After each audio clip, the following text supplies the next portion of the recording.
From my grandfather Verus I learned good morals and the government of my temper. 2. From the reputation and remembrance of my father, modesty and a manly character. 3.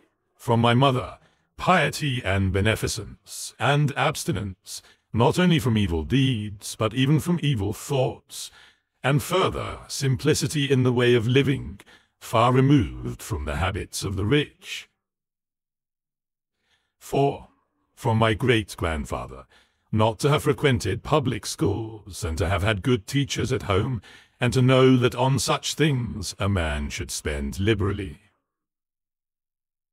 5. From my governor, to be neither of the green nor of the blue party at the games in the circus, nor a partisan either of the Parmalarius or of the Scutarius at the gladiators' fights. From him, too, I learned endurance of labor, and to want little, and to work with my own hands, and not to meddle with other people's affairs, and not to be ready to listen to slander.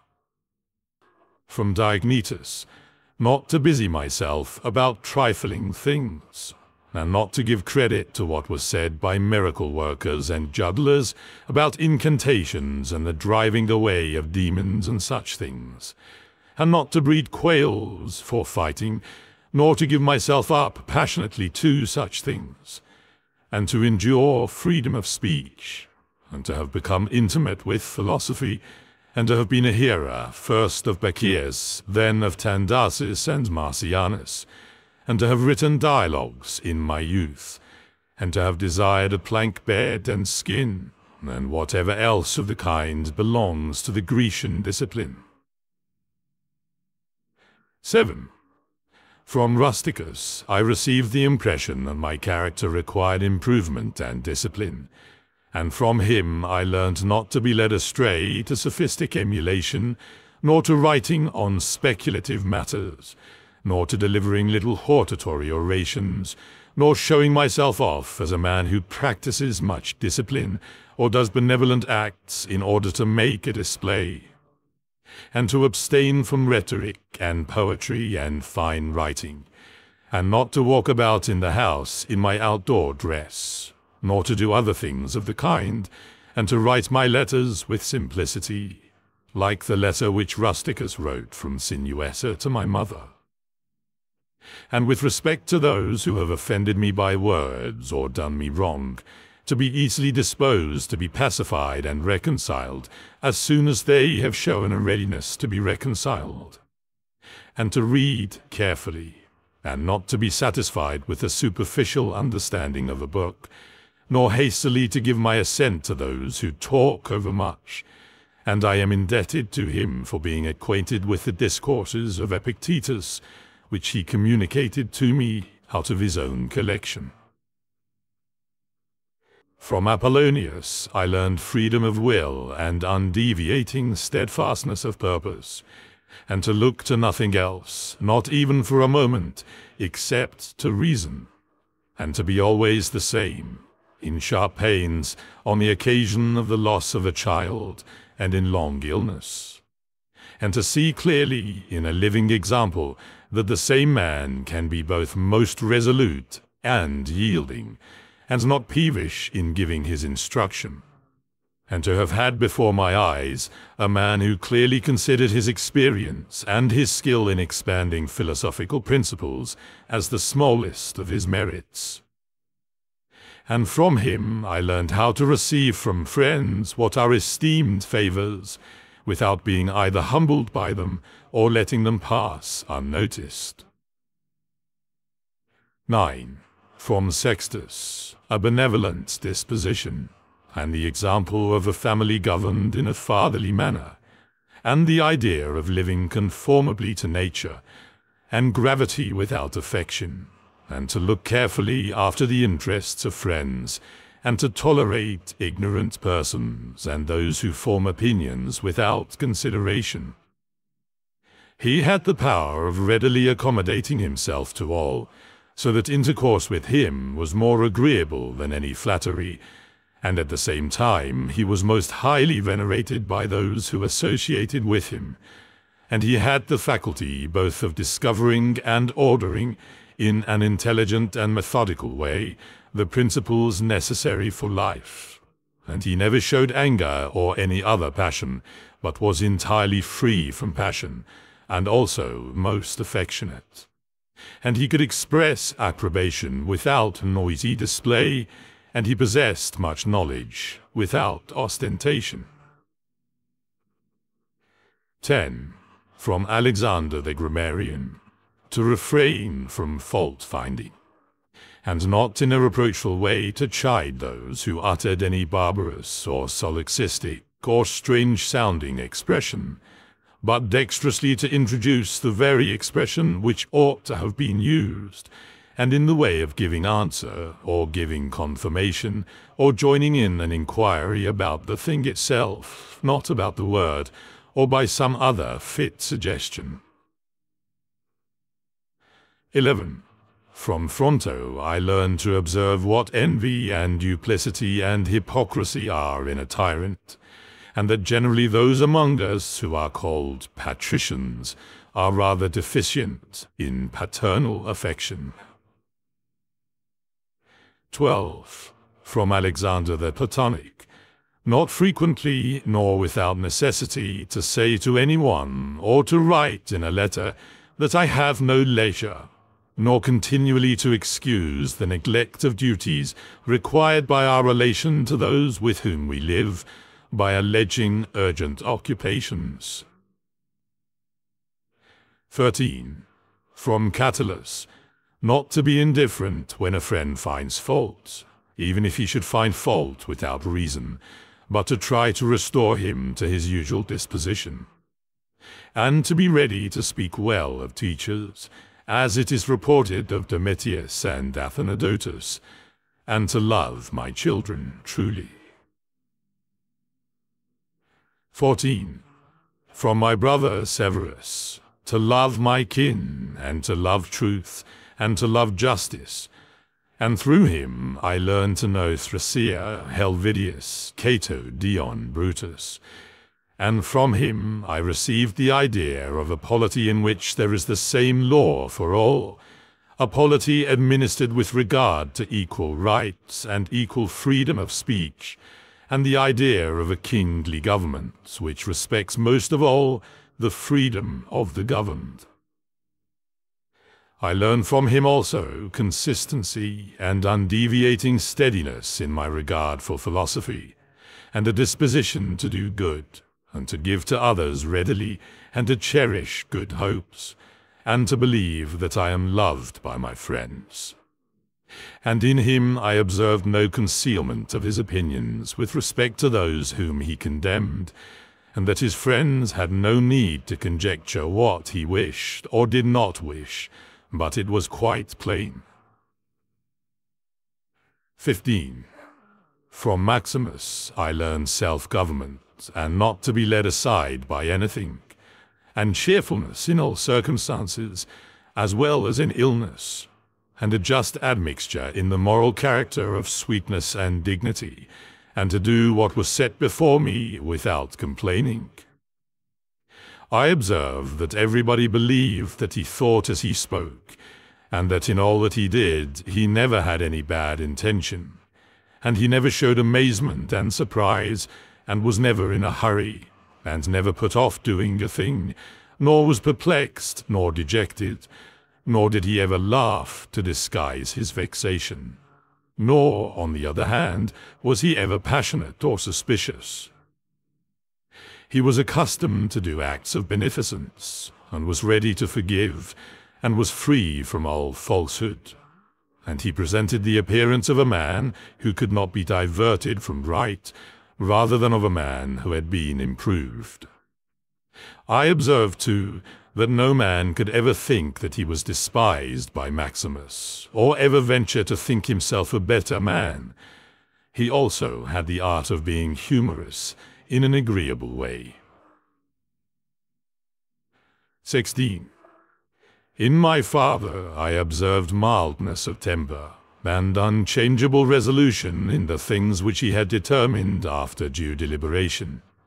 and no vain glory in those things which men call honours, and a love of labour and perseverance, and a readiness to listen to those who had anything to propose for the common weal, and undeviating firmness in giving to every man according to his deserts, and a knowledge derived from experience of the occasions for vigorous action and for remission. And I observed that he had overcome all passion for boys, and he considered himself no more than any other citizen, and he released his friends from all obligation to sup with him or to attend him of necessity when he went abroad, and those who had failed to accompany him by reason of any urgent circumstances always found him the same. I observed, too, his habit of careful inquiry in all matters of deliberation, and his persistency, and that he never stopped his investigation through being satisfied with appearances which first present themselves, and that his disposition was to keep his friends and not to be soon tired of them, nor yet to be extravagant in his affection, and to be satisfied on all occasions, and cheerful, and to foresee things a long way off, and to provide for the smallest without display, and to check immediately popular applause and all flattery, and to be ever watchful over the things which were necessary for the administration of the empire, and to be a good manager of the expenditure, and to patiently endure the blame which he got for such conduct. And he was neither superstitious with respect to the gods, nor did he court men by gift, or by trying to please them, or by flattering the populace. But he showed sobriety in all things, and firmness, and never any mean thoughts or action, nor love of novelty. And the things which conduce in any way to the commodity of life, and of which fortune gives an abundant supply, he used without arrogance and without excusing himself, so that when he had them, he enjoyed them without affectation, and when he had them not, he did not want them. No one could ever say of him that he was either a sophist or a home-bred flippant slave or a pedant, but everyone acknowledged him to be a man ripe, perfect, above flattery, able to manage his own and other men's affairs. Besides this, he honored those who were true philosophers, and he did not reproach those who pretended to be philosophers, nor yet was he easily led by them. He was also easy in conversation, and he made himself agreeable without any offensive affection. He took a reasonable care of his body's health, not as one who was greatly attached to life, nor out of regard to personal appearance, nor yet in a careless way, but so that through his own attention he very seldom stood in need of the physician's art, or of medicine or external applications. He was most ready to give without envy to those who possessed any particular faculty, such as that of eloquence, or knowledge of the law, or of morals, or of anything else, and he gave them his help, that each might enjoy reputation according to his deserts. And he always acted conformably to the institutions of his country, without showing any affection of doing so. Further, he was not fond of change, nor unsteady, but he loved to stay in the same places, and to employ himself about the same things, and after his paroxysms of headache, he came immediately fresh and vigorous to his usual occupations. His secrets were not many, but very few and very rare, and these only about public matters. And he showed prudence and economy in the exhibition of the public spectacles and the construction of public buildings, his donations to the people, and in such things. For he was a man who looked to what ought to be done, not to the reputation which is got by a man's acts. He did not take the bath at unseasonable hours, he was not fond of building houses, nor curious about what he ate, nor about the texture and colour of his clothes, nor about the beauty of his slaves. His dress came from Laurium, his villa on the coast, and from Lanuvium generally. We know how he behaved to the toll collector at Tusculum, who asked his pardon, and such was all his behavior. There was in him nothing harsh, nor implacable, nor violent, nor, as one may say, anything carried to the sweating point, but he examined all things severally, as if he had abundance of time, and without confusion, in an orderly way, vigorously and consistently. And that might be applied to him which is recorded of Socrates, that he was able both to abstain from and to enjoy those things which many are too weak to abstain from, and cannot enjoy without excess. But to be strong enough both to bear the one and to be sober in the other is the mark of a man who has a perfect and invincible soul, such as he showed in the illness of Maximus. 17. To the gods I am indebted for having good grandfathers, good parents, a good sister, good teachers, good associates, good kinsmen and friends, nearly everything good. Further, I owe it to the gods that I was not hurried into any offense against any of them, though I had a disposition which, if opportunity had offered, might have led me to do something of this kind. But through their favor there never was such a concurrence of circumstances as put me to the trial. Further, I am thankful to the gods that I was not longer brought up by my grandfather's concubine, and that I preserved the flower of my youth, and that I did not make proof of my virility before the proper season, but even deferred the time, that I was subjected to a ruler and a father who was able to take away all pride from me, and to bring me to the knowledge that it is possible for a man to live in a palace without wanting either guards or embroidered dresses, or torches and statues and such like show, but that it is in such a man's power to bring himself very near to the fashion of a private person, without being, for this reason, either meaner in thought or more remiss in action, with respect to the things which must be done for the public interest in a manner that befits a ruler. I thank the gods for giving me such a brother, who was able by his moral character to rouse me to vigilance over myself, and who at the same time pleased me by his respect and affection, that my children have not been stupid nor deformed in body, that I did not make more proficiency in rhetoric, poetry, and the other studies, in which I should perhaps have been completely engaged if I had seen that I was making progress in them, that I made haste to place those who brought me up in the station of honor, which they seemed to desire, without putting them off with the hope of my doing it some other time after, because they were still young, that I knew Apollonius, Rusticus, Maximus, that I received clear and frequent impressions about living according to nature, and what kind of life that is, so that, so far as depended on the gods, and their gifts, and help, and inspirations, nothing hindered me from forthwith living according to nature, though I still fall short of it through my own fault, and through not observing the admonitions of the gods, and, I may almost say, their direct instructions. That my body has held out so long in such a kind of life, that I never touched either Benedicta or Theodotus, and that, after having fallen into amatory passions, I was cured, and though I was often out of humour with Rusticus, I never did anything of which I had occasion to repent. That, though it was my mother's fate to die young, she spent the last years of her life with me. That, whenever I wished to help any man in his need, or on any other occasion, I was never told that I had not the means of doing it, and that to myself the same necessity never happened, to receive anything from another.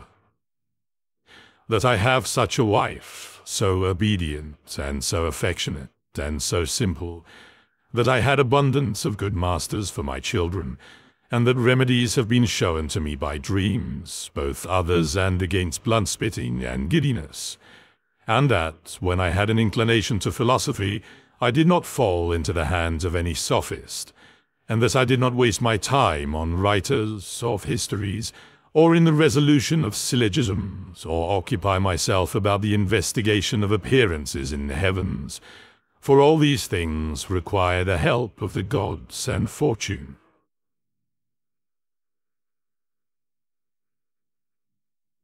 Book 2. Among the Quadi at the Granua. Begin the morning by saying to thyself, I shall meet with the busybody, the ungrateful, arrogant, deceitful, envious, unsocial. All these things happen to them by reason of their ignorance of what is good and evil. But I, who have seen the nature of the good, that it is beautiful, and of the bad, that it is ugly, and the nature of him who does wrong, that it is akin to me, not only of the same blood or seed, but that it participates in the same intelligence, and the same portion of the divinity. I can neither be injured by any of them, for no one can fix on me what is ugly, nor can I be angry with my kinsman, nor hate him. For we are made for cooperation, like feet, like hands, like eyelids, like the rows of the upper and lower teeth. To act against one another, then, is contrary to nature, and it is acting against one another to be vexed and to turn away. 2. Whatever this is that I am, it is a little flesh and breath, and the ruling part. Throw away thy books, no longer distract thyself, it is not allowed. But as if thou wast now dying, despise the flesh. It is blood and bones and network, a contexture of nerves, veins, and arteries. See the breath also, what kind of thing it is, air, and not always the same, but every moment sent out and again sucked in. The third, then, is the ruling part. Consider thus, thou art an old man. No longer let this be a slave, no longer be pulled by the strings like a puppet to unsocial movements, no longer be either dissatisfied with thy present lot, or shrink from the future. 3. All that is from the gods is full of providence. That which is from fortune is not separated from nature, or without an interweaving and involution with the things which are ordered by providence. From thence all things flow, and there is besides necessity, and that which is for the advantage of the whole universe, of which thou art a part. But that is good for every part of nature, which the nature of the whole brings, and what serves to maintain this nature. Now the universe is preserved, as by the changes of the elements, so by the changes of things compounded of the elements. Let these principles be enough for thee, let them always be fixed opinions. But cast away the thirst after books, that thou mayest die not murmuring, but cheerfully, truly, and from thy heart, thankful to the gods. 4. Remember how long thou hast been putting off these things, and how often thou hast received an opportunity from the gods, and yet dost not use it. Thou must now at last perceive of what universe thou art a part, and of what administrator of the universe thy existence is an efflux, and that a limit of time is fixed for thee, which if thou dost not use for clearing away the clouds from thy mind, it will go, and thou wilt go, and it will never return. 5. Every moment think steadily as a Roman and a man to do what thou hast in hand with perfect and simple dignity, and feeling of affection and freedom and justice, and to give thyself relief from all other thoughts. And thou wilt give thyself relief if thou dost every act of thy life as if it were the last, laying aside all carelessness and passionate aversion from the commands of reason, and all hypocrisy and self-love, and discontent with the portion which has been given to thee. Thou seest how few the things are, the which, if a man lays hold of them, he is able to live a life which flows in quiet, and is like the existence of the gods. For the gods, on their part, will require nothing more from him who observes these things. 6. Do wrong to thyself, my soul, but thou wilt no longer have the opportunity of honoring thyself. Every man's life is sufficient, but thine is nearly finished, though thy soul reverences not itself, but places thy felicity in the souls of others. 7. Do the things external which fall upon thee distract thee. Give thyself time to learn something new and good, and cease to be whirled around.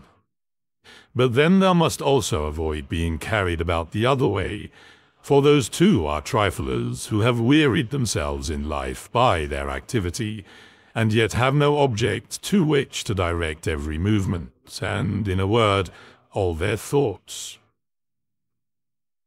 8. Though not observing what is in the mind of another man has seldom been seen to be unhappy, but those who do not observe the movements of their own minds must of necessity be unhappy. 9. This thou must always bear in mind. What is the nature of the whole, and what is my nature, and how this is related to that, and what kind of a part it is of what kind of a whole, and that there is no one who hinders thee from always doing and saying the things which are according to the nature of which thou art a part. 10. Theophrastus, in his comparison of bad acts, such a comparison as one would make in accordance with the common notions of mankind, says like a true philosopher that the offences which are committed through desire are more blamable than those which are committed through anger. For he who is excited by anger seems to turn away from reason with a certain pain and unconscious contraction, but he who offends through desire, being overpowered by pleasure, seems to be in a manner more intemperate and more womanish in his offences. Rightly then, and in a way worthy of philosophy, he said that the offence which is committed with pleasure is more blamable than that which is committed with pain, and on the whole the one is more like a person who has been first wronged and through pain is compelled to be angry, but the other is moved by his own impulse to do wrong, being carried towards doing something by desire. 11. Since it is possible that thou mayest depart from life this very moment, regulate every act and thought accordingly. But to go away from among men, if there are no gods, is not a thing to be afraid of, for the gods will not involve thee in evil. But if indeed they do exist, or if they have no concern about human affairs, what is it to me to live in a universe devoid of gods or devoid of providence? But in truth they do exist, and they do care for human things, and they have put all the means in man's power to enable him not to fall into real evils.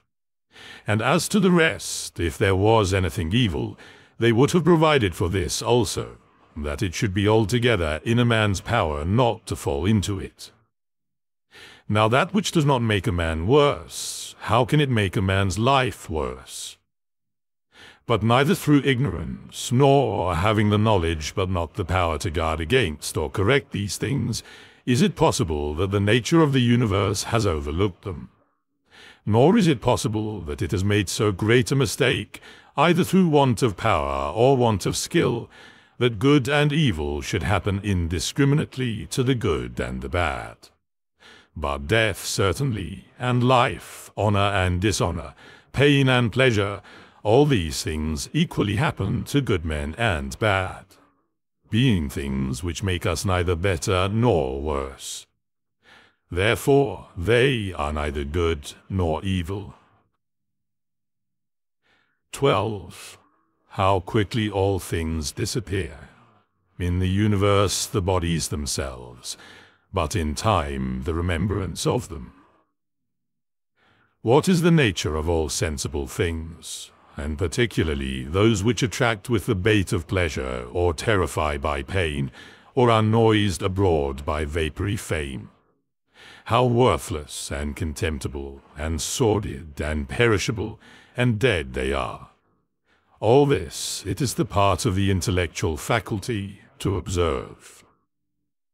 To observe, too, who these are whose opinions and voices give reputation, what death is, and the fact that, if a man looks at it in itself, and by the abstractive power of reflection, resolves into their parts all the things which present themselves to the imagination in it, he will then consider it to be nothing else than an operation of nature. And if anyone is afraid of an operation of nature, he is a child. This, however, is not only an operation of nature, but it is also a thing which conduces to the purposes of nature. To observe, too, how man comes near to the deity, and by what part of him, and when this part of man is so disposed. 13. Nothing is more wretched than a man who traverses everything in the round, and pries into the things beneath the earth, as the poet says, and seeks by conjecture what is in the minds of his neighbors, without perceiving that it is sufficient to attend to the demon within him, and to reverence it sincerely. And reverence of the demon consists in keeping it pure from passion and thoughtlessness, and dissatisfaction with what comes from gods and men. For the things from the gods merit veneration for their excellence, and the things from men should be dear to us by reason of kinship. And sometimes even, in a manner, they move our pity by reason of men's ignorance of good and bad. This defect being not less than that which deprives us of the power of distinguishing things that are white and black. 14. Though thou shouldest be going to live 3,000 years, and as many times 10,000 years, still remember that no man loses any other life than that which he now lives, nor lives any other than that which he now loses.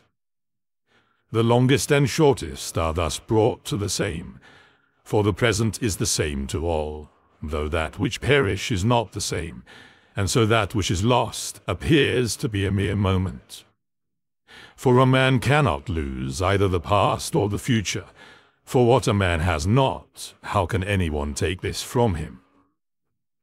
These two things, then, thou must bear in mind.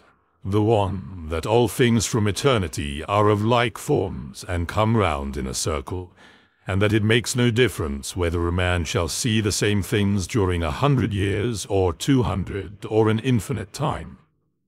And the second, that the longest liver and he who will die soonest lose just the same. For the present is the only thing of which a man can be deprived, if it is true that this is the only thing which he has, and that a man cannot lose a thing if he has it not.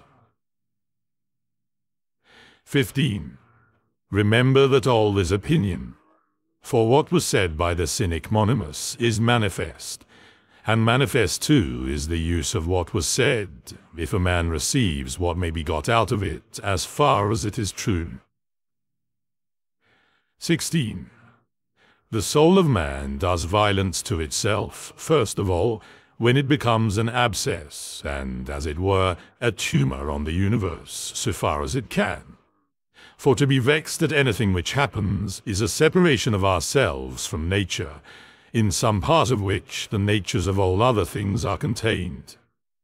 In the next place, the soul does violence to itself when it turns away from any man, or even moves towards him with the intention of injuring, such as are the souls of those who are angry. In the third place, the soul does violence to itself when it is overpowered by pleasure or by pain. Fourthly, when it plays a part and does or says anything insincerely and untruly. Fifthly, when it allows any act of its own and any movement to be without aim, and does anything thoughtlessly and without considering what it is, it being right that even the smallest things be done with reference to an end. And the end of rational animals is to follow the reason and the law of the most ancient city and polity. 17. Of human life the time is a point, and the substance is in a flux, and the perception dull, and the composition of the whole body subject to putrefaction, and the soul a whirl, and fortune hard to divine, and fame a thing devoid of judgment. And, to say all in a word, everything which belongs to the body is a stream, and what belongs to the soul is a dream and vapor, and life is a warfare and a stranger's sojourn, and after fame is oblivion. What, then, is that which is able to conduct a man? One thing, and only one: philosophy.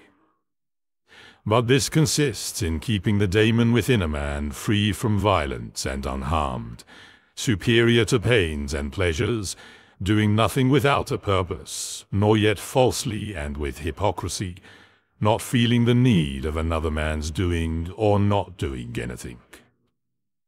And besides, accepting all that happens and all that is allotted, as coming from thence, wherever it is, from whence he himself came.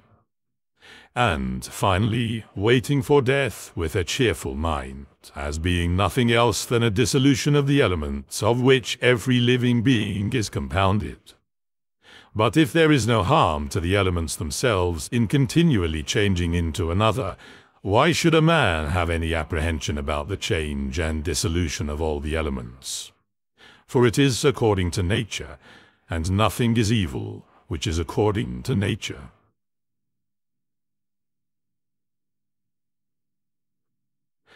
Book 3, composed in Carnuntum. 1. We ought to consider not only that our life is daily wasting away, and a smaller part of it is left, but another thing also must be taken into the account, that if a man should live longer, it is quite uncertain whether the understanding will continue sufficient for the comprehension of things, and retain the power of contemplation which strives to acquire the knowledge of the divine and the human. For if he shall begin to fall into dotage, perspiration and nutrition and imagination and appetite, and whatever else there is of the kind, will not fail, but the power of making use of ourselves, and filling up the measure of our duty, and clearly separating all appearances, and considering whether a man should now depart from life, and whatever else of the kind absolutely requires a disciplined reason, all this is already extinguished. We must make haste, then, not only because we are daily nearer to death, but also because the conception of things and the understanding of them cease first. 2. We ought to observe also that even the things which follow after the things which are produced according to nature contain something pleasing and attractive. For instance, when bread is baked, some parts are split at the surface, and these parts, which thus open, and have a certain fashion contrary to the purpose of the baker's art, are beautiful in a manner, and in a peculiar way excite a desire for eating. And again, figs, when they are quite ripe, gape open, and in the ripe olives the very circumstance of their being near to rottenness adds a peculiar beauty to the fruit. And the ears of corn bending down, and the lion's eyebrows, and the foam which flows from the mouth of wild boars, and many other things, they are far from being beautiful if a man should examine them severally. Still, because they are consequent upon the things which are formed by nature, help to adorn them, and they please the mind. So that if a man should have a feeling and deeper insight with respect to the things which are produced in the universe, there is hardly one of those which follow by way of consequence, which will not seem to him to be in a manner disposed so as to give pleasure. And so he will see even the real gaping jaws of wild beasts with no less pleasure than those which painters and sculptors show by imitation. And in an old woman and an old man he will be able to see a certain maturity and comeliness. And the attractive loveliness of young persons he will be able to look on with chaste eyes. And many such things will present themselves, not pleasing to every man, but to him only who has become truly familiar with nature and her works. Hippocrates, after curing many diseases, himself fell sick and died. The Chaldaei foretold the deaths of many, and then fate caught them too. Alexander and Pompeius and Gaius Caesar, after so often completely destroying whole cities and in battle cutting to pieces many 10,000s of cavalry and infantry, themselves too at last departed from life. Heraclitus, after so many speculations on the conflagration of the universe, was filled with water internally and died smeared all over with mud. And lice destroyed Democritus, and other lice killed Socrates. What means all this? Thou hast embarked, thou hast made the voyage, thou art come to shore. Get out. If indeed to another life there is no want of gods, not even there, but if to a state without sensation thou wilt cease to be held by pains and pleasures, and to be a slave to the vessel, which is as much inferior as that which serves it is superior. For the one is intelligence and deity, the other is earth and corruption. 4.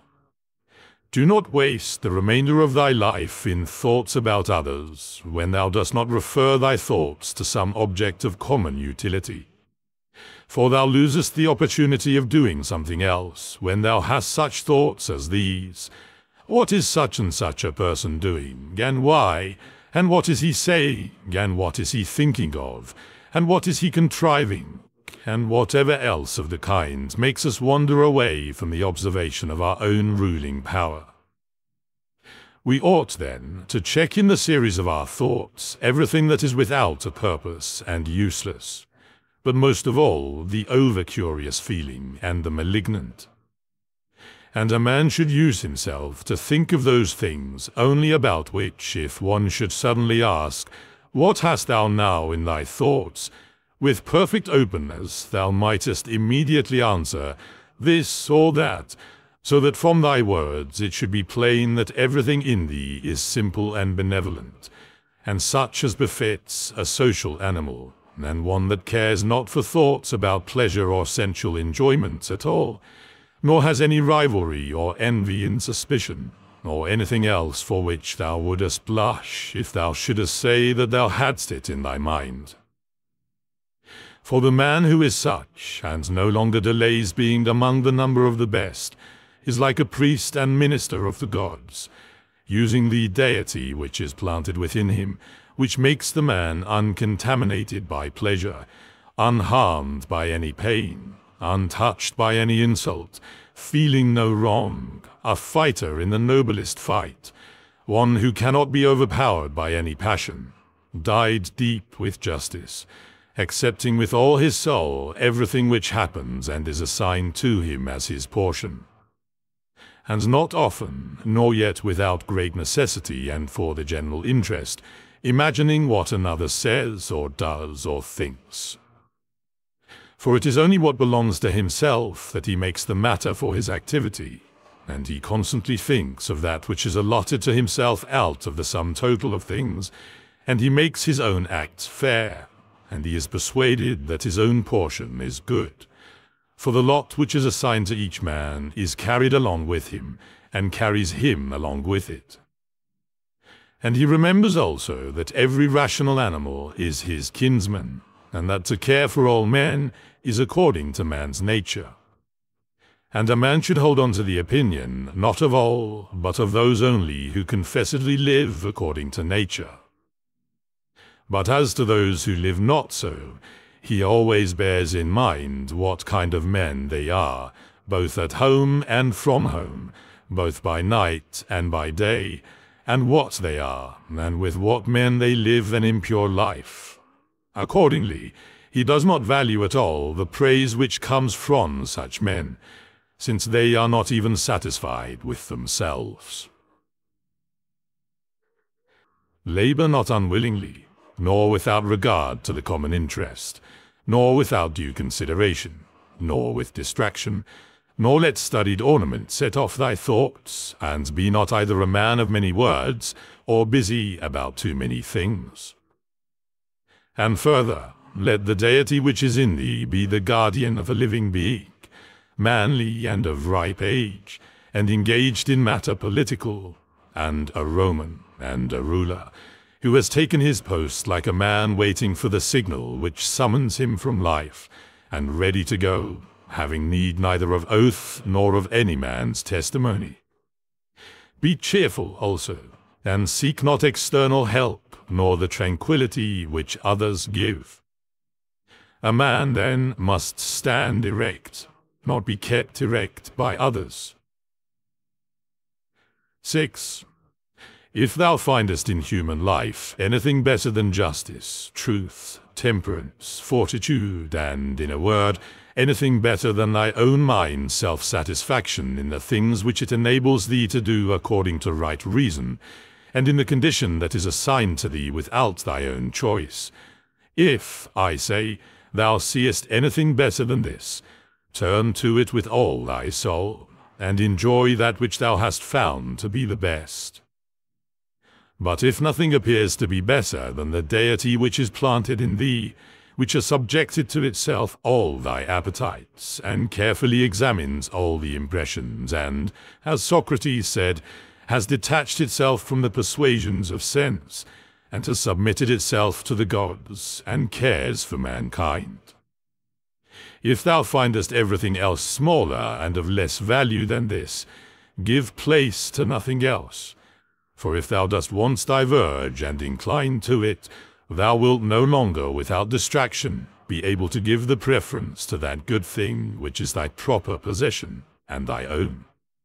For it is not right that anything of any other kind, such as praise from the many, or power, or enjoyment of pleasure, should come into competition with that which is rationally and politically or practically good.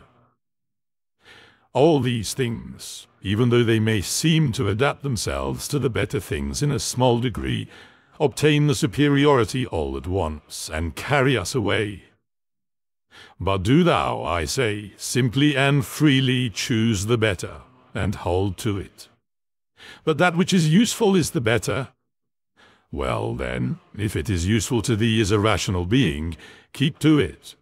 But if it is only useful to thee as an animal, say so, and maintain thy judgment without arrogance. Only take care that thou makest the inquiry by a sure method. 7. Never value anything as profitable to thyself, which shall compel thee to break thy promise, to lose thy self-respect, to hate any man, to suspect, to curse, to act the hypocrite, to desire anything which needs walls and curtains. For he who has preferred to everything else his own intelligence and daemon, and the worship of its excellence, acts no tragic part, does not groan, will not need either solitude or much company. And, what is chief of all, he will live without either pursuing or flying from death. But whether for a longer or a shorter time he shall have the soul enclosed in the body, he cares not at all, for even if he must depart immediately, he will go as readily as if he were going to do anything else which can be done with decency and order. Taking care of this only all through life, that his thoughts turn not away from anything which belongs to an intelligent animal and a member of a civil community. 8. In the mind of one who is chastened and purified, thou wilt find no corrupt matter, nor impurity, nor any sore skinned over. Nor is his life incomplete when fate overtakes him, as one may say of an actor who leaves the stage before ending and finishing the play. Besides, there is in him nothing servile, nor affected, nor too closely bound to other things, nor yet detached from other things, nothing worthy of blame, nothing which seeks a hiding place. 9. Reverence the faculty which produces opinion. On this faculty it entirely depends whether there shall exist in thy ruling part any opinion inconsistent with nature and the constitution of the rational animal. And this faculty promises freedom from hasty judgment and friendship towards men and obedience to the gods. Throwing away then all things, hold to these only which are few, and besides, bear in mind that every man lives only this present time, which is an indivisible point, and that all the rest of his life is either past or it is uncertain. Short then is the time which every man lives, and small the nook of the earth where he lives, and short too the longest posthumous fame, and even this only continued by a succession of poor human beings, who will very soon die, and who know not even themselves, much less him who died long ago. 11. To the aids which have been mentioned, let this one still be added. Make for thyself a definition or description of the thing which is presented to thee, so as to see distinctly what kind of a thing it is in its substance, in its nudity, in its complete entirety, and tell thyself its proper name, and the names of the things of which it has been compounded, and into which it will be resolved. For nothing is so productive of elevation of mind as to be able to examine methodically and truly every object which is presented to thee in life, and always to look at things so as to see at the same time what kind of universe this is, and what kind of use everything performs in it, and what value everything has with reference to the whole, and what with reference to man, who is a citizen of the highest city, of which all other cities are like families. What each thing is, and of what it is composed, and how long it is the nature of this thing to endure, which now makes an impression on me, and what virtue I have need of with respect to it, such as gentleness, manliness, truth, fidelity, simplicity, contentment, and the rest. Wherefore, on every occasion a man should say, "This comes from God, and this is according to the appointment and spinning of the thread of destiny, and such like coincidence and chance. And this is from one of the same stock, and a kinsman and partner, one who knows not, however, what is according to his nature. But I know, for this reason I behave toward him according to the natural law of fellowship, with benevolence and justice. At the same time, however, in things indifferent, I attempt to ascertain the value of each." 12. If thou workest at that which is before thee, following right reason seriously, vigorously, calmly, without allowing anything else to distract thee, but keeping thy divine part pure, as if thou shouldst be bound to give it back immediately, if thou holdest to this, expecting nothing, fearing nothing, but satisfied with thy present activity according to nature, and with heroic truth in every word and sound which thou utterest, thou wilt live happy, and there is no man who is able to prevent this. 13. As physicians have always their instruments and knives ready for cases which suddenly require their skill, so do thou have principles ready for the understanding of things divine and human, and for doing everything, even the smallest, with a recollection of the bond which unites the divine and human to one another. For neither wilt thou do anything well which pertains to man, without at the same time having a reference to things divine, nor the contrary. 14. No longer wonder at hazard.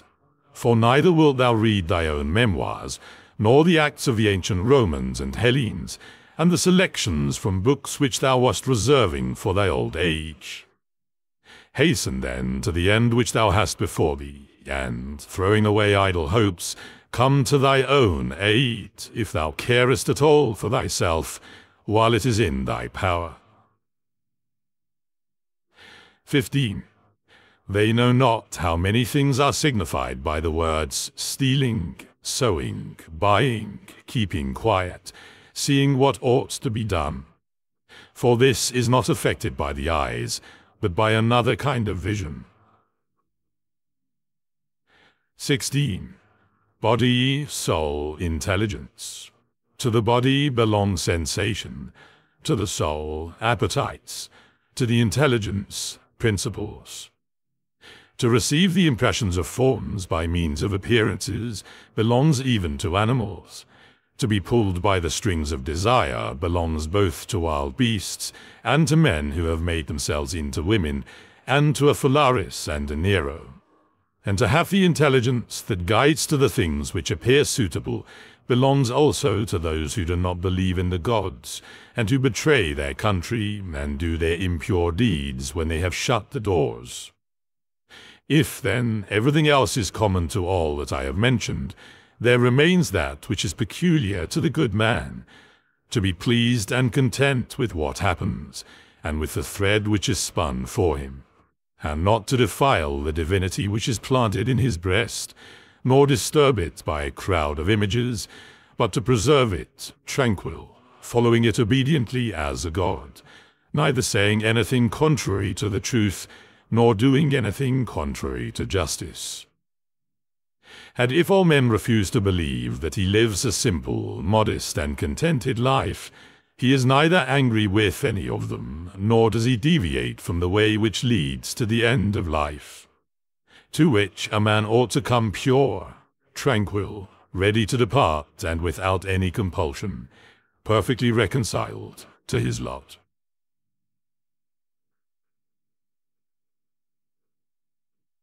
Book 4. 1. That which rules within, when it is according to nature, is so affected with respect to the events which happened, that it always easily adapts itself to that which is possible and is presented to it.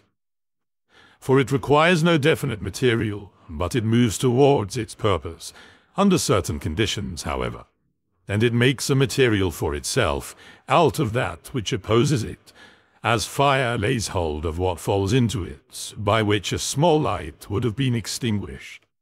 But when the fire is strong, it soon appropriates to itself the matter which is heaped on it, and consumes it, and rises higher by means of this very material. 2. Let no act be done without a purpose, nor otherwise than according to the perfect principles of art. Men seek retreats for themselves, houses in the country, seashores, and mountains, and thou too art wont to desire such things very much. But this is altogether a mark of the most common sort of men, for it is in thy power, whenever thou shalt choose, to retire into thyself. For nowhere, either with more quiet or more freedom from trouble, does a man retire than into his own soul, particularly when he has within him such thoughts that by looking into them he is immediately in perfect tranquillity. And I affirm that tranquillity is nothing else than the good ordering of the mind. Constantly then give thyself this retreat, and renew thyself, and let thy principles be brief and fundamental, which, as soon as thou shalt recur to them, will be sufficient to cleanse the soul completely, and to send thee back free from all discontent with the things which thou returnest. For with what art thou discontented? With the badness of men? Recall to thy mind this conclusion, that rational animals exist for one another, and that to endure is a part of justice, and that men do wrong involuntarily. And consider how many already, after mutual enmity, suspicion, hatred, and fighting, have been stretched dead, reduced to ashes, and be quiet at last. But perhaps thou art dissatisfied with that which is assigned to thee out of the universe. Recall to thy recollection this alternative: either there is providence, or atoms. Or remember the arguments by which it has been proved that the world is a kind of political community, and be quiet at last. But perhaps corporeal things will still fasten upon thee. Consider then further that the mind mingles not with the breath, whether moving gently or violently, when it has once drawn itself apart and discovered its own power. And think also of all that thou hast heard and dissented to about pain and pleasure, and be quiet at last. But perhaps the desire of the thing called fame will torment thee. See how soon everything is forgotten, and look at the chaos of infinite time on each side of the present, and the emptiness of applause, and the changeableness and the want of judgment in those who pretend to give praise, and the narrowness of the space within which it is circumscribed, and be quiet at last. For the whole earth is a point, and how small a nook in it is thy dwelling, and how few are there in it, and what kind of people are they who will praise thee? This then remains. Remember to retire into this little territory of thy own, and above all do not distract or strain thyself, but be free, and look at things as a man, and as a human being, as a citizen, as a mortal. But among the things readiest to thy hands, to which thou shalt turn, let there be these, which are two. One is that things do not touch the soul, for they are external and remain immovable, but our perturbations come only from the opinion which is within. The other is that all these things which thou seest change immediately and will no longer be, and constantly bear in mind how many of these changes thou hast already witnessed. The universe is transformation. Life is opinion. 4. If our intellectual part is common, the reason also, in respect of which we are rational beings, is common. If this is so, common also is the reason which commands us what to do and what not to do. If this is so, there is a common law also. If this is so, we are fellow citizens. If this is so, we are members of some political community. If this is so, the world is, in a manner, a state. For of what other common political community will anyone say that the whole human race are members? From thence, from this common political community, comes our very intellectual faculty and reasoning faculty, and our capacity for law. Or whence do they come? For as my earthly part is a portion given to me from certain earth, and that which is watery from another element, and that which is hot and fiery from some peculiar source, for nothing comes out of that which is nothing, as nothing also returns to non-existence. So also the intellectual part comes from some source. 5. Death is such as generation is, a mystery of nature. Composition out of the same elements, and a decomposition into the same, and altogether not a thing of which any man should be ashamed, for it is not contrary to the nature of a reasonable animal, and not contrary to the reason of our constitution. It is natural that these things should be done by such persons. It is a matter of necessity. And if a man will not have it so, he will not allow the fig tree to have juice. But by all means bear this in mind, that within a very short time both thou and he will be dead, and soon not even your names will be left behind. 7. Take away thy opinion, and then there is taken away the complaint. I have been harmed. Take away the complaint, I have been harmed, and the harm is taken away. That which does not make a man worse than he was, also does not make his life worse, nor does it harm him either from without or from within. 9.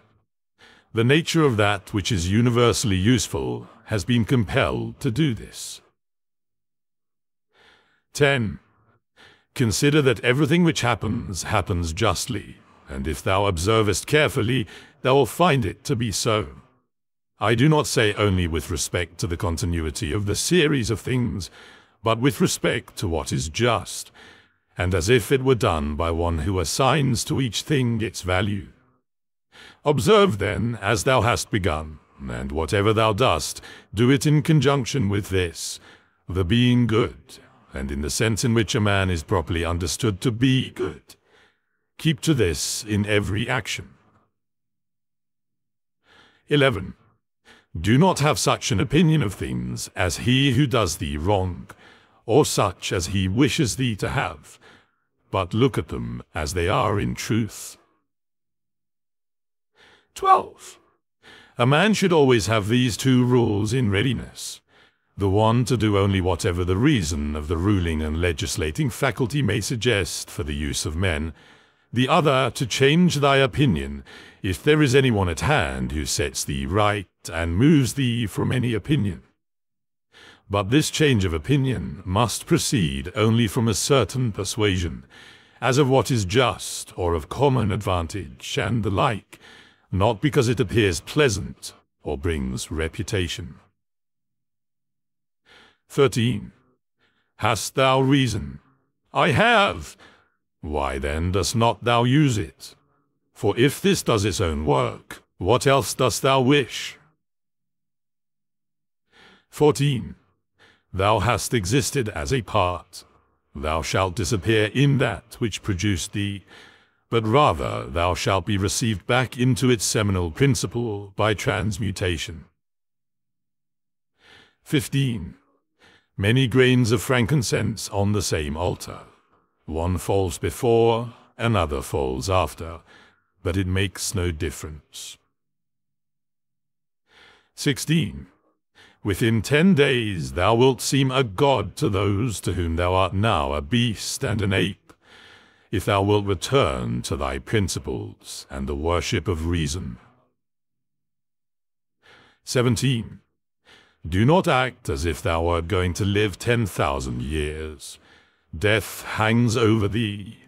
While thou livest, while it is in thy power, be good. 18.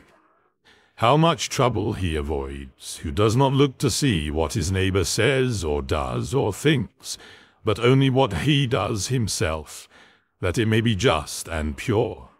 Or, as Agathon says, look not round at the depraved morals of others, but run straight along the line without deviating from it.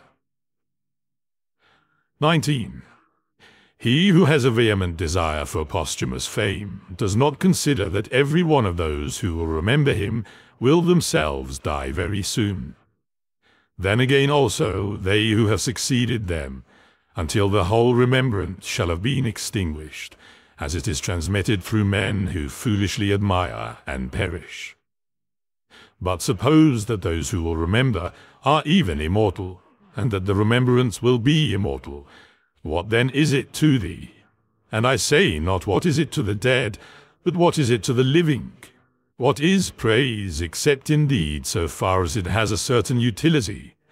For thou now rejectest unseasonably the gift of nature, clinging to something else. Everything which is in any way beautiful is beautiful in itself, and terminates in itself, not having praise as part of itself. Neither worse then, nor better is a thing made by being praised. I affirm this also of the things which are called beautiful by the vulgar, for example, material things and works of art. That which is really beautiful has no need of anything, not more than law, not more than truth, not more than benevolence or modesty. Which of these things is beautiful because it is praised, or spoiled by being blamed? Is such a thing as an emerald made worse than it was, if it is not praised? Or gold, ivory, purple, a lyre, a little knife, a flower, a shrub? 21. If souls continue to exist, how does the air contain them from eternity? But how does the earth contain the bodies of those who have been buried from time so remote? For as here the mutation of these bodies after a certain continuance, whatever it may be, and their dissolution, make room for other dead bodies, So the souls, which are removed into the air after subsisting for some time, are transmuted and diffused, and assume a fiery nature by being received into the seminal intelligence of the universe, and in this way make room for the fresh souls which might come to dwell there. And this is the answer which a man might give on the hypothesis of souls continuing to exist. But we must not only think of the number of bodies which are thus buried, but also of the number of animals which are eaten daily by us and the other animals. For what a number is consumed, and thus, in a manner, buried in the bodies of those who feed on them. And nevertheless this earth receives them by reason of the changes of these bodies into blood, and the transformations into the aerial or the fiery element. What is the investigation into the truth in this matter? The division into that which is material and that which is the cause of form, the formal. 22. Do not be whirled about, but in every movement have respect to justice, and on the occasion of every impression maintain the faculty of comprehension. 23. Everything harmonizes with me which is harmonious to thee, O universe. Nothing for me is too early nor too late, which is in due time for thee. Everything is fruit to me which thy seasons bring, O nature. From thee are all things, in thee are all things, to thee all things return. The poet says, Dear city of Cecrops, and wilt not thou say, Dear city of Zeus? 24. Occupy thyself with few things, says the philosopher, if thou wouldst be tranquil. But consider if it would not be better to say, do what is necessary, and whatever the reason of the animal which is naturally social requires, and as it requires. For this brings not only the tranquility which comes from doing well, but also that which comes from doing few things. For the greatest part of what we say and do being unnecessary, if a man takes this away, he will have more leisure and less uneasiness. Accordingly, on every occasion a man should ask himself, is this one of the unnecessary things? Now a man should take away not only unnecessary acts, but also unnecessary thoughts, for thus superfluous acts will not follow after. 25. Try how the life of the good man suits thee, the life of him who is satisfied with his portion out of the whole, and satisfied with his own just acts and benevolent disposition. 26. Hast thou seen those things? Look also at these. Do not disturb thyself, make thyself all simplicity. Does anyone do wrong? It is to himself that he does the wrong. Has anything happened to thee? Well, out of the universe, from the beginning, everything which happens has been apportioned and spun out to thee. In a word, thy life is short. Thou must turn to profit the present by the aid of reason and justice. Be sober in thy relaxation. 27. Either it is a well-arranged universe, or a chaos huddled together, but still a universe. But can a certain order subsist in thee, and disorder in the all? And this too, when all things are so separated and diffused and sympathetic. 28. A black character, a womanish character, a stubborn character, bestial, childish, animal, stupid, counterfeit, scurrilous, fraudulent, tyrannical. 29. If he is a stranger to the universe who does not know what is in it, no less is he a stranger who does not know what is going on in it. He is a runaway who flies from social reason. He is blind who shuts the eyes of understanding. He is poor who has need of another, and has not from himself all things which are useful for life.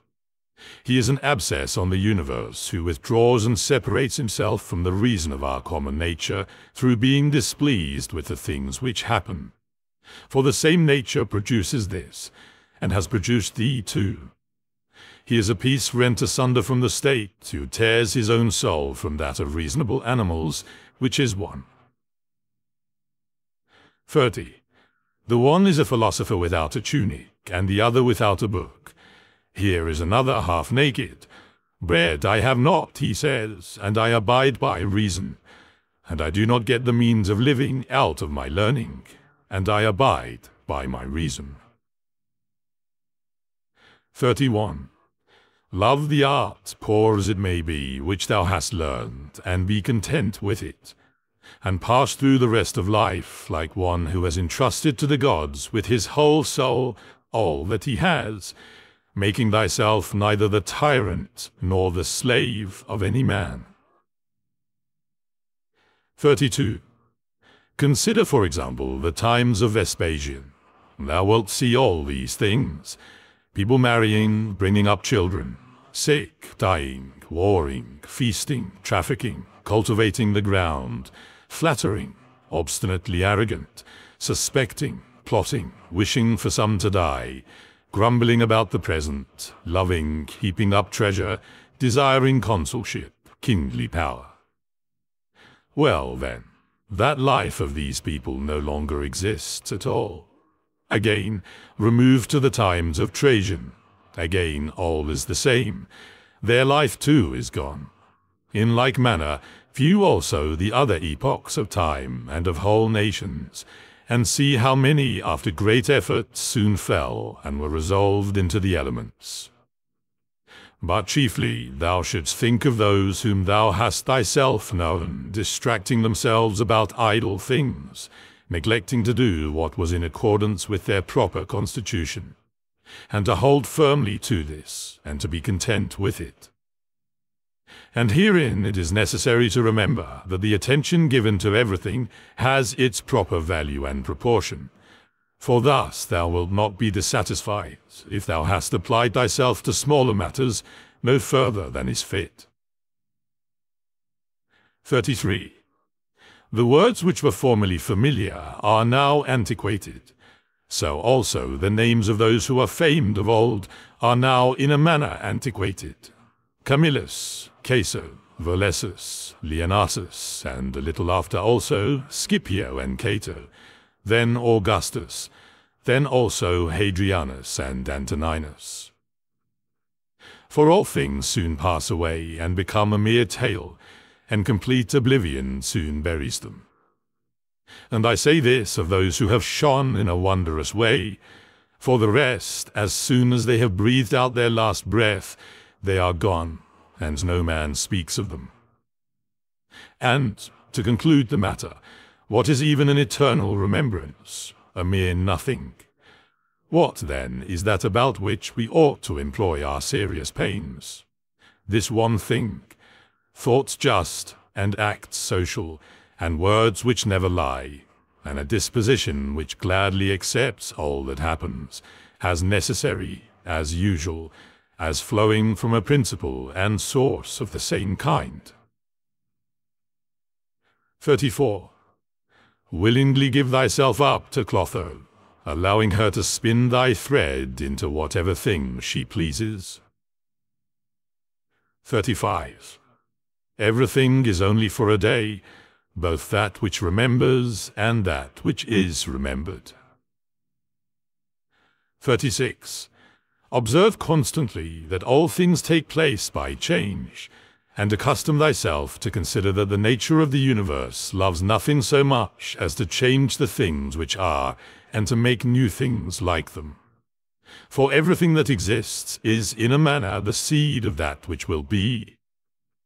But thou art thinking only of seeds which are cast into the earth or into a womb. But this is a very vulgar notion. 37. Thou wilt soon die, and thou art not yet simple, nor free from perturbations, nor without suspicion of being hurt by external things, nor kindly disposed towards all. Nor dost thou yet place wisdom only in acting justly. 38.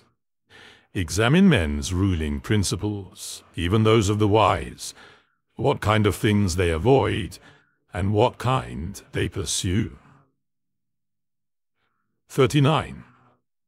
What is evil to thee does not subsist in the ruling principle of another, nor yet in any turning and mutation of thy corporeal covering. Where is it, then? It is in that part of thee in which subsists the power of forming opinions about evils. Let this power, then, not form such opinions, and all is well. And if that which is nearest to it, the poor body, is cut, burnt, filled with matter and rottenness, nevertheless let the part which forms opinion about these things be quiet. That is, let it judge that nothing is either bad or good, which can happen equally to the bad man and the good. For that which happens equally to him who lives contrary to nature, and to him who lives according to nature, is neither according to nature nor contrary to nature. Constantly regard the universe as one living being, having one substance and one soul, and observe how all things have reference to one perception, the perception of this one living being, and how all things act with one movement, and how all things are the cooperating causes of all things which exist. Observe, too, the continuous spinning of the thread, and of the contexture of the web. 41. Thou art a little soul, bearing about a corpse, as Epictetus used to say. 42. It is no evil for things to undergo change, as no good for things to subsist in consequence of change. 43. Time is like a river made up of the events which happen, and a violent stream. For as soon as a thing has been seen, it is carried away, and another comes in its place, and this will be carried away too. 44. Everything which happens is as familiar and as well known as the rose in spring and the fruit in summer. For such is disease and death and calumny and treachery, and whatever else delights fools or vexes them. 45. In the series of things, those which follow are always aptly fitted to those which have gone before. For this series is not like a mere enumeration of disjointed things, which is only a necessary sequence, but it is a rational connection. And as all existing things are arranged together harmoniously, so the things which come into existence exhibit no mere succession, but a certain wonderful relationship. 46.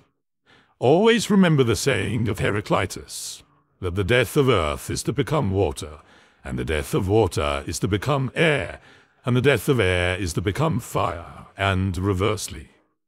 And think, too, of him who forgets whither the way leads, and that men quarrel with that which they are most constantly in communion, the reason which governs the universe.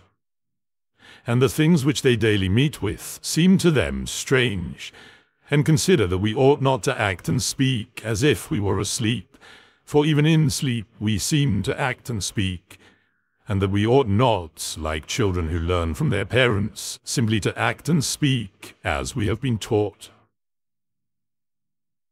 47. If any god told thee that thou shalt die tomorrow, or certainly on the day after tomorrow, thou wouldst not care much whether it was on the third day or on the morrow, unless thou wast in the highest degree mean-spirited. For how small is the difference? So think it no great thing to die after as many years as thou canst name, rather than tomorrow. 48. Think continually how many physicians are dead, after often contracting their eyebrows over the sick, and how many astrologers, after predicting with great pretensions the deaths of others, and how many philosophers, after endless discourses on death or immortality, how many heroes, after killing thousands, and how many tyrants who have used their power over men's lives with terrible insolence, as if they were immortal, and how many cities are entirely dead, so to speak, Helice and Pompeii and Herculaneum, and others innumerable. Add to the reckoning all whom thou hast known, one after another. One man after burying another has been laid out dead, and another buries him, and all this in a short time. To conclude, always observe how ephemeral and worthless human things are, and what was yesterday a little mucus, tomorrow will be a mummy or ashes. Pass then through this little space of time comfortably to nature, and end thy journey in content, as an olive falls off when it is ripe, blessing nature who produced it, and thanking the tree on which it grew. 49. Be like the promontory against which the waves continually break, but it stands firm and tames the fury of the water around it. Unhappy I am because this has happened to me. Not so, but happy I am, though it has happened to me, because I continue free from pain, neither crushed by the present, nor fearing the future. For such a thing as this might have happened to every man, but every man would not have continued free from pain on such an occasion. Why, then, is that rather a misfortune than this a good fortune? And dost thou in all cases call that a man's misfortune, which is not a deviation from man's nature? And does a thing seem to thee to be a deviation from man's nature, when it is not contrary to the will of man's nature? Well, thou knowest the will of nature. Will then this which has happened prevent thee from being just, magnanimous, temperate, prudent, secure against inconsiderate opinions and falsehood? Will it prevent thee from having modesty, freedom, and everything else, by the presence of which man's nature obtains all that is its own? Remember, too, on every occasion which leads thee to vexation, to apply this principle. Not that this is a misfortune, but that to bear it nobly is good fortune. It is a vulgar, but still a useful help towards contempt of death, to pass in review those who have tenaciously stuck to life. What more have they gained than those who have died early? Certainly they lie in their tombs somewhere at last, Cadicianus, Fabius, Julianus, Lepidus, or anyone else like them, who have carried out many to be buried, and then were carried out themselves. Altogether, the interval between birth and death is small, and consider how much trouble, and in company with what sort of people, and in what a feeble body, this interval is laboriously passed. Do not, then, consider life a thing of any value, for look to the immensity of time behind thee, and to the time which is before thee, another boundless space. In this infinity, then, what is the difference between him who lives 3 days and him who lives 3 generations? 51. Always run to the short way, and the short way is the natural. Accordingly, say and do everything in conformity with the soundest reason. For such a purpose frees a man from trouble and warfare, and all artifice and ostentatious display.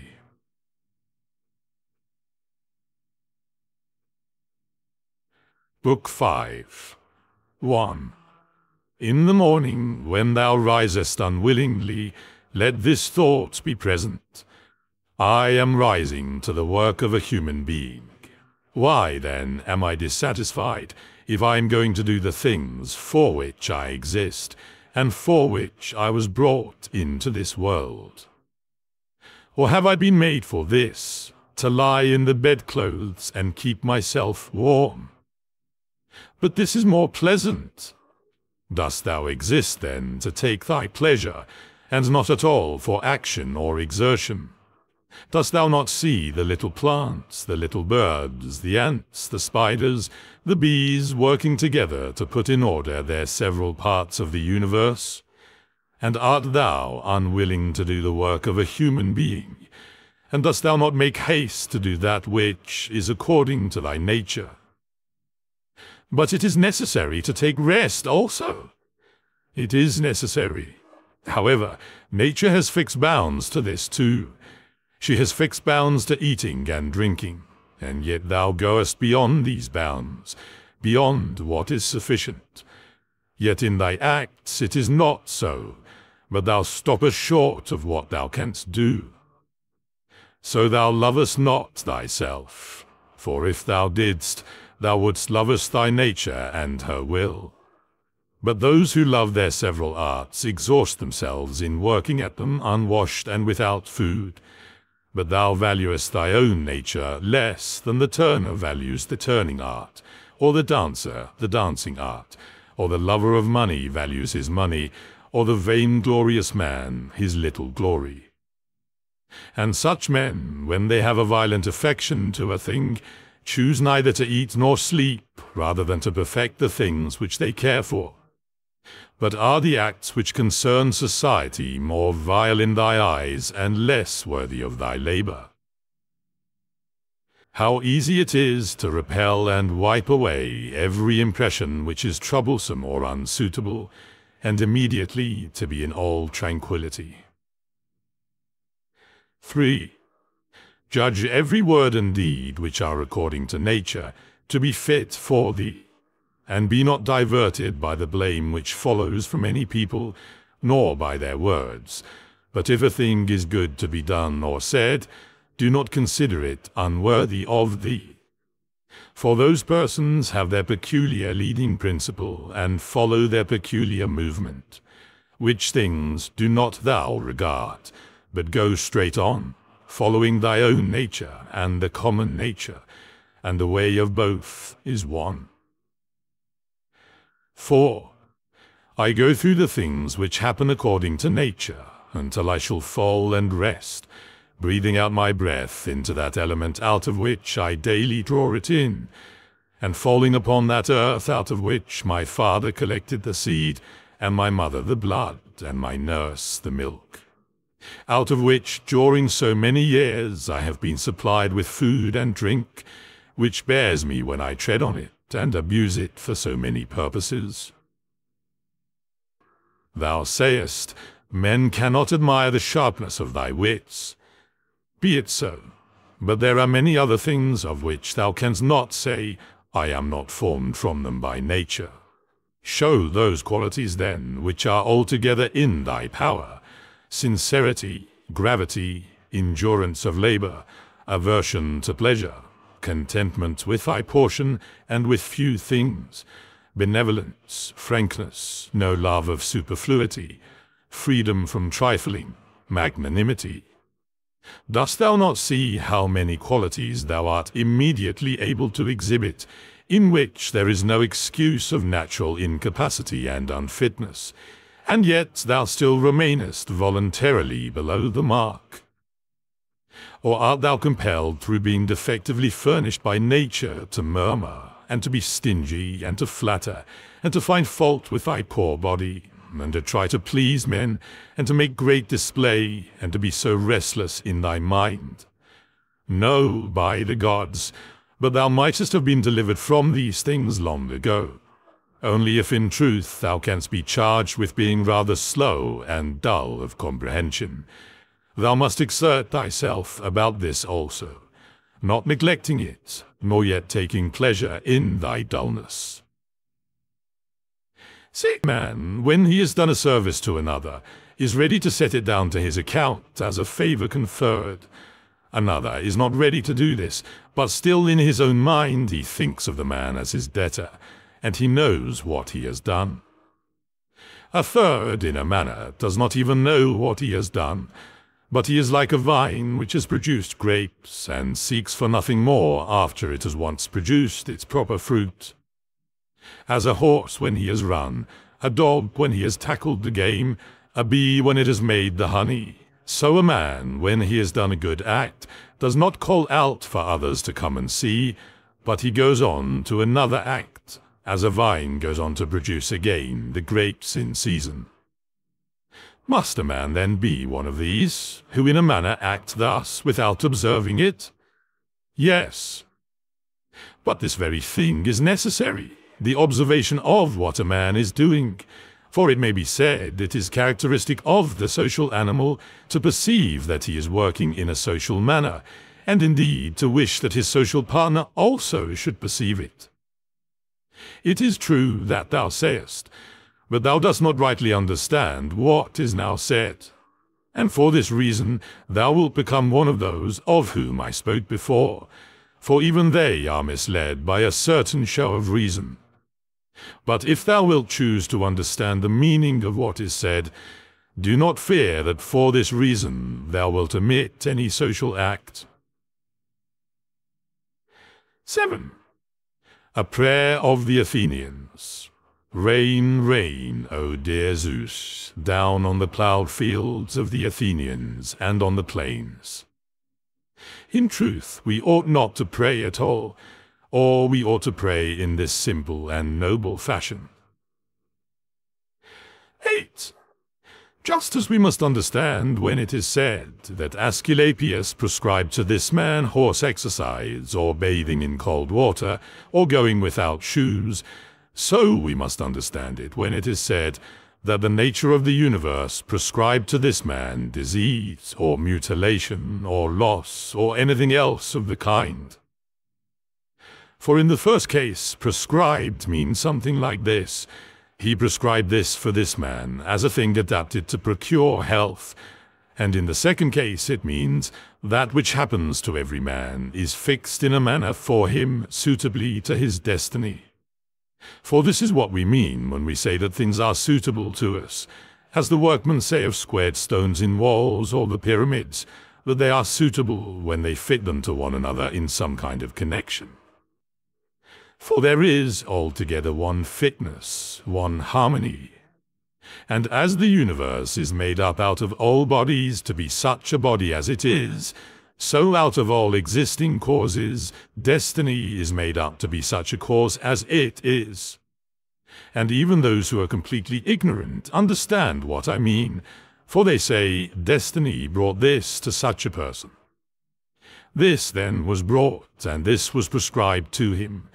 Let us then receive these things, as well as those which Asclepius prescribes.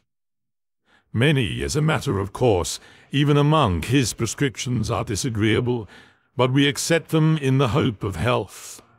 Let the perfecting and accomplishment of the things which the common nature judges to be good be judged by thee to be of the same kind as thy health. And so accept everything which happens, even if it seem disagreeable, because it leads to this, to the health of the universe, and to the prosperity and felicity of Zeus. For he would not have brought on any man what he has brought, if it were not useful for the whole. Neither does the nature of anything, whatever it may be, cause anything which is not suitable to that which is directed by it. For two reasons, then, it is right to be content with that which happens to thee, the one because it was done for thee and prescribed for thee, and in a manner had reference to thee, originally from the most ancient causes spun with thy destiny. And the other because even that which comes severally to every man is to the power which administers the universe a cause of felicity and perfection, nay, even of its very continuance. For the integrity of the whole is mutilated if thou cuttest off anything whatever from the conjunction and the continuity either of the parts or of their causes. And thou dost cut off, as far as it is in thy power, when thou art dissatisfied, and in a manner triest to put anything out of the way. 9. Be not disgusted, nor discouraged, nor dissatisfied, if thou dost not succeed in doing everything according to right principles. But when thou hast failed, return back again, and be content if the greater part of what thou dost is consistent with man's nature, and love this to which thou returnest. And do not return to philosophy as if she were a master, but act like those who have sore eyes, and apply a bit of a sponge and egg, or as another who applies a plaster, or drenching with water. And remember that philosophy only requires things which thy nature requires. But thou wouldst have something else which is not according to nature? It may be objected, Why, what is more agreeable than this which I am doing? But is not this the very reason why pleasure deceives us? And consider if magnanimity, freedom, simplicity, equanimity, piety are not more agreeable. For what is more agreeable than wisdom itself, when thou thinkest of the security and the happy course of all things, which depend on the faculty of understanding and knowledge? 10. Things are in such a kind of envelopment that they have seemed to philosophers, not a few nor those common philosophers, altogether unintelligible. Nay, even to the Stoics themselves they seem difficult to understand. And all our assent is changeable, for where is the man who never changes? Carry thy thoughts, then, to the objects themselves, and consider how short-lived they are, and worthless, and that they may be in the possession of a filthy wretch, or a whore, or a robber. Then turn to the morals of those who live with thee, and it is hardly possible to endure even the most agreeable of them, to say nothing of a man being hardly able to endure himself. In such darkness, then, and dirt, and in so constant a flux, both of substance and of time, and of motion and of things moved, what there is worth being highly prized, or even an object of serious pursuit, I cannot imagine. But on the contrary, it is a man's duty to comfort himself, and to wait for the natural dissolution, and not to be vexed at the delay, but to rest in these principles only. The one, that nothing will happen to me which is not comfortable to the nature of the universe, and the other, that it is in my power never to act contrary to my God and Daemon, for there is no man who will compel me to this. 11. About what am I now employing my own soul? On every occasion I must ask myself this question, and inquire, what have I now in this part of me which they call the ruling principle? And whose soul have I now? That of a child, or of a young man, or of a feeble woman, or of a tyrant, or of a domestic animal, or of a wild beast?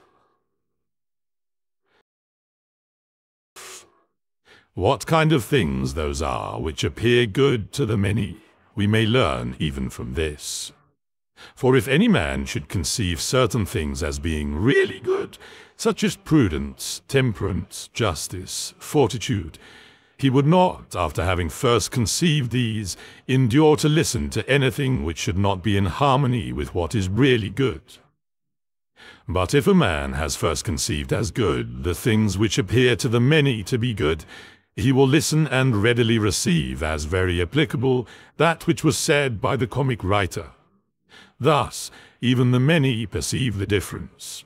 For were it not so, this saying would not offend and would not be rejected, while we receive it when it is said of wealth and of the means which further luxury and fame, as said fitly and wittily.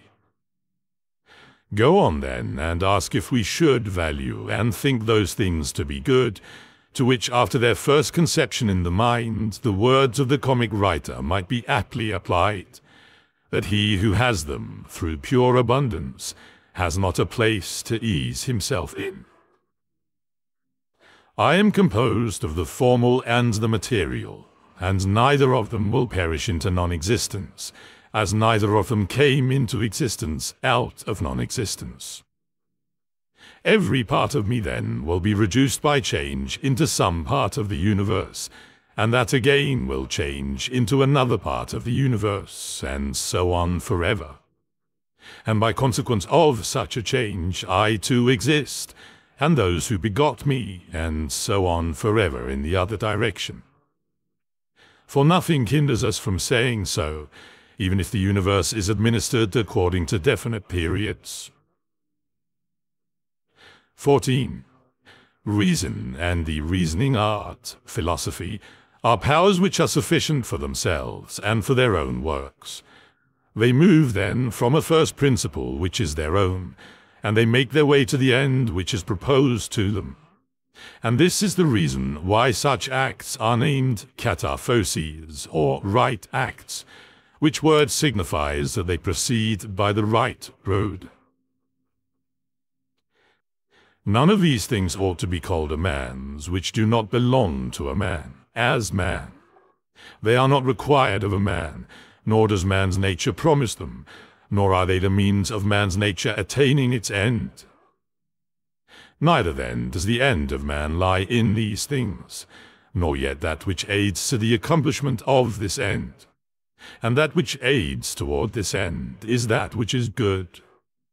Besides, if any of these things did belong to man, it would not be right for a man to despise them and to set himself against them, nor would a man be worthy of praise who showed that he did not want these things, nor would he who stinted himself in any of them be good, if indeed these things were good. But now, the more of these things a man deprives himself of, or of other things like them, or even when he is deprived of any of them, the more patiently he endures the loss. Just in the same degree, he is a better man. 16.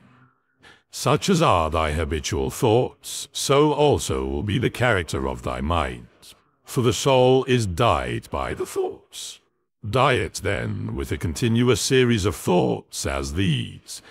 For instance, that where a man can live, there he can also live well. But he must live in a palace, well then he can also live well in a palace.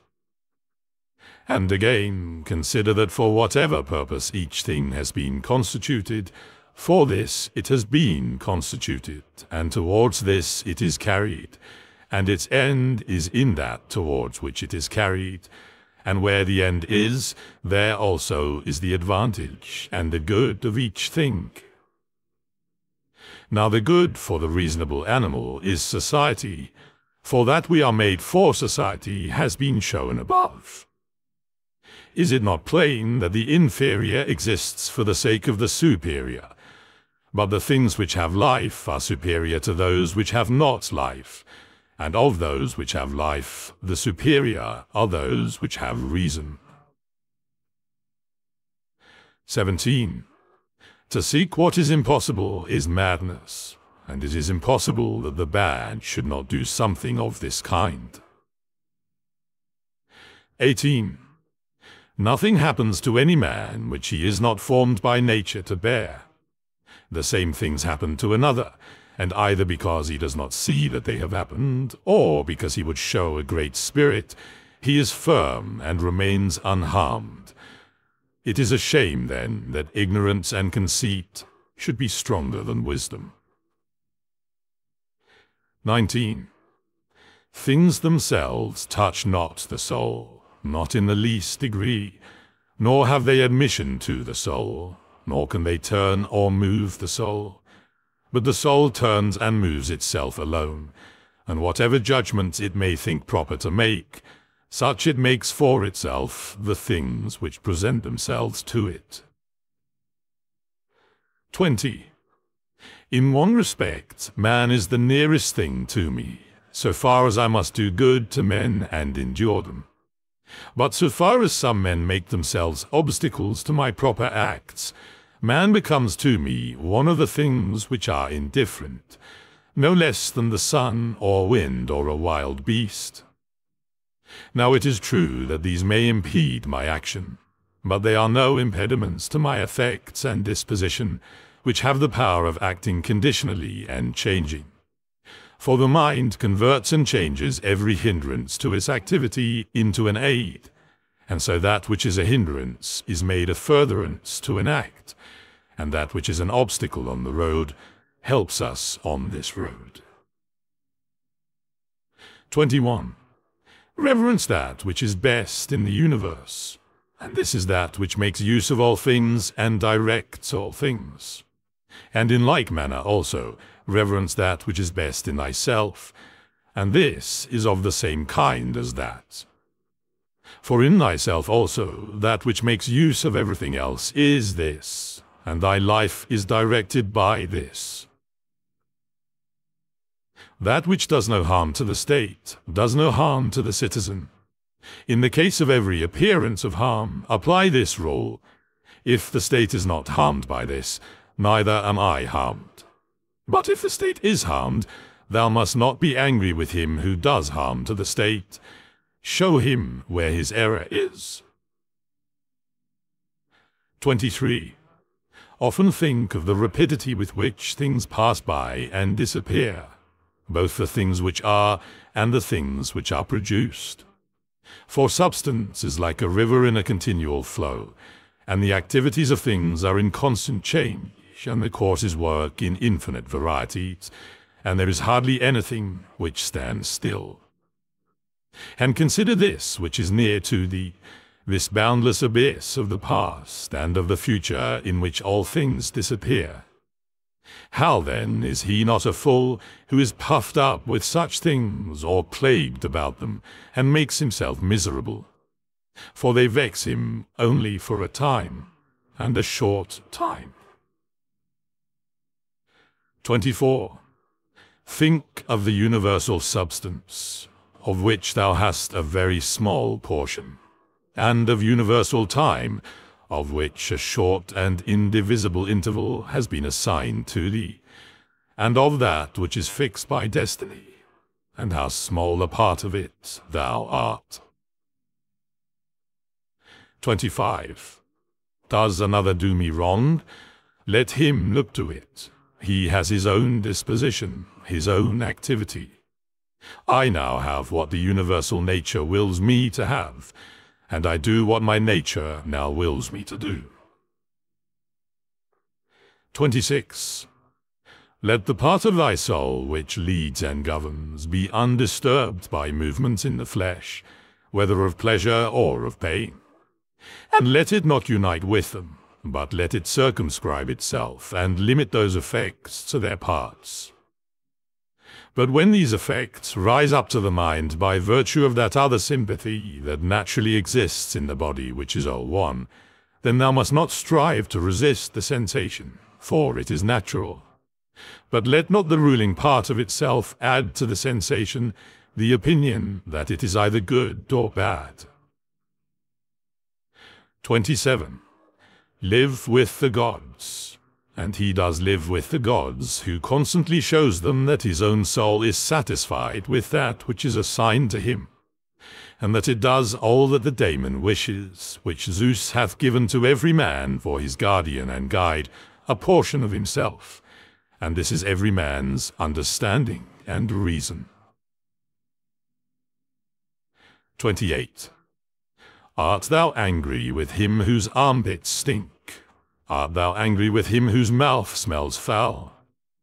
What good will this anger do thee? He has such a mouth, he has such armpits. It is necessary that such an emanation must come from such things. But the man has reason, it will be said, and he is able, if he takes pains, to discover wherein he offends. I wish thee well of thy discovery. Well, then, and thou hast reason.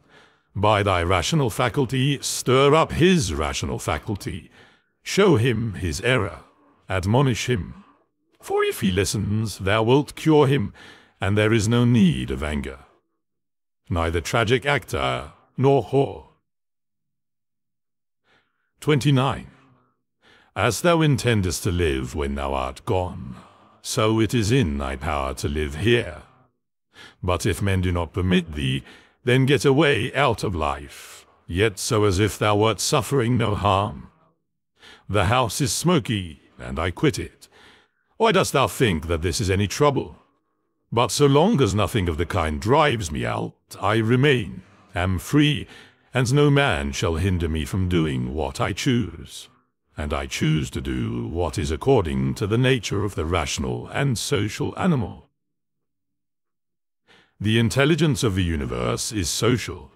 Accordingly, it has made the inferior things for the sake of the superior, and it has fitted the superior to one another. Thou seest how it has subordinated, coordinated, and assigned to everything its proper portion, and has brought together into concord with one another the things which are the best. 31. How hast thou behaved hitherto to the gods, thy parents, fathers, brethren, children, teachers, to those who looked after thy infancy, to thy friends, kinsfolk, to thy slaves. Consider if thou hast hitherto behaved to all in such a way that this may be said of thee, never has wronged a man in deed or word. And call to recollection both how many things thou hast passed through, and how many things thou hast been able to endure, and that the history of thy life is now complete, and thy service is ended.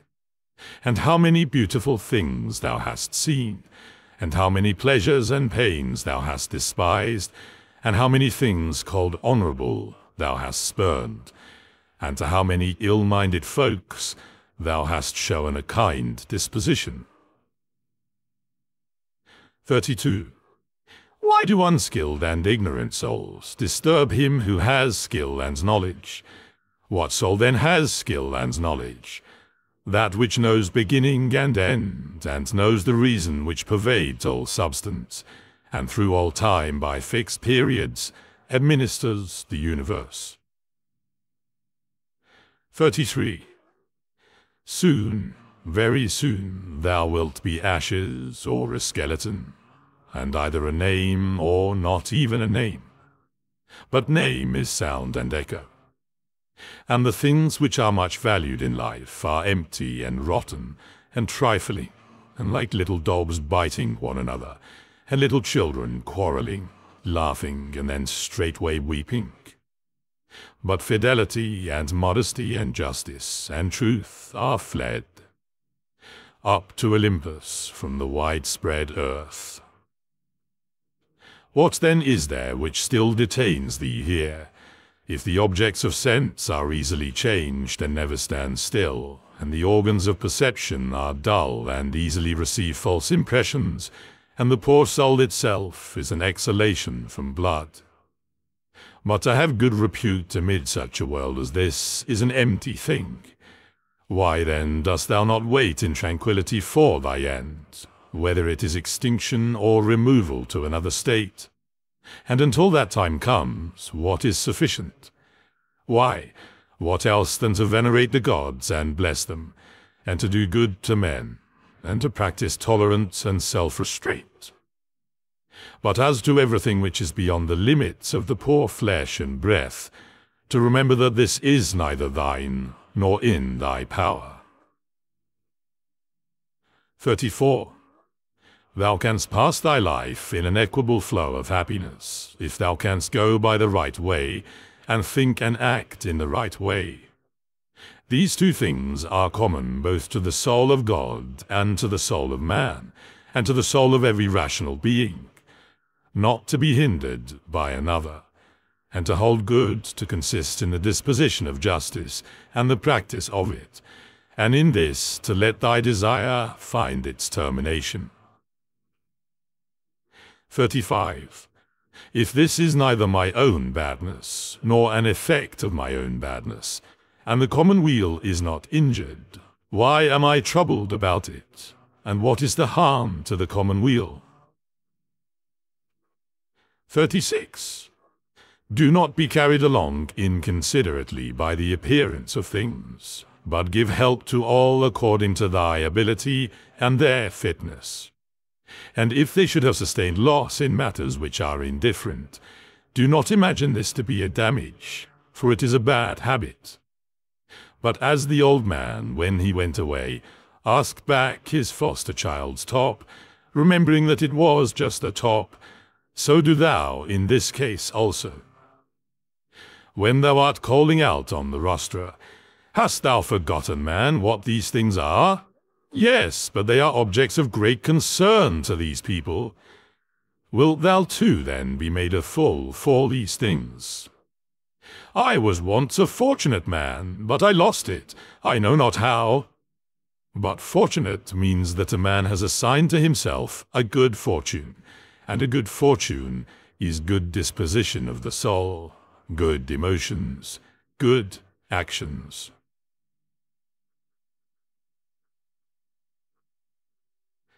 Book 6. 1. The substance of the universe is obedient and compliant, and the reason which governs it has in itself no cause for doing evil, for it has no malice, nor does it do evil to anything, nor is anything harmed by it. But all things are made and perfected according to this reason.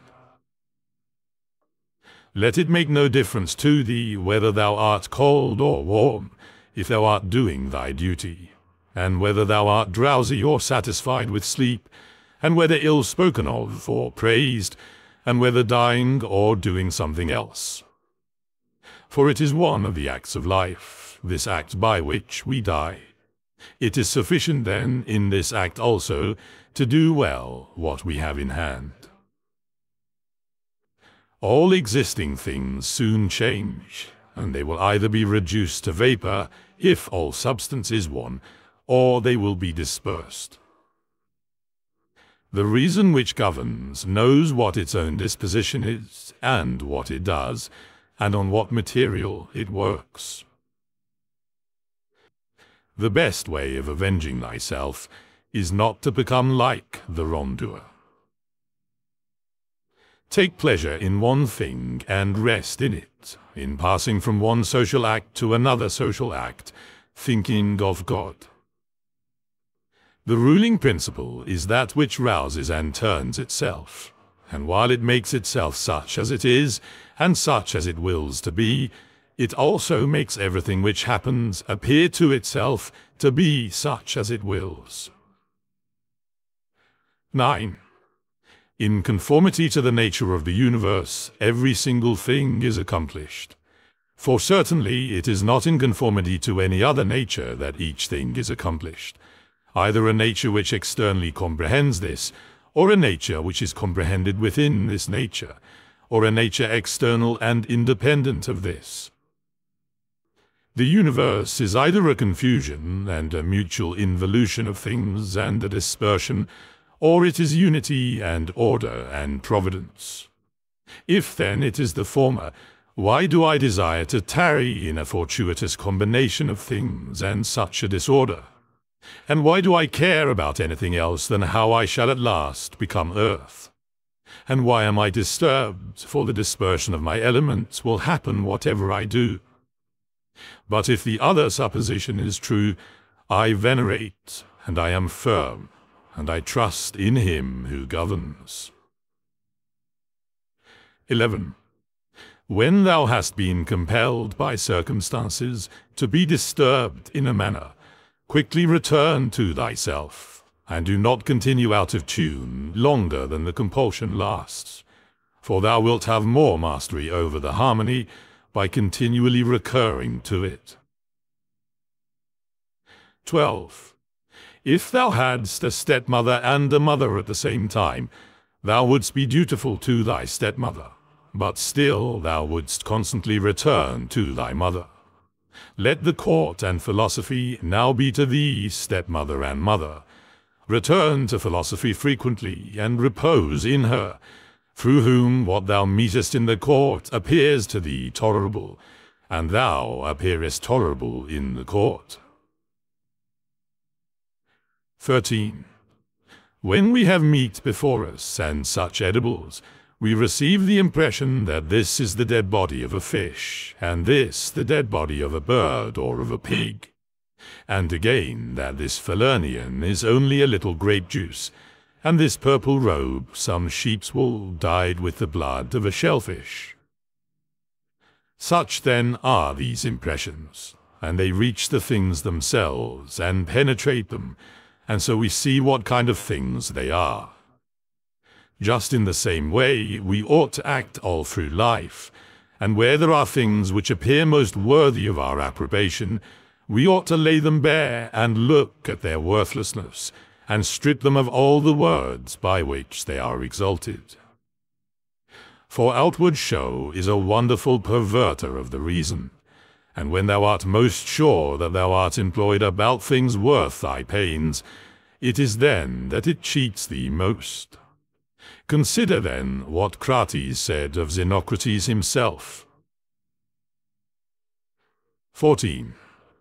Most of the things which the multitude admire are referred to objects of the most general kind, those which are held together by cohesion of natural organization, such as stones, wood, fig trees, vines, olives. But those which are admired by men, who are a little more reasonable, are referred to the things which are held together by a living principle, as flocks, herds. Those which are admired by men who are still more instructed are the things which are held together by a rational soul, not, however, a universal soul, but rational so far as it is a soul skilled in some art, or expert in some other way, or simply rational so far as it possesses a number of slaves.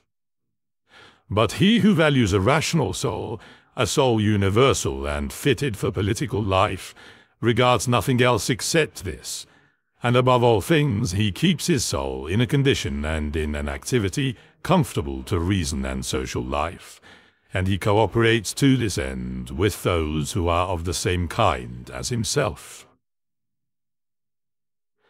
15. Some things are hurrying into existence, and others are hurrying out of it, and of that which is coming into existence, part is already extinguished. Motions and changes are continually renewing the world, just as the uninterrupted course of time is always renewing the infinite duration of ages.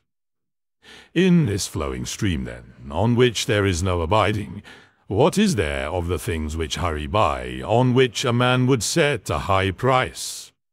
It would be just as if a man should fall in love with one of the sparrows which fly by, but it has already passed out of sight. Something of this kind is the very life of every man, like the exhalation of the blood and the respiration of the air. For such as it is to have once drawn in the air and to have given it back, which we do every moment, just the same is it with the whole respiratory power, which thou didst receive at thy birth yesterday and the day before, to give it back to the element from which thou didst first draw it. 16.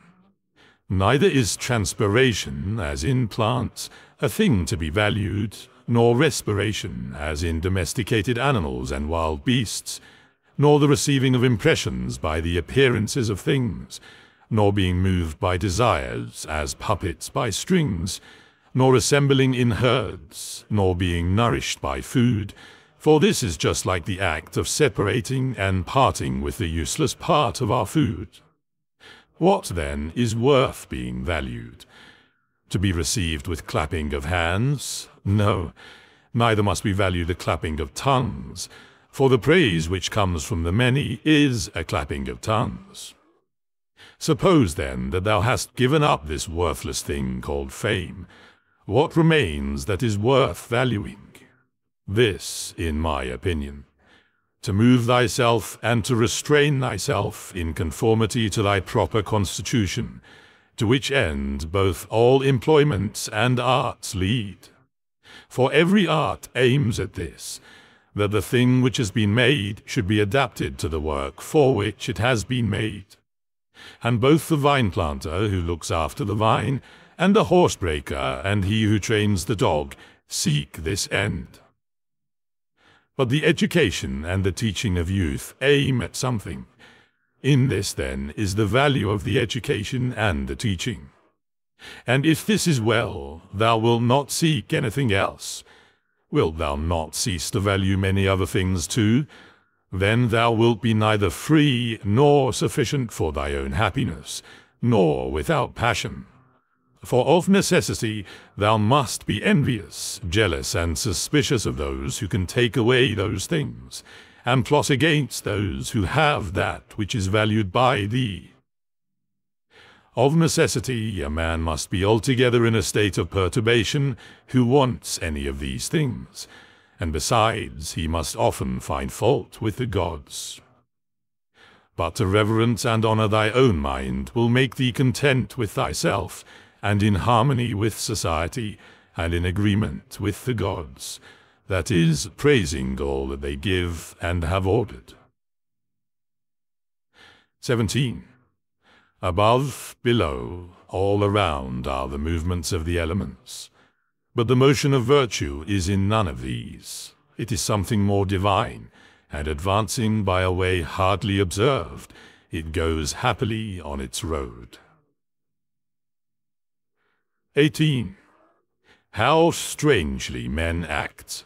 They will not praise those who are living at the same time and living with themselves, but to be praised by posterity, by those whom they have never seen nor ever will see, this they set much value on.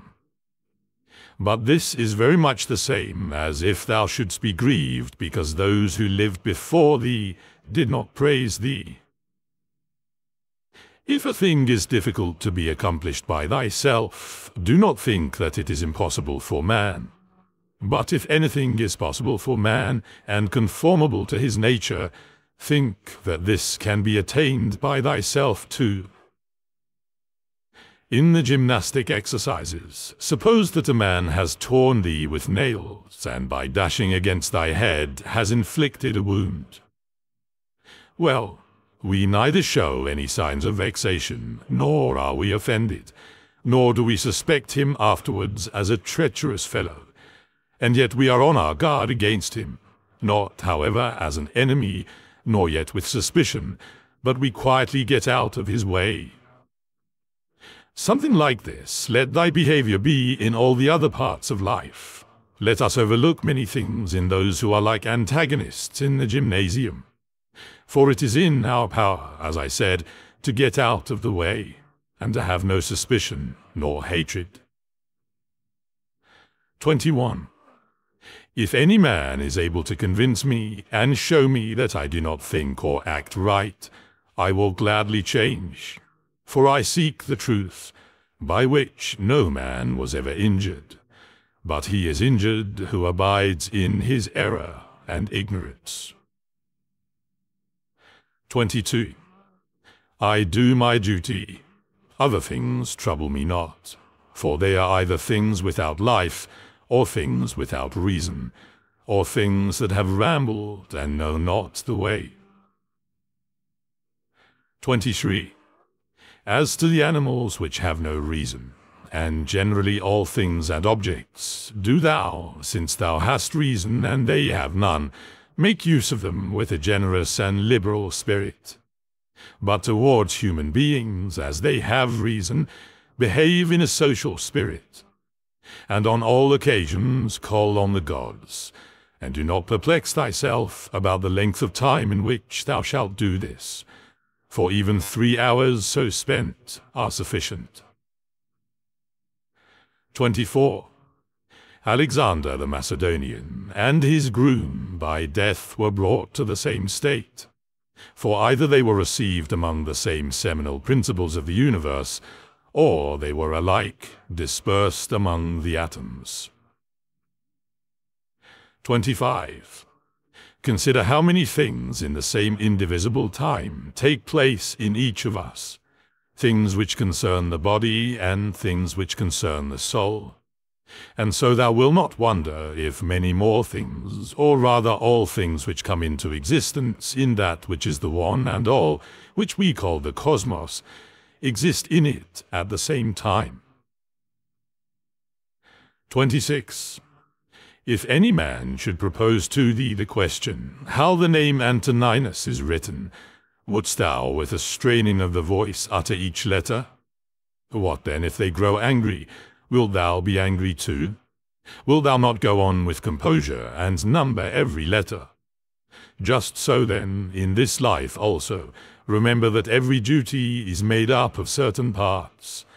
These it is thy duty to observe, and without being disturbed or showing anger towards those who are angry with thee, to go on thy way and finish that which is set before thee. 27. How cruel it is not to allow men to strive after the things which appear to them to be suitable to their nature and profitable. And yet in a manner thou dost not allow them to do this, when thou art vexed because they do wrong. For they are certainly moved towards things because they suppose them to be suitable to their nature and profitable to them. But it is not so. Teach them then, and show them without being angry. 28. Death is a cessation of the impressions through the senses, and of the pulling of the strings which move the appetites, and of the discursive movement of the thoughts, and of the service to the flesh. 29. It is a shame for the soul to be first to give way in this life, when thy body does not give way. 30. Take care that thou art not made into a Caesar, that thou art not dyed with this dye. For such things happen. Keep thyself then simple, good, pure, serious, free from affection, a friend of justice, a worshipper of the gods, kind, affectionate, strenuous in all proper acts. Strive to continue to be such as philosophy wish to make thee. Reverence the gods and help men. Short is life. There is only one fruit of this terrene life, a pious disposition and social acts. Do everything as a disciple of Antoninus. Remember his constancy in every act which was conformable to reason, and his evenness in all things, and his piety, and the serenity of his countenance, and his sweetness, and his disregard of empty fame, and his efforts to understand things, and how he would never let anything pass without having first most carefully examined it, and clearly understood it, and how he bore with those who blamed him unjustly, without blaming them in return, how he did nothing in a hurry, and how he listened not to calumnies, and how exact an examiner of manners and actions he was, and not given to reproach people, nor timid, nor suspicious, nor a sophist, and with how little he was satisfied, such as lodging, bed, dress, food, servants, and how laborious and patient, and how he was able, on account of his sparing diet, to hold out to the evening, not even requiring to relieve himself by any evacuations except at the usual hour. And his firmness and uniformity in his friendships, and how he tolerated freedom of speech in those who opposed his opinions, and the pleasure that he had when any man showed him anything better, and how religious he was without superstition. Imitate all this, that thou mayest have as good a conscience when thy last hour comes as he had. 31. Return to thy sober senses, and call thyself back. And when thou hast roused thyself from sleep, and hast perceived that they were only dreams which troubled thee, now in thy waking hours look at these things about thee, as thou didst look at those dreams. 32. I consist of a little body and a soul. Now to this little body all things are indifferent, for it is not able to perceive differences. But to the understanding those things only are indifferent, which are not the works of its own activity. But whatever things are the works of its own activity, all these are in its power. And of these, however, only those which are done with reference to the present, for as to the future and the past activities of the mind, even these are for the present indifferent. 33. Neither the labor which the hand does, nor that of the foot, is contrary to nature, so long as the foot does the foot's work and the hand the hand's. So then, neither to a man, as a man, is his labor contrary to nature, so long as it does the things of a man. But if the labor is not contrary to his nature, neither is it an evil to him. 34. How many pleasures have been enjoyed by robbers, patricides, tyrants. 35. Dost thou not see how the handicraftsmen accommodate themselves up to a certain point to those who are not skilled in their craft? Nevertheless, they cling to the reason, the principles of their art, and do not endure to depart from it. Is it not strange if the architect and the physician shall have more respect to the reason of their own arts than man to his own reason, which is common to him and the gods. 36. Asia and Europe are corners of the universe. All the sea, a drop in the universe. Athos, a little clod of the universe. All the present time is a point in eternity. All things are little, changeable, perishable. All things come from thence, from that universal ruling power, either directly proceeding or by way of sequence. And accordingly, the lion's gaping jaws, and that which is poisonous, and every harmful thing, as a thorn, as mud, are after products of the grand and beautiful. Do not then imagine that they are of another kind from that which thou dost venerate, but form a just opinion of the source of all. He who has seen present things has seen all, both everything which has taken place from all eternity, and everything which will be for time without end. For all things are of one kin, and of one form. 38. Frequently consider the connection of all things in the universe, and their relation to one another. For in a manner all things are implicated with one another, and all in this way are friendly to one another. For one thing comes in order after another, and this is by virtue of the active movement and mutual conspiration and the unity of the substance. 39. Adapt thyself to the things with which thy lot has been cast, and the men among whom thou hast received thy portion, love them, but do it truly and sincerely. 40. Every instrument, tool, vessel, if it does that for which it has been made, is well, and yet he who made it is not there. But in the things which are held together by nature, there is within, and there abides in them, the power which made them. Wherefore the more is it fit to reverence this power, and to think that, if thou dost live and act according to its will, everything in thee is in conformity to intelligence. And thus also in the universe, the things which belong to it are in conformity to intelligence. 41. Whatever of the things which are not within thy power thou shalt suppose to be good for thee, or evil, it must of necessity be that, if such a bad thing befall thee, or the loss of such a good thing, thou wilt not blame the gods, and hate men too, those who are the cause of the misfortune or the loss, or those who are suspected of being likely to be the cause.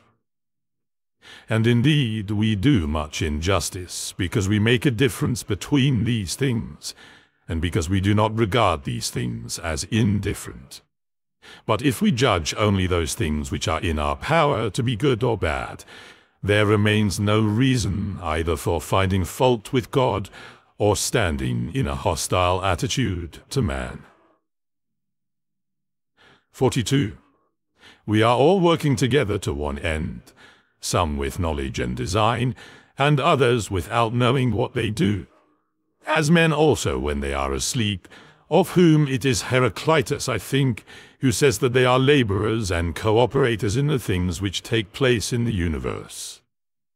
But men cooperate after different fashions, and even those who cooperate abundantly, you find fault with what happens, and those who try to oppose it and to hinder it, for the universe had need even of such men as these. It remains, then, for thee to understand among what kind of workmen thou placest thyself, for he who rules all things will certainly make a right use of thee, and he will receive thee among some part of the cooperators, and of those whose labours conduce to one end. But be not thou such a part as the mean and ridiculous verse in the play, which Chrysippus speaks of. 43. Does the sun undertake to do the work of the rain, or Aesculapius the work of the earth? And how is it with respect to each of the stars? Are they not different, and yet they work together to the same end? 44. If the gods have determined about me, and about the things which must happen to me, they have determined well. For it is not easy to imagine a deity without forethought. And as to doing me harm, why should they have any desire towards that? For what advantage would result to them from this, or to the whole, which is the special object of their providence? But if they have not determined about me individually, they have certainly determined about the whole at least, and the things which happen by way of sequence in this general arrangement, I ought to accept with pleasure, and to be content with them. But if they determine about nothing, which is wicked to believe, for if we do believe it, let us neither sacrifice, nor pray, nor swear by them, nor do anything else which we do as if the gods were present and lived with us. But if, however, the gods determine about none of the things which concern us, I am able to determine about myself, and I can inquire about that which is useful. And that is useful to every man, which is conformable to his own constitution and nature. But my nature is rational and social, and my city and country, so far as I am Antoninus, is Rome. But so far as I am a man, it is the world. The things, then, which are useful to these cities, are alone useful to me.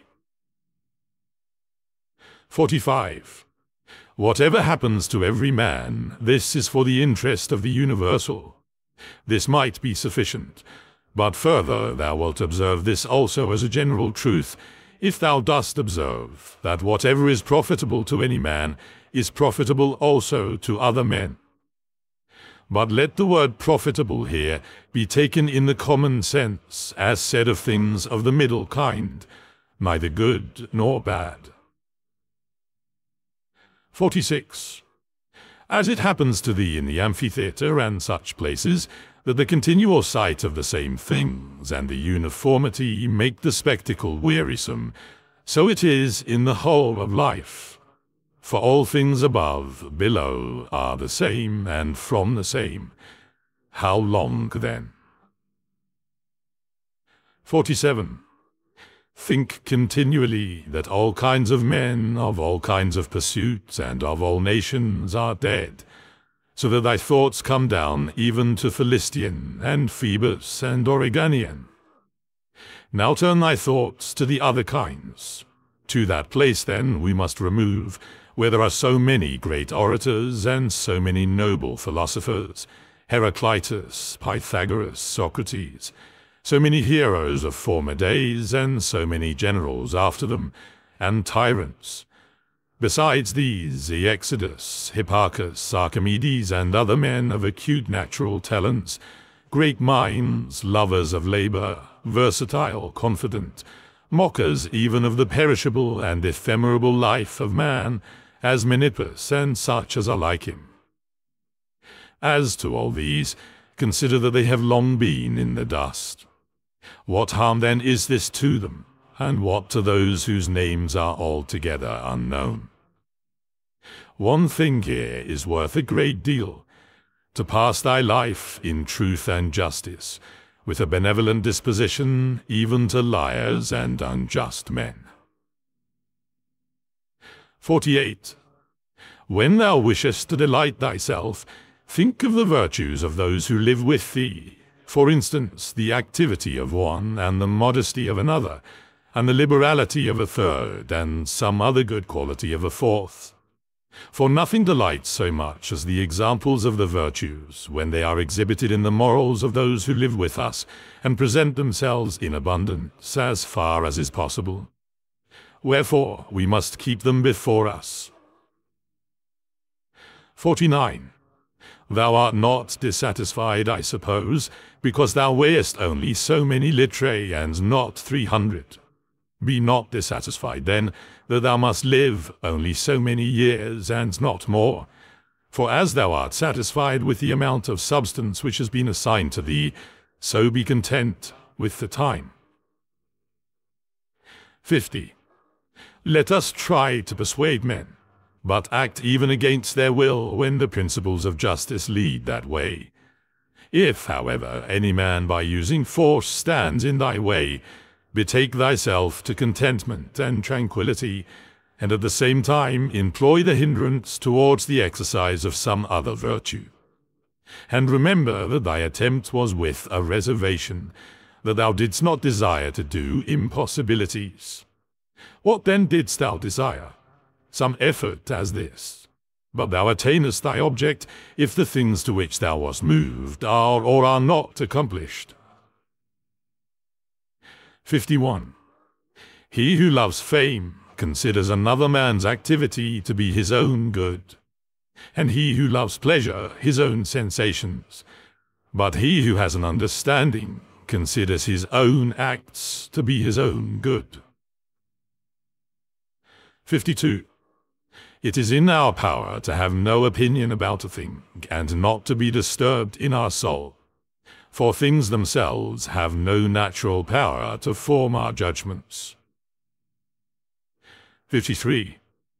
Accustom thyself to attend carefully to what is said by another, and as much as it is possible, be in the speaker's mind. 54. That which is not good for the swarm, neither is it good for the bee. 55. If sailors abused the helmsman, or the sick the doctor, would they listen to anybody else? Or how could the helmsman secure the safety of those in the ship, or the doctor the health of those whom he attends? 56. How many together with whom I came into the world are already gone out of it? 57.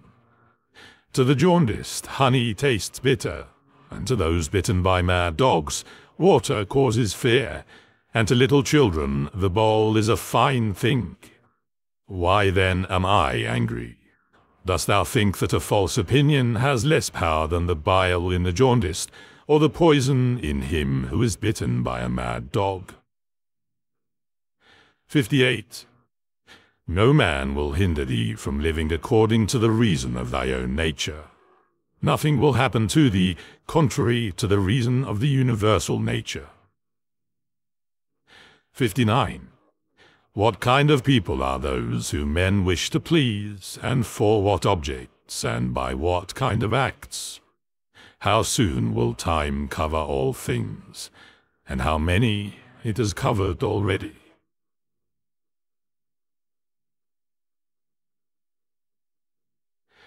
Book 7.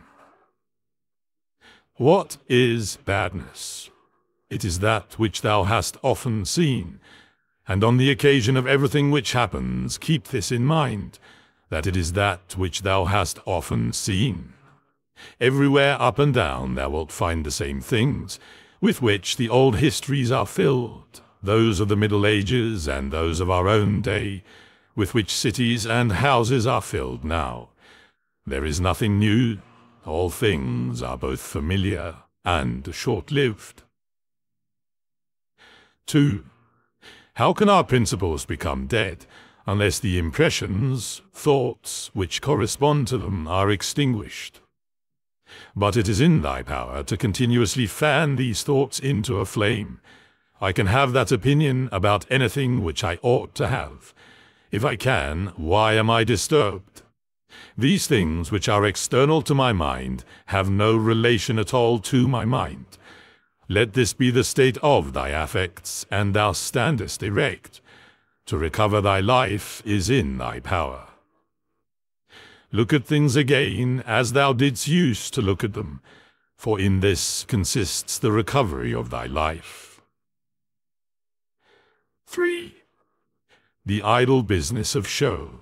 Plays on the stage, flocks of sheep, herds, exercises with spears, a bone cast to little dogs, a bit of bread into fish ponds, labourings of ants and burden-carrying, runnings about of frightened little mice, puppets pulled by strings, all alike.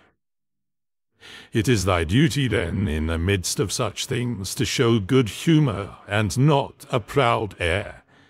To understand, however, that every man is worth just so much as the things are worth about which he busies himself.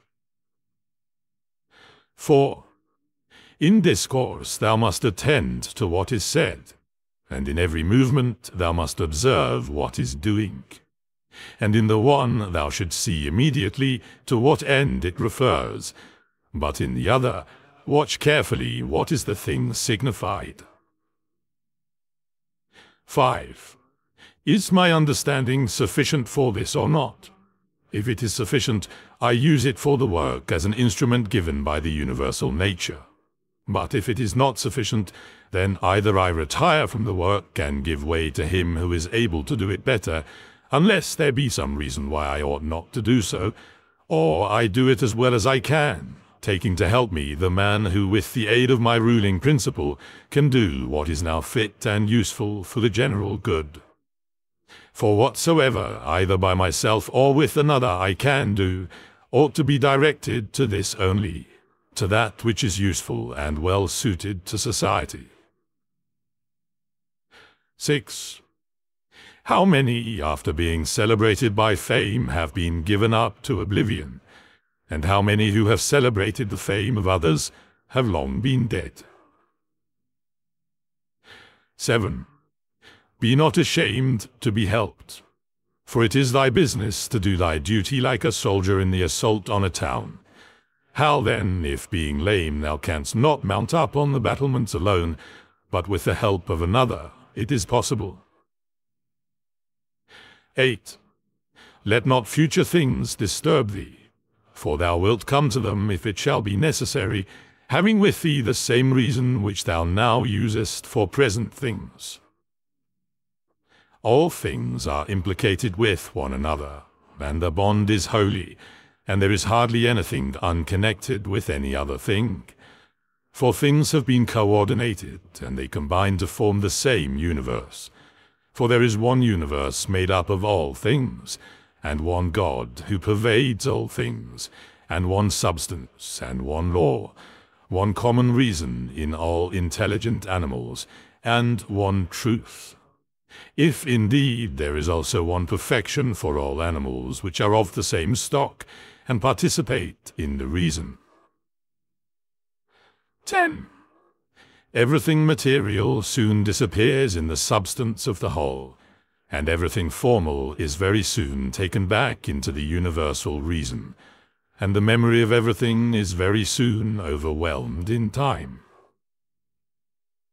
11. To the rational animal, the same act is according to nature and according to reason. 12. Be thou erect, or be made erect. 13. Just as it is with the members in those bodies which are united in one, so it is with rational beings which exist separate, for they have been constituted for one cooperation.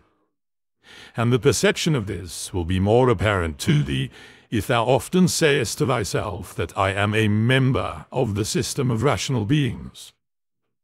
But if thou sayest that thou art a part, thou dost not yet love men from thy heart.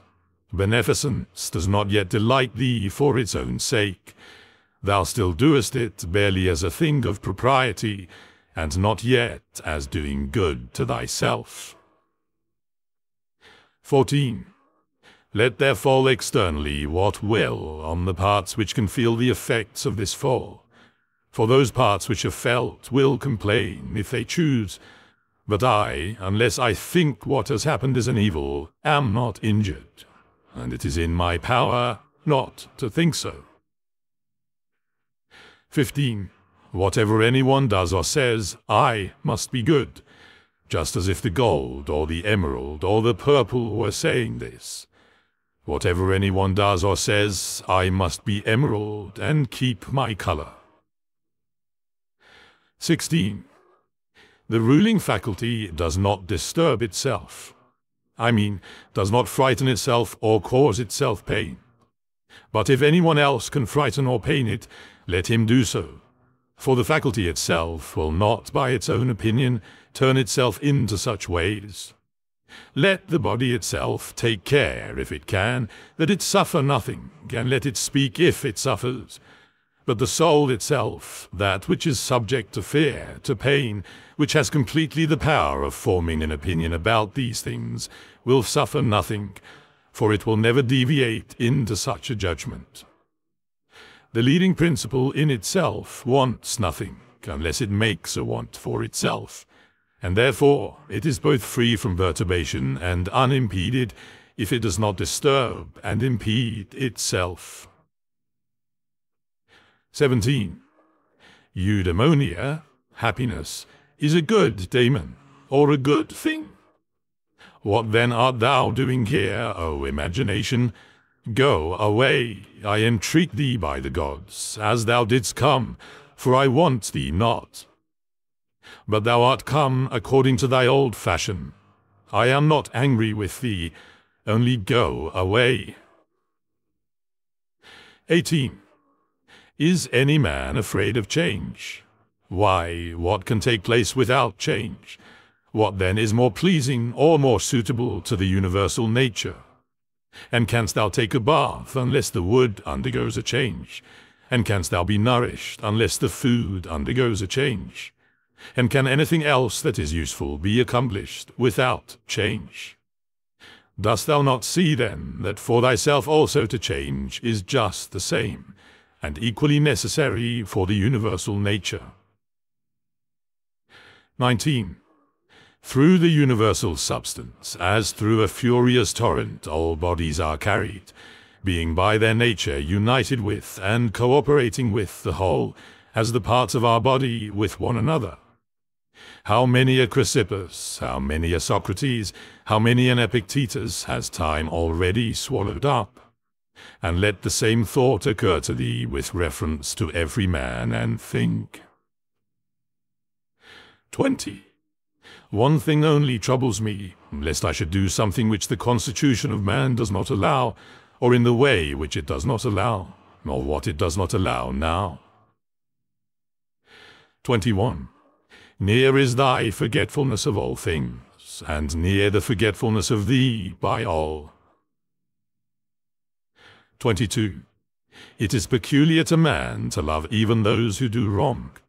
And this happens if, when they do wrong, it occurs to thee that they are kinsmen, and that they do wrong through ignorance and unintentionally, and that soon both of you will die, and above all, that the wrongdoer has done thee no harm, for he has not made thy ruling faculty worse than it was before. The universal nature out of the universal substance, as if it were wax, now molds a horse, and when it has broken this up, it uses the material for a tree, then for a man, then for something else. And each of these things subsists for a very short time. But it is no hardship for the vessel to be broken up, just as there was none in its being fastened together. 24. A scowling look is altogether unnatural. When it is often assumed, the result is that all comeliness dies away, and at last is so completely extinguished that it cannot be again lighted up at all. Try to conclude from this very fact that it is contrary to reason, for if even the perception of doing wrong shall depart, what reason is there for living any longer? 25. Nature which governs the whole will soon change all things thou seest, and out of their substance will make other things, and again other things from the substance of them, in order that the world may be ever new. 26. When a man has done thee any wrong, immediately consider with what opinion about good and evil he has done wrong. For when thou hast seen this, thou wilt pity him, and wilt neither wonder nor be angry. For either thou thyself thinkest the same thing to be good that he does, or another thing of the same kind. It is thy duty then to pardon him. But if thou dost not think such things to be good or evil, thou wilt more readily be well disposed to him who is in error. 27. Think not so much of what thou hast not, as of what thou hast. But of the things which thou hast, select the best, and then reflect how eagerly they would have been sought if thou hadst them not. At the same time, however, take care that thou dost not, through being so pleased with them, accustom thyself to overvalue them, so as to be disturbed if ever thou shouldst not have them. 28. Retire into thyself. The rational principle which rules has this nature, that it is content with itself when it does what is just, and so secures tranquility. 29.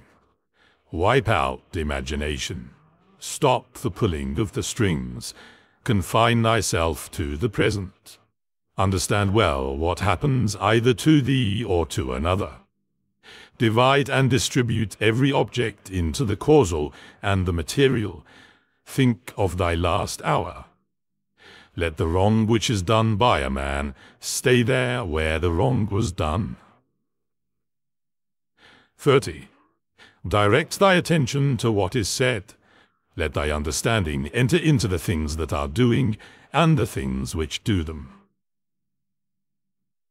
31. Adorn thyself with simplicity and modesty, and with indifference towards the things which lie between virtue and vice. Love mankind, follow God. The poet says that law rules all, and it is enough to remember that law rules all. 32. About death. Whether it is a dispersion or a resolution into atoms, or annihilation, it is either extinction or change. 33. About pain. The pain which is intolerable carries us off, but that which lasts a long time is tolerable, and the mind maintains its own tranquility by retiring into itself, and the ruling faculty is not made worse. But the parts which are harmed by pain, let them, if they can, give their opinion about it. 34. About fame. Look at the minds of those who seek fame, observe what they are, and what kind of things they avoid, and what kind of things they pursue. And consider that as the heaps of sand piled on one another hide the former sands, so in life the events which go before are soon covered by those which come after. 35. From Plato. The man who has an elevated mind and takes a view of all time and of all substance, dost thou suppose it possible for him to think that human life is anything great? It is not possible, he said. Such a man, then, will think that death also is no evil. Certainly not. 36. From Antisthenes. It is royal to do good and to be abused for it. 37. It is a base thing for the countenance to be obedient and to regulate and compose itself as the mind commands, and for the mind not to be regulated and composed by itself. 38. It is not right to vex ourselves at things, for they care naught about it. 39. To the immortal gods, and give us joy. 40. Life must be reaped like the ripe ears of corn. One man is born, another dies. 41. If gods care not for me and my children, there is a reason for it. 42. For the good is with me, and the just. 43. No joining others in their wailing, no violent emotion. 44. From Plato. But I would make this man a sufficient answer, which is this: Thou sayest not well if thou thinkest that a man who is good for anything at all ought to compute the hazard of life or death, and should not rather look to this only in all that he does, whether he is doing what is just or unjust, and the works of a good or a bad man. 45.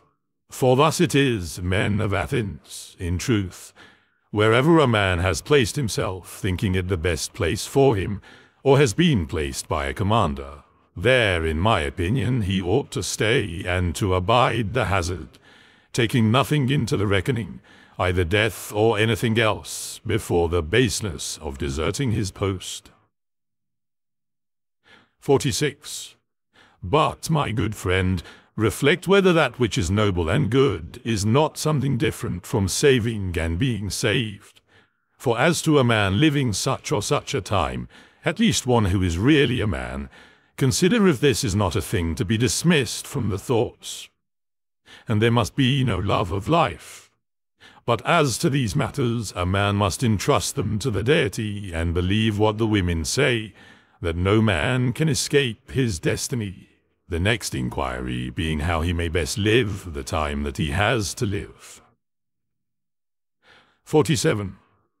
Look around at the courses of the stars, as if thou wert going along with them, and constantly consider the changes of the elements into one another, for such thoughts purge away the filth of the terrene life. 48. This is a fine saying of Plato, that he who is discoursing about men should look also at earthly things as if he viewed them from some higher place, should look at them in their assemblies, armies, agricultural labors, marriages, treaties, births, deaths, noise of the courts of justice, desert places, various nations of barbarians, feasts, lamentations, markets, a mixture of all things, and an orderly combination of contraries. 49. Consider the past. Such great changes of political supremacies, thou mayest foresee also the things which will be. For they will certainly be of like form, and it is not possible that they should deviate from the order of the things which take place now.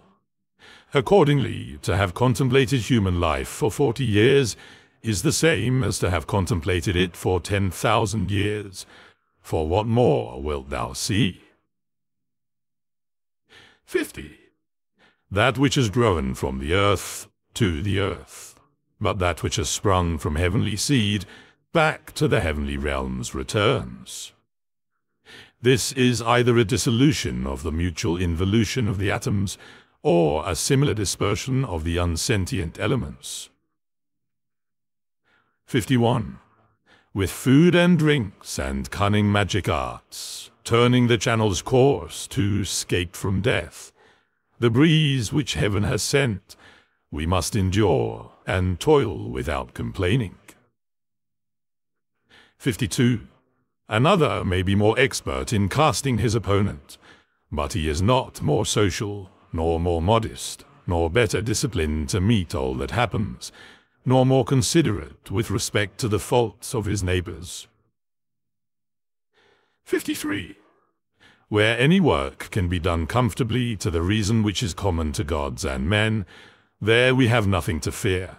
For where we are able to get profit by means of the activity which is successful and proceeds according to our constitution, there no harm is to be suspected. 54.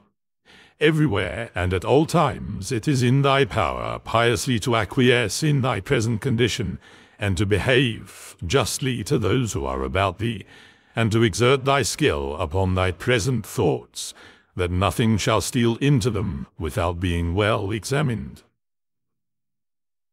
55. Do not look around thee to discover other men's ruling principles, but look straight to this, to what nature leads thee, both the universal nature through the things which happen to thee, and thy own nature through the acts which must be done by thee. But every being ought to do that which is according to its constitution, and all other things have been constituted for the sake of rational beings, just as among irrational things the inferior for the sake of the superior, but the rational for the sake of one another. The prime principle, then, in man's constitution is the social, and the second is not to yield to the persuasions of the body, for it is the peculiar office of the rational and intelligent motion to circumscribe itself, and never to be overpowered either by the motion of the senses or of the appetites, for both are animal. But the intelligent motion claims superiority, and does not permit itself to be overpowered by the others. And with good reason, for it is formed by nature to use all of them. The third thing in the rational constitution is freedom from error and from deception. Let the ruling principle, holding fast to these things, go straight on, and it has what is its own. 56. Consider thyself to be dead, and to have completed thy life up to the present time, and live according to nature the remainder which is allowed to thee. 57. Love that only which happens to thee, and is spun with the thread of thy destiny, for what is more suitable? 58.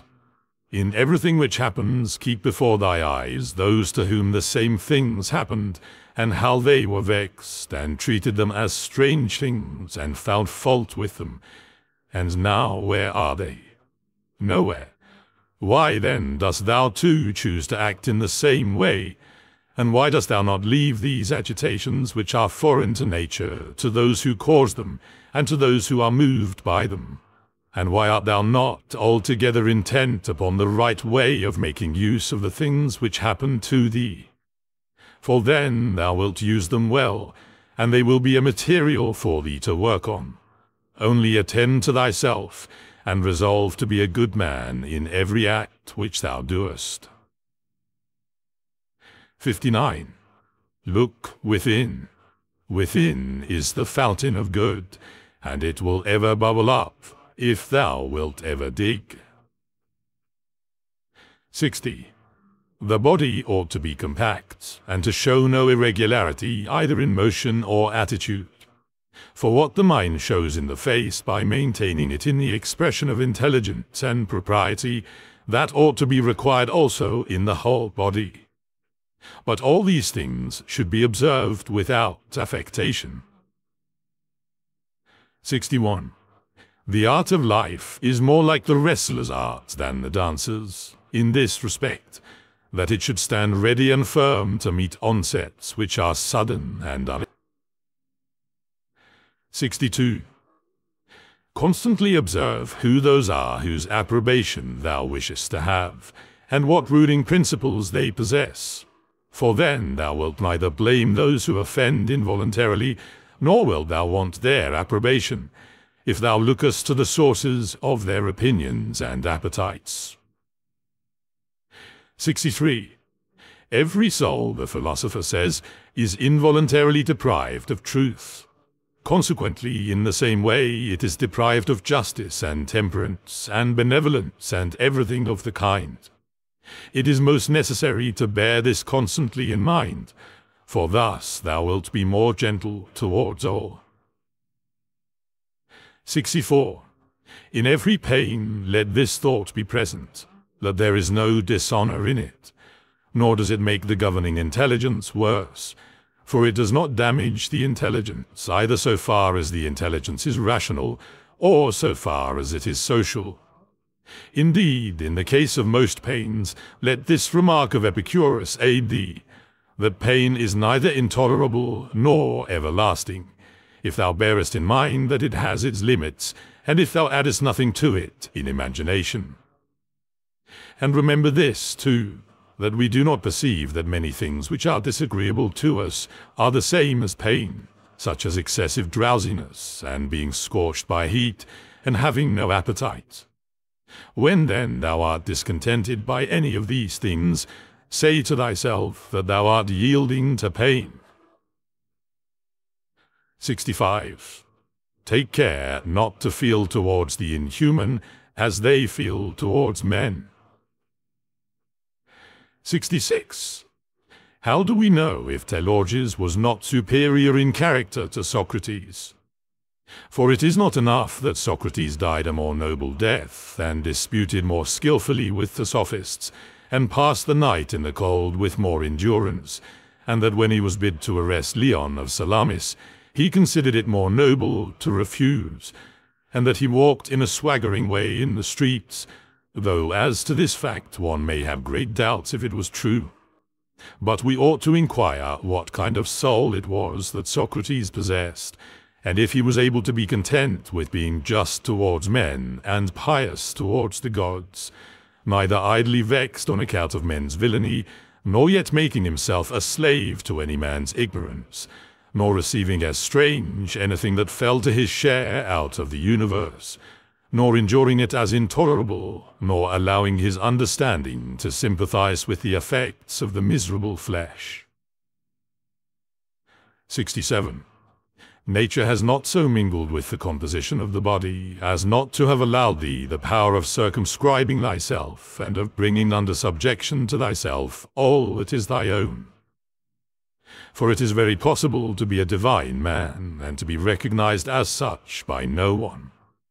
Always bear this in mind, and another thing too, that very little indeed is necessary for a happy life. And because thou hast despaired of becoming a dialectician, and skilled in the knowledge of nature, do not for this reason renounce the hope of being both free and modest, and social and obedient to God. 68. It is in thy power to live free from all compulsion in the greatest tranquillity of mind, even if all the world cry out against thee as much as they choose, and even if wild beasts tear in pieces the members of this needed matter which has grown around thee. For what hinders the mind in the midst of all this from maintaining itself in tranquillity and in a just judgment of all surrounding things, and in a ready use of the objects which are presented to it, so that the judgment may say to the thing which falls under its observation, This thou art in substance, though in men's opinion thou mayest appear to be of a different kind. And the use shall say to that which falls under the hand, Thou art the thing I was seeking. For to me that which presents itself is always a material for virtue both rational and political, and in a word, for the exercise of art, which belongs to man or God. For everything which happens has a relationship either to God or man, and is neither new nor difficult to handle, but usual and apt matter to work on. 69. The perfection of moral character consists in this, in passing every day as the last, and in being neither violently excited, nor torpid, nor playing the hypocrite. 70. The gods who are immortal are not vexed because during so long a time they must tolerate continually men such as they are, and so many of them bad, and besides this they also take care of them in all ways. But thou, who art destined to end so soon, art thou wearied of enduring the bad, and this too when thou art one of them. 71. It is a ridiculous thing for a man not to fly from his own badness, which is indeed possible, but to fly from other men's badness, which is impossible. 72. Whatever the rational and political faculty finds to be neither intelligent nor social, it properly judges to be inferior to itself. 73. When thou hast done a good act, and another has received it, why dost thou still look for a third thing besides these, as fools do, either to have the reputation of having done a good act, or to obtain a return? 74. No man is tired of receiving what is useful, but it is useful to act according to nature. Do not, then, be tired of receiving what is useful by doing it to others. 75. The nature of all moved to make the universe. But now, either everything that takes place comes by way of consequent or continuity, or even the chief things towards which the ruling power of the universe directs its own movement are governed by no rational principle. If this is remembered, it will make thee more tranquil in many things.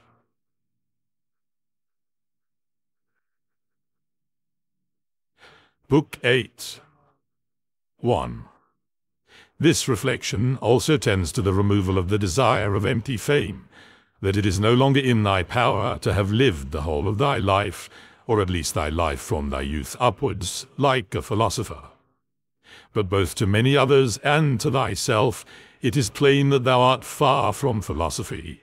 Thou hast fallen into disorder then, so that it is no longer easy for thee to get the reputation of a philosopher, and thy plan of life also opposes it. If, then, thou hast truly seen where the matter lies, throw away the thought how thou shalt seem to others, and be content if thou shalt live the rest of thy life in such wise as thy nature wills. Observe then what it wills, and let nothing else distract thee, for thou hast had experience of many wanderings without having found happiness anywhere, not in syllogisms, nor in wealth, nor in reputation, nor in enjoyment, nor anywhere. Where is it, then? In doing what man's nature requires. How then shall a man do this, if he has principles from which come his affects and his acts? What principles? Those which relate to good and bad. The belief that there is nothing good for man which does not make him just, temperate, manly, free. And there is nothing bad which does not do the contrary to what has been mentioned. 2. On the occasion of every act, ask thyself, how is this with respect to me? Shall I repent of it? A little time, and I am dead, and all is gone. What more do I seek if what I am now doing is the work of an intelligent living being, and a social being, and one who is under the same law with God? 3. Alexander and Gaius and Pompeius, what are they in comparison with Diogenes and Heraclitus and Socrates? For the latter were acquainted with things and their causes and their matter, and the ruling principles of these men were the same. But as to the former, how many things they had to care for, and to how many things were they slaves? Consider that men will do the same things nevertheless, even though thou shouldst burst. 5. This is the chief thing. Be not perturbed, for all things are according to the nature of the universal, and in a little time thou wilt be nobody and nowhere, like Hadrianus and Augustus. In the next place, having fixed thy eyes steadily on thy business, look at it, and at the same time remembering that it is thy duty to be a good man, and what man's nature demands, do that without turning aside. And speak as if it seems to thee most just, only let it be with a good disposition, and with modesty, and without hypocrisy. 6. The nature of the universal has this work to do, to remove to that place the things which are in this, to change them, to take them away hence, and to carry them there. All things are change, yet we need not fear anything new. All things are familiar to us, but the distribution of them still remains the same. 7. Every nature is contented with itself when it goes on its way well, and a rational nature goes on its way well when in its thoughts it assents to nothing false or uncertain, and when it directs its movements to social acts only, and when it confines its desires and aversions to the things which are in its power, and when it is satisfied with everything that is assigned to it by the common nature. For of this common nature every particular nature is a part, as the nature of the leaf is a part of the nature of the plant, except that in the plant the nature of the leaf is part of a nature which has not perception or reason, and is subject to be impeded. But the nature of man is part of a nature which is not subject to impediments, and is intelligent and just, since it gives to everything in equal portions and according to its worth, times, substance, cause, activity, and incident. But examine, not to discover that any one thing compared with any other thing is equal in all respects, but by taking all the parts together of one thing, and comparing them with all the parts together of another. Thou hast not leisure to read, but thou hast leisure to check arrogance. Thou hast leisure to be superior to pleasure and pain. Thou hast leisure to be superior to love of fame, and not to be vexed at stupid and ungrateful people, nay, even to care for them. 9. Let no man any longer hear thy finding fault with the court life, or with thy own. 10. Repentance is a kind of self-reproof for having neglected something useful. But that which is good must be something useful, and a perfect good man should look after it. But no such man would ever repent of having refused any sensual pleasure. Pleasure, then, is neither good nor useful. 11. This thing, what is it in itself, in its own constitution? What is its subsistence and material, and what its causal nature or form? And what is it doing in the world, and how long does it subsist? 12. When thou risest from sleep with reluctance, remember that it is according to thy constitution and according to human nature to perform social acts, but sleeping is common also to irrational animals.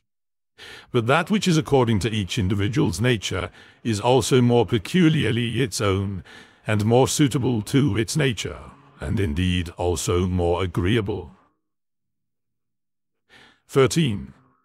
Constantly, and if it be possible, on the occasion of every impression on the soul, apply to it the principles of physic, of ethic, and of dialectic. 14. Whatever man thou meetest with, immediately say to thyself, what opinions has this man about good and bad? For if with respect to pleasure and pain, and the causes of each, and with respect to fame and ignominy, death and life, he has such and such opinions, it will seem nothing wonderful or strange to me if he does such and such things, and I shall bear in mind that he is compelled to do so. 15. Remember that as it is foolish to be surprised if the fig tree produces figs, so it is to be surprised if the world produces such and such things, of which it is productive. And for the physician and helmsman, it is foolish to be surprised if a man has a fever, or if the wind is unfavorable. 16. Remember that to change thy opinion and to follow him who corrects thy error is as consistent with freedom as it is to persist in thy error. For it is thy own, the activity which is exerted according to thy own movement and judgment, and indeed according to thy own understanding too. 17. If a thing is in thy own power, why dost thou do it? But if it is in the power of another, whom dost thou blame? The atoms or the gods? Both are foolish. Thou must blame nobody. For if thou canst, correct that which is the cause. But if thou canst not do this, correct at least the thing itself. But if thou canst not do even this, of what use is it to thee to find fault? For nothing should be done without a purpose. 18. That which has died falls not out of the universe. If it stays here, it also changes here, and is dissolved into its proper parts, which are elements of the universe and of thyself. And these too change, and they murmur not. 19. Everything exists for some end, a horse, a vine. Why dost thou wonder? Even the sun will say, I am for some purpose, and the rest of the gods will say the same. For what purpose, then, art thou? To enjoy pleasure? See if common sense allows this. Nature has had regard in everything, no less to the end than to the beginning and the continuance, just like the man who throws up a ball. What good is it then for the ball to be thrown up, or harm for it to come down, or even to have fallen? And what good is it to the bubble while it holds together, or what harm when it is burst? The same may be said of a light also. 21. Turn the body inside out, and see what kind of thing it is, and when it has grown old, what kind of thing it becomes, and when it is diseased. Short-lived are both the praiser and the praised, and the rememberer and the remembered. And all this in a nook of this part of the world, and not even here do all agree, no, not even anyone with himself. And the whole earth too is a point. 22. Attend to the matter which is before thee, whether it is an opinion or an act or a word. Thou sufferest this justly, for thou choosest rather to become good tomorrow than to be good today. 23. Am I doing anything? I do it with reference to the good of mankind. Does anything happen to me? I receive it and refer it to the gods and the source of all things, from which all that happens is derived. 24. Such as bathing appears to thee, oil, sweat, dirt, filthy water, and all things disgusting. So is every part of life and everything. 25. Lucilla saw Verus die, and then Lucilla died. Secunda saw Maximus die, and then Secunda died. Epitincanus saw Diotimus die, and then Epitincanus died. Antoninus saw Faustina die, and then Antoninus died. Such is everything. Sella saw Hadrianus die, and then Sella died. And those sharp-witted men, either seers or men inflated with pride, where are they? For instance, the sharp-witted men, Carax and Demetrius the Platonist, and Eudemon, and anyone else like them. All ephemeral, dead long ago. Some, indeed, have not been remembered even for a short time, and others have become the heroes of fables, and again others have disappeared even from fables. Remember this, then, that this little compound, thyself, must either be dissolved, or thy core breath must be extinguished, or be removed and placed elsewhere. 26. It is satisfaction to a man to do the proper works of a man.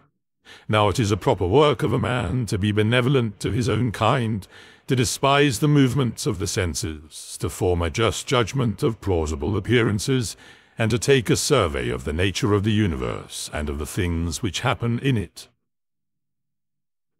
27. There are three relations between thee and other things, the one to the body which surrounds thee, the second to the divine cause from which all things come to all, and the third to those who live with thee. 28. Pain is either an evil to the body, then let the body say what it thinks of it, or to the soul. But it is in the power of the soul to maintain its own serenity and tranquility, and not to think that pain is an evil. For every judgment and movement and desire and aversion is within, and no evil ascends so high. 29. Wipe out thy imaginations by often saying to thyself, Now it is in my power to let no badness be in this soul, nor desire, nor any perturbation at all.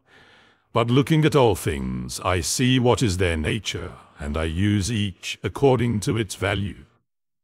Remember this power, which thou hast from nature. 30. Speak both to the Senate and to every man, whoever he may be, appropriately, not with any affectation. Use plain discourse. 31. Augustus's court, wife, daughter, descendants, ancestors, sister, Agrippa, kinsmen, intimates, friends, Arius, Maecenas, physicians and sacrificing priests, the whole court is dead. Then turn to the rest, not considering the death of a single man, but of a whole race, as of the Pompey and that which is inscribed on the tombs, the last of his race. Then consider what troubles those before them had, that they might leave a successor, and then that of necessity someone must be the last. Again, here, consider the death of a whole race. 32. It is thy duty to order thy life well in every single act, and if every act does its duty as far as is possible, be content. And no one is able to hinder thee, so that each act shall not do its duty. But something external will stand in the way. Nothing will stand in the way of thy acting justly and soberly and considerately. But perhaps some other active power will be hindered. Well, but by acquiescing in the hindrance, and by being content to transfer thy efforts to that which is allowed, another opportunity of action is immediately put before thee in place of that which was hindered, and one which will adapt itself to this ordering of which we are speaking. 33. Receive wealth or prosperity without arrogance, and be ready to let it go. 34. If thou didst ever see a hand cut off, or a foot, or a head, lying anywhere apart from the rest of the body, such does a man make himself, as far as he can, who is not content with what happens, and separates himself from others, or does anything unsocial. Suppose that thou hast detached thyself from the natural unity, for thou wast made by nature apart, but now thou hast cut thyself off. Yet here there is this beautiful provision, that it is in thy power again to unite thyself. God has allowed this to no other part, after it has been separated and cut asunder, to come together again. But consider the kindness by which he has distinguished man, for he has put it in his power not to be separated at all from the universal. And when he has been separated, he has allowed him to return, and to be united, and to resume his place as a part. 35.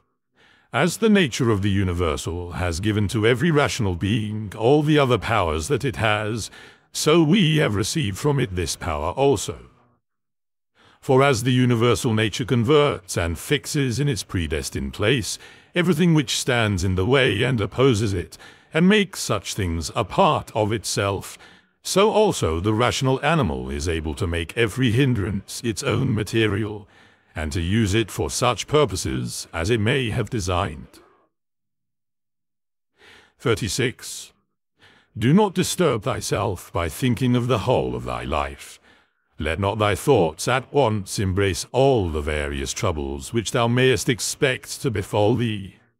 But on every occasion ask thyself, what is there in this which is intolerable and past bearing? For thou wilt be ashamed to confess. In the next place, remember that neither the future nor the past pains thee, but only the present. But this is reduced to a very little, if thou only circumscribest it, and chidest thy mind if it is unable to hold out against even this. 37. Does Panphea or Pergamus now sit by the tomb of Verus? Does Coreus or Diotimus sit by the tomb of Hadrianus? That would be ridiculous. Well, suppose they did sit there. Would the dead be conscious of it? And if the dead were conscious, would they be pleased? And if they were pleased, would that make them immortal? Was it not in the order of destiny that these persons too shall first become old women and old men, and then die? What then would those do after these were dead? All this is foul smell and blood in a bag. 38. If thou canst see sharp, look and judge wisely, says the philosopher. In the constitution of the rational animal, I see no virtue which is opposed to justice, but I see a virtue which is opposed to love of pleasure, and that is temperance. If thou takest away thy opinion about that which appears to give thee pain, thou thyself standest in perfect security. The reason. But I am not reason. Be it so. Let the reason itself not trouble itself, but if any other part of thee suffers, let it have its own opinion about itself. 41. Hindrance to the perceptions of sense is an evil to the animal nature. hindrance to the desires is equally an evil to the animal nature. And something else also is equally an impediment and an evil to the constitution of plants. So then, that which is a hindrance to the intelligence is an evil to the intelligent nature. Apply all these things, then, to thyself. Does pain or sensuous pleasure affect thee? The senses will look to that. Has any obstacle opposed thee in thy efforts towards an object? If indeed thou wast making this effort absolutely, unconditionally, or without any reservation, certainly this obstacle is an evil to thee, considered as a rational animal. But if thou takest into consideration the usual course of things, thou hast not yet been injured, nor even impeded. No other man can impede the things which are proper to the understanding, for neither fire, nor iron, nor tyrant, nor abuse touches it in any way. When it has been made a sphere, it continues a sphere. 42. It is not fit that I should give myself pain, for I have never intentionally given pain even to another. 43. Different things delight different people, but it is my delight to keep the ruling faculty sound without turning away either from any man or from any of the things which happen to men, but looking at and receiving all with welcome eyes, and using everything according to its value. 44. See that thou secure this present time to thyself. For those who rather pursue posthumous fame do not consider that the men of aftertime will be exactly such as these whom they cannot bear now, and both are mortal. And what is it in any way to thee, if these men of aftertime utter this sound or that, or have this or that opinion about thee? 45. Take me and cast me where thou wilt, for there I shall keep my divine part tranquil, that is, content, if it can feel and act comfortably to its proper constitution. Is this change of place sufficient reason why my soul should be unhappy and worse than it was, depressed, expanded, shrinking, affrighted? And what wilt thou find which is sufficient reason for this? 46. Nothing can happen to any man which is not a human accident, nor to an ox which is not according to the nature of an ox, nor to a vine which is not according to the nature of a vine, nor to a stone which is not proper to a stone. If then there happens to each thing both what is usual and natural, why shouldst thou complain? For the common nature brings nothing which may not be borne by thee. 47. If thou art pained by any external thing, it is not this thing that disturbs thee, but thy own judgment about it. And it is in thy power to wipe out this judgment now. But if anything in thy own disposition gives thee pain, who hinders thee from correcting thy opinion? And even if thou art pained because thou art not doing some particular thing which seems to thee to be right, why dost thou not rather act than complain? But some insuperable obstacle is in the way? Do not be grieved then, for the cause of its not being done depends not on thee. But it is not worthwhile to live if this cannot be done. Take thy departure then from life contentedly, just as he dies who is full in activity, and well pleased too with the things which are obstacles. 48. Remember that the ruling faculty is invincible. When self-collected, it is satisfied with itself, if it does nothing which it does not choose to do, even if it resist from mere obstinacy. What then will it be when it forms a judgment about anything aided by reason and deliberately? Therefore, the mind which is free from passions is a citadel, for man has nothing more secure to which he can fly for refuge, and for the future be invincible. He then who does not see this is an ignorant man, but he who has seen it and does not fly to this refuge is unhappy. 49. Say nothing more to thyself than what the first appearances report. Suppose that it has been reported to thee that a certain person speaks ill of thee. This has been reported, but that thou hast been injured, that has not been reported. I see that my child is sick, I do see, but that he is in danger, I do not see. Thus, then, always abide by the first appearances, and add nothing thyself from within, and then nothing happens to thee. Or rather, add something like a man who knows everything that happens in the world. 50. A cucumber is bitter, throw it away. There are briars in the road, turn aside from them.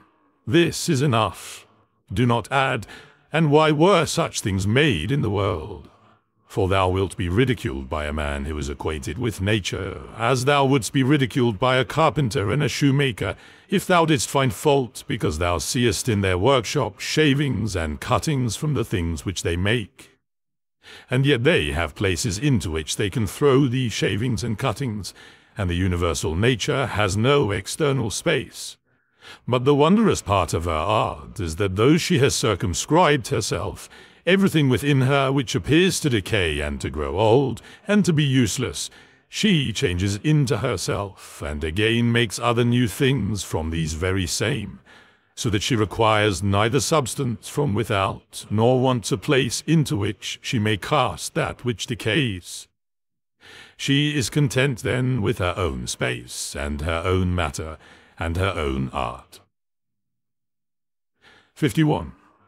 Neither in thy actions be sluggish, nor in thy conversation without method, nor wandering in thy thoughts, nor let there be in thy soul inward contention and external effusion, nor in life be so busy as to have no leisure.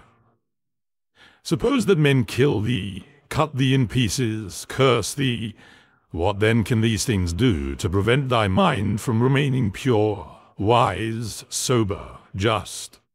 For instance, if a man should stand by a limpid, pure spring and curse it, the spring never ceases sending up potable water, and if he should cast clay into it or filth, it will speedily disperse them and wash them out, and will not be at all polluted. How then shalt thou possess a perpetual fountain, and not a mere well? By forming thyself hourly to freedom, conjoined with contentment, simplicity, and modesty. 52. He who does not know what the world is, does not know where he is, and he who does not know for what purpose the world exists, does not know who he is, nor what the world is. But he who has failed in any one of these things could not even say for what purpose he exists himself. What, then, dost thou think of him who seeks the praise of those who applaud, of men who know not either where they are or who they are? 53. Dost thou wish to be praised by a man who curses himself thrice every hour? Wouldst thou wish to please a man who does not please himself? Does a man please himself who repents of nearly everything that he does? 54. No longer let thy breathing only act in concert with the air which surrounds thee, but let thy intelligence also now be in harmony with the intelligence which embraces all things. For the intelligent power is no less diffused in all parts, and pervades all things, for him who is willing to draw it to him, than the aerial power for him who is able to respire it. 55. Generally, wickedness does no harm at all to the universe, and particularly the wickedness of one man does no harm to another. It is only harmful to him who has it in his power to be released from it as soon as he shall choose. 56. To my own free will, the free will of my neighbor is just as indifferent as his poor breath and flesh. For though we are made especially for the sake of one another, still the ruling power of each of us has its own office. For otherwise my neighbor's wickedness would be my harm, which God has not willed, in order that my unhappiness may not depend on another. 57. The sun appears to be poured down, and in all directions indeed it is diffused. Yet it is not effused, for the diffusion is extension. Accordingly, its rays are called extensions, because they are extended. But one may judge what kind of a thing a ray is if he looks at the sun's light passing through a narrow opening into a darkened room, for it is extended in a right line, and, as it were, is divided when it meets with any solid body which stands in the way and intercepts the air beyond. But there the light remains fixed, and does not glide or fall off. Such, then, ought to be the outpouring and diffusion of the understanding, and it should be in no way an effusion, but an extension, and it should make no violent or impetuous collision with the obstacles which are in its way, nor yet fall down, but be fixed, and enlighten that which receives it. For a body will deprive itself of the illumination, if it does not admit it. 58. He who fears death either fears the loss of sensation, or a different kind of sensation. But if thou shalt have no sensation, neither wilt thou feel any harm. And if thou shalt acquire another kind of sensation, thou wilt be a different kind of living being, and thou wilt not cease to live. 59. Men exist for the sake of one another. Teach them then, or bear with them. 60. In one way an arrow moves, in another way the mind. The mind indeed, both when it exercises caution and when it is employed about inquiry, moves straight onward, not the less, and to its object. 61. Enter into every man's ruling faculty, and also let every other man enter into thine. He who acts unjustly acts impiously. For since the universal nature has made rational animals for the sake of one another, to help one another according to their deserts, but in no way to injure one another, he who transgresses her will is clearly guilty of impiety towards the highest divinity. And he too who lies is guilty of impiety to the same divinity, for the universal nature is the nature of things that are, and things that are have a relation to all things that come into existence. And further, this universal nature is named truth, and is the prime cause of all things that are true. He then who lies intentionally is guilty of impiety, inasmuch as he acts unjustly by deceiving, and he also who lies unintentionally, inasmuch as he is at variance with the universal nature, and inasmuch as he disturbs the order by fighting against the nature of the world. For he fights against it, who is moved of himself to that which is contrary to truth. For he had received powers from nature, through the neglect of which he is not able now to distinguish falsehood from truth.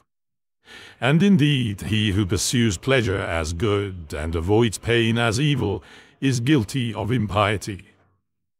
For of necessity, such a man must often find fault with the universal nature, alleging that it assigns things to the bad and the good contrary to their deserts, because frequently the bad are in enjoyment of pleasure, and possess the things which procure pleasure, but the good have pain for their share, and the things which cause pain. And further, he who is afraid of pain will sometimes also be afraid of some of the things which will happen in the world, and even this is impiety. And he who pursues pleasure will not abstain from injustice, and this is plainly impiety. Now with respect to the things towards which the universal nature is equally affected, for it would not have made both unless it was equally affected towards both, towards these they who wish to follow nature should be of the same mind with it, and equally affected. With respect to pain then, and pleasure, or death and life, or honor and dishonor, which the universal nature employs equally, whoever is not equally affected is manifestly acting impiously. And I say that the universal nature employs them equally, instead of saying that they happen alike to those who are produced in continuous series, and to those who come after them by virtue of a certain original movement of providence, according to which it moved from a certain beginning to this ordering of things, having conceived certain principles of the things which were to be, and having determined powers productive of beings and of changes and of such like successions. It would be a man's happiest lot to depart from mankind without having had any taste of lying and hypocrisy and luxury and pride. However, to breathe out one's life when a man has had enough of these things is the next best voyage, as the saying is. Hast thou determined to abide with vice, and hast not experience yet induced thee to fly from this pestilence?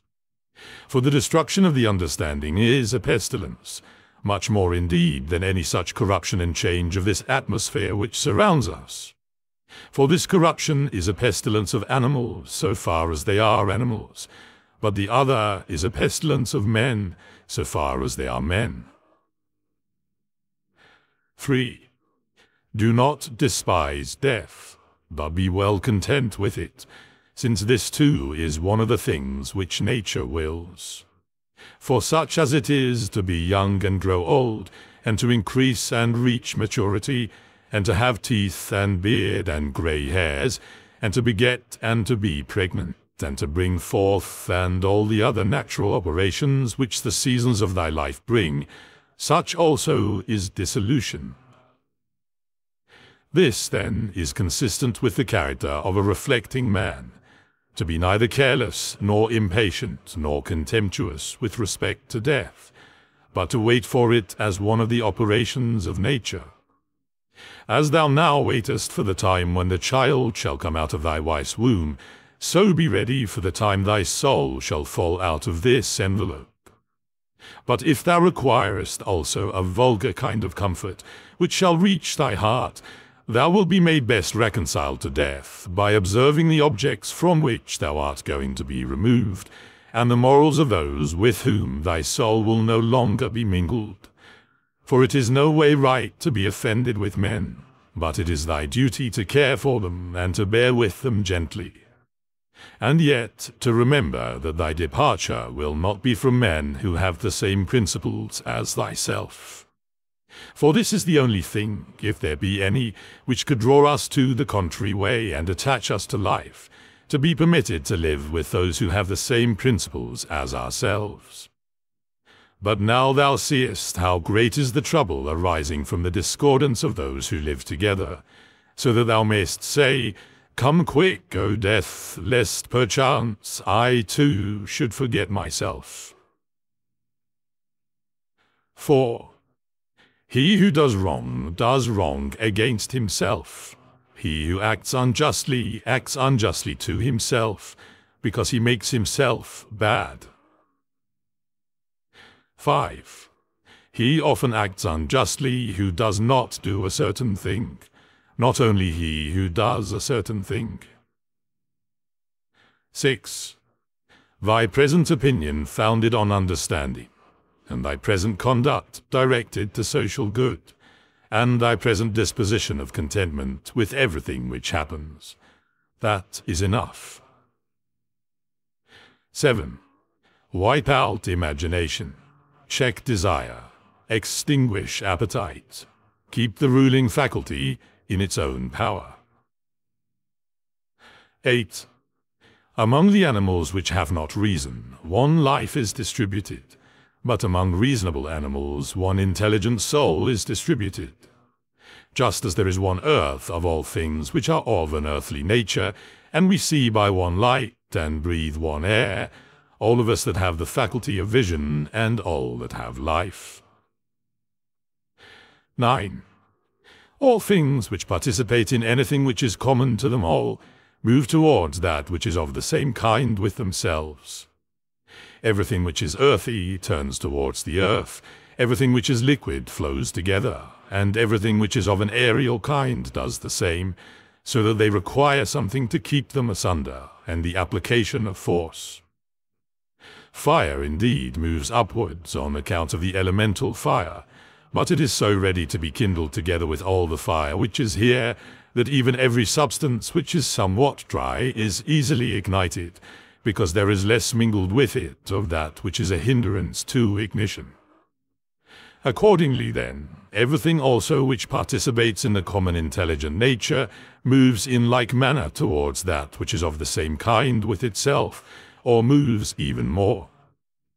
For so much as it is superior in comparison with all other things, in the same degree also is it more ready to mingle with and to be fused with that which is akin to it. Accordingly, among animals devoid of reason, we find swarms of bees and herds of cattle, and the nurture of young birds, and, in a manner, love. For even in animals there are souls, and that power which brings them together is seen to exert itself in a superior degree, and in such a way as never has been observed in plants, nor in stones, nor in trees. But in rational animals there are political communities and friendships, and families and meetings of people, and in wars, treaties, and armistices. But in the things which are still superior, even though they are separated from one another, unity in a manner exists, as in the stars. Thus, the ascent to the higher degree is able to produce sympathy even in things which are separated. See, then, what now takes place, for only intelligent animals have now forgotten this mutual desire and inclination, and in them alone the property of flowing together is not seen. But still, though men strive to avoid this union, they are caught and held by it, for their nature is too strong for them. And thou wilt see what I say, if thou only observest. Sooner, then, will one find anything earthy which comes in contact with no earthy thing, than a man altogether separated from other men. 10. Both man and God and the universe produce fruit. At the proper seasons, each produces it. But and if usage has especially fixed these terms to the vine and like things, this is nothing. Reason produces fruit both for all and for itself, and there are produced from it other things of the same kind as reason itself. 11. If thou art able, correct by teaching those who do wrong. But if thou canst not, remember that indulgence is given to thee for this purpose. And the gods too are indulgent to such persons, and for some purposes they even help them to get health, wealth, reputation. So kind they are, and it is in thy power also. Or say, who hinders thee? 12. Labor not as one who is wretched, nor yet as one who would be pitied or admired, but direct thy will to one thing only, to put thyself in motion, and to check thyself, as the social reason requires. 13. Today I have got out of old trouble, or rather, I have cast out old trouble, for it was not outside, but within, and in my opinions. 14. All things are the same, familiar in experience and ephemeral in time, and worthless in the matter. Everything now is just as it was in the time of those whom we have buried. 16.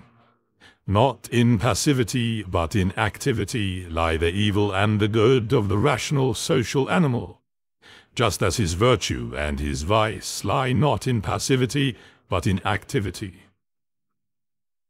17. For the stone which has been thrown up, it is no evil to come down, nor indeed any good to have been carried up. 18. Penetrate inwards into men's leading principles, and thou wilt see what judges thou art afraid of, and what kind of judges they are of themselves. 19. All things are changing, and thou thyself art in continuous mutation, and in a manner in continuous destruction, and the whole universe too. 20. It is thy duty to leave another man's wrongful act there where it is. 21. Termination of activity, cessation from movement and opinion, and in a sense their death, is no evil. Turn thy thoughts now to the consideration of thy life as a child, as a youth, thy manhood, thy old age, for in these also every change was a death. Is this anything to fear? Turn thy thoughts now to thy life under thy grandfather, then to thy life under thy mother, then to thy life under thy father. And as thou findest many other differences and changes and terminations, ask thyself, is this anything to fear? In like manner, then, neither are the termination and cessation and change of thy whole life a thing to be afraid of. 22. Hasten to examine thy own ruling faculty, and that of the universe, and that of thy neighbor.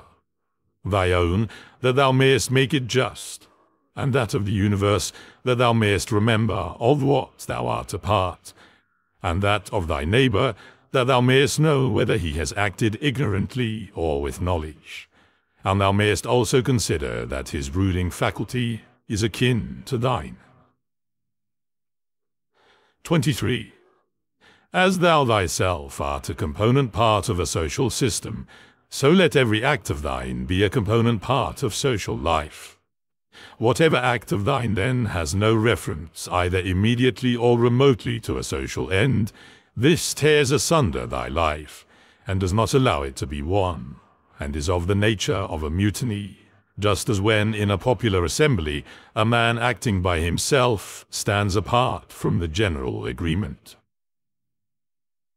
24. Quarrels of little children and their sports, and poor spirits carrying about dead bodies, such is everything. And so what is exhibited in the representation of the mansions of the dead strikes our eyes more clearly. 25. Examine into the quality of the form of an object, and detach it altogether from its material part, and then contemplate it. Then determine the time, the longest which a thing of this peculiar form is naturally made to endure. 26. Thou hast endured infinite troubles through being contented with thy ruling faculty when it does the things which it is constituted by nature to do. But enough of this. 27. When another blames thee, or hates thee, or when men say about thee anything injurious, approach their souls, penetrate within, and see what kind of men they are. Thou wilt discover that there is no reason to take any trouble that these men have this or that opinion about thee. However, thou must be well disposed towards them, for by nature they are friends. And the gods too aid them in all ways, by dreams, by signs, towards the attainment of the things on which they set a value. 28. The periodic movements of the universe are the same, up and down from age to age. And either the universal intelligence puts itself in motion for every separate effect, and if this is so, be thou content with that which is the result of its activity, or it puts itself in motion once, and everything else comes by way of sequence in a manner. Or indivisible elements are the origin of all things. In a word, if there is a God, all is well, and if chance rules, do not thou also be governed by it. Soon the earth will cover us all, then the earth too will change, and the things also which result from change will continue to change forever, and these again forever. For if a man reflects on the changes and transformations which follow one another like wave after wave, and their rapidity, he will despise everything which is perishable. 29. The universal cause is like a winter torrent. It carries everything along with it. But how worthless are all these poor people who are engaged in matters political, and, as they suppose, are playing the philosopher. All drivellers. Well then, man, do what nature now requires. Set thyself in motion, if it is in thy power, and do not look about thee to see if anyone will observe it. Nor yet expect Plato's Republic, but be content if the smallest thing goes on well, and consider such an event to be no small matter. For who can change men's opinions? And without a change of opinions, what else is there than the slavery of men who groan while they pretend to obey?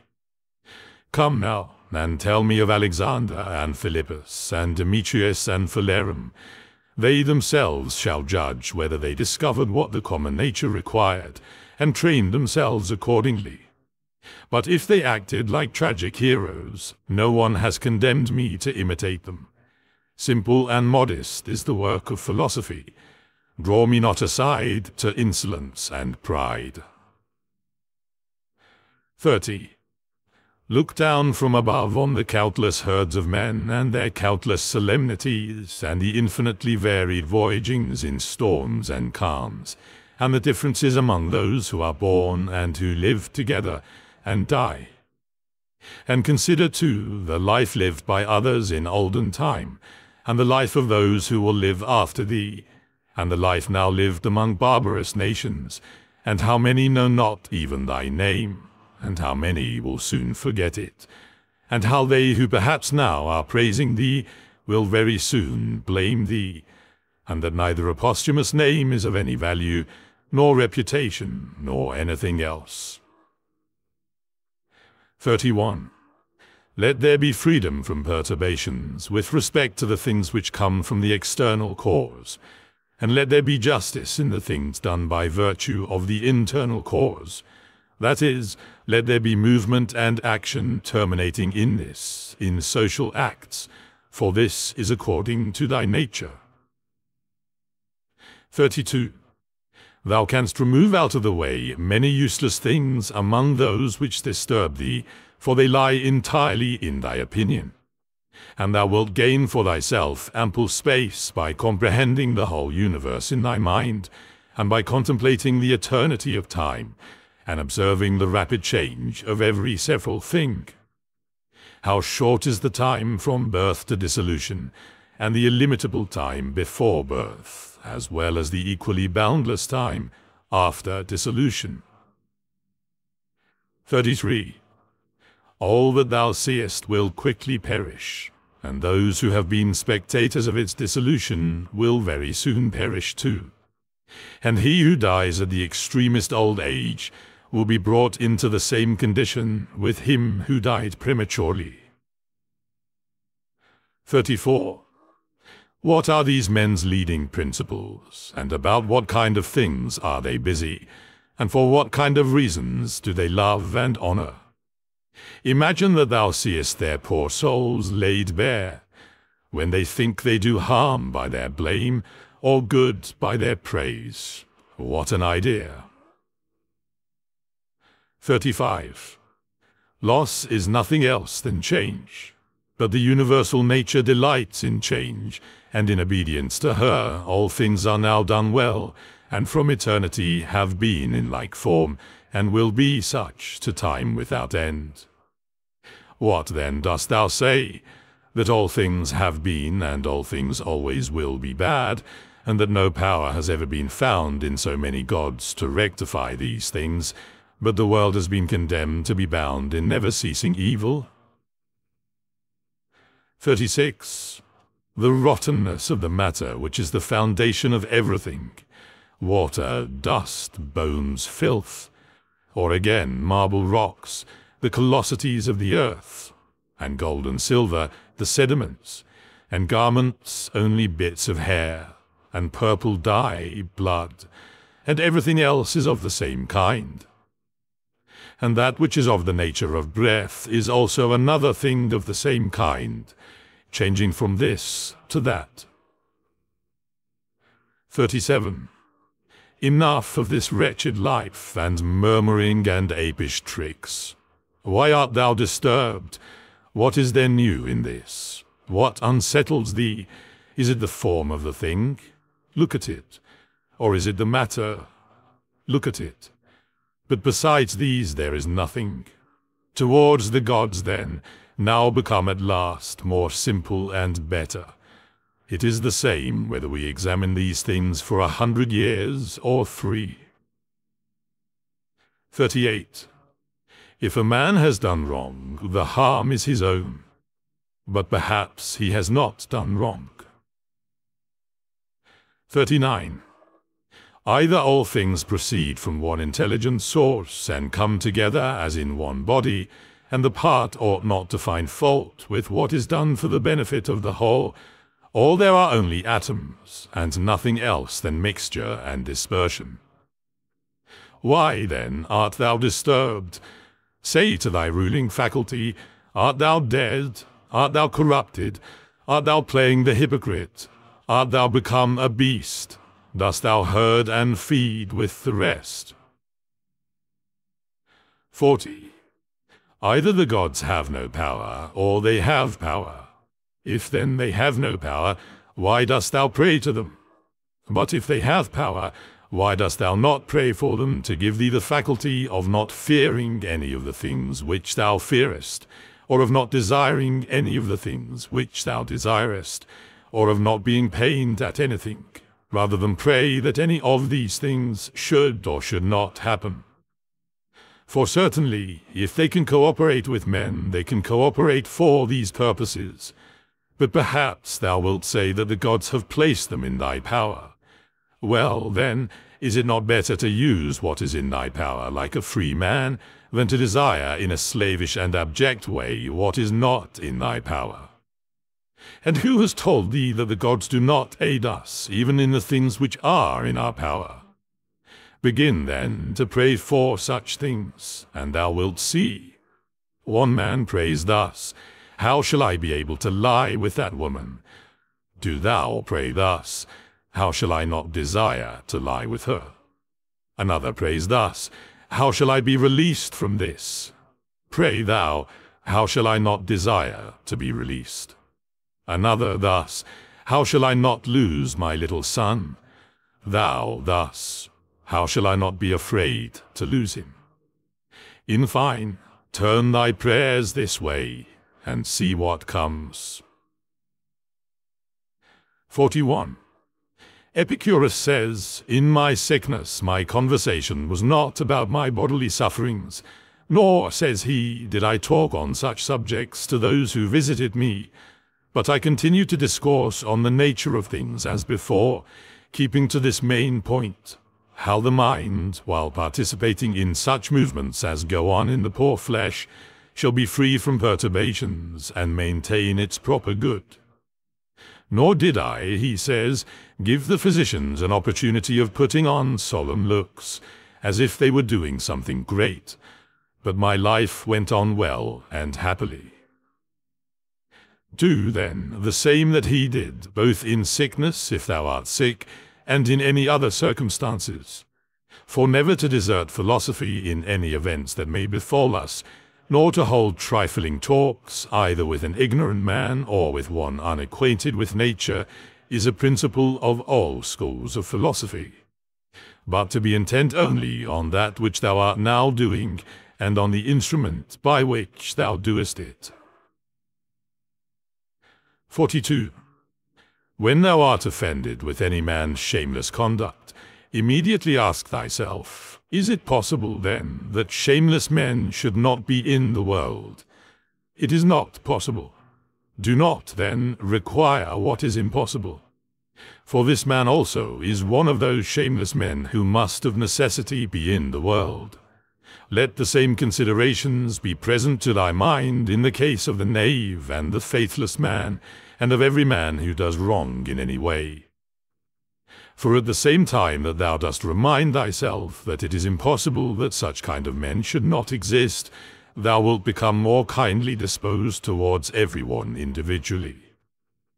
It is useful to perceive this, too, immediately when the occasion arises, what virtue nature has given to man to oppose every wrongful act. For she has given to man, as an antidote against the stupid man, mildness, and against another kind of man, some other power. And in all cases it is possible for thee to correct by teaching the man who has gone astray. For every man who errs misses his object and is gone astray. Besides, wherein hast thou been injured? For thou wilt find that no one among those against whom thou art irritated has done anything by which thy mind could be made worse. But that which is evil to thee and harmful has its foundation only in the mind. And what harm is done, or what is strange, if the man who has not been instructed does the acts of an uninstructed man? Consider whether thou shouldst not blame thyself, because thou didst not expect such a man to err in such a way. For thou hadst means given thee by thy reason to suppose that it was likely that he would commit this error, and yet thou hast forgotten, and art amazed that he has erred. But most of all, when thou blamest a man as faithless or ungrateful, turn to thyself, for the fault is manifestly thy own, whether thou didst trust that a man who had such a disposition would keep his promise, or when conferring thy kindness, thou didst not confer it absolutely, nor yet in such a way as to have received from thy very act all the profit. For what more dost thou want when thou hast done a man a service? Art thou not content that thou hast done something conformable to thy nature, and dost thou seek to be paid for it, just as if the eye demanded a recompense for seeing, or the feet for walking? For as these members are formed for a particular purpose, and by working according to their several constitutions obtain what is their own, so also as a man is formed by nature to acts of benevolence, when he has done anything benevolent or in any other way conducive to the common interest, he has acted conformably to his constitution, and he gets what is his own.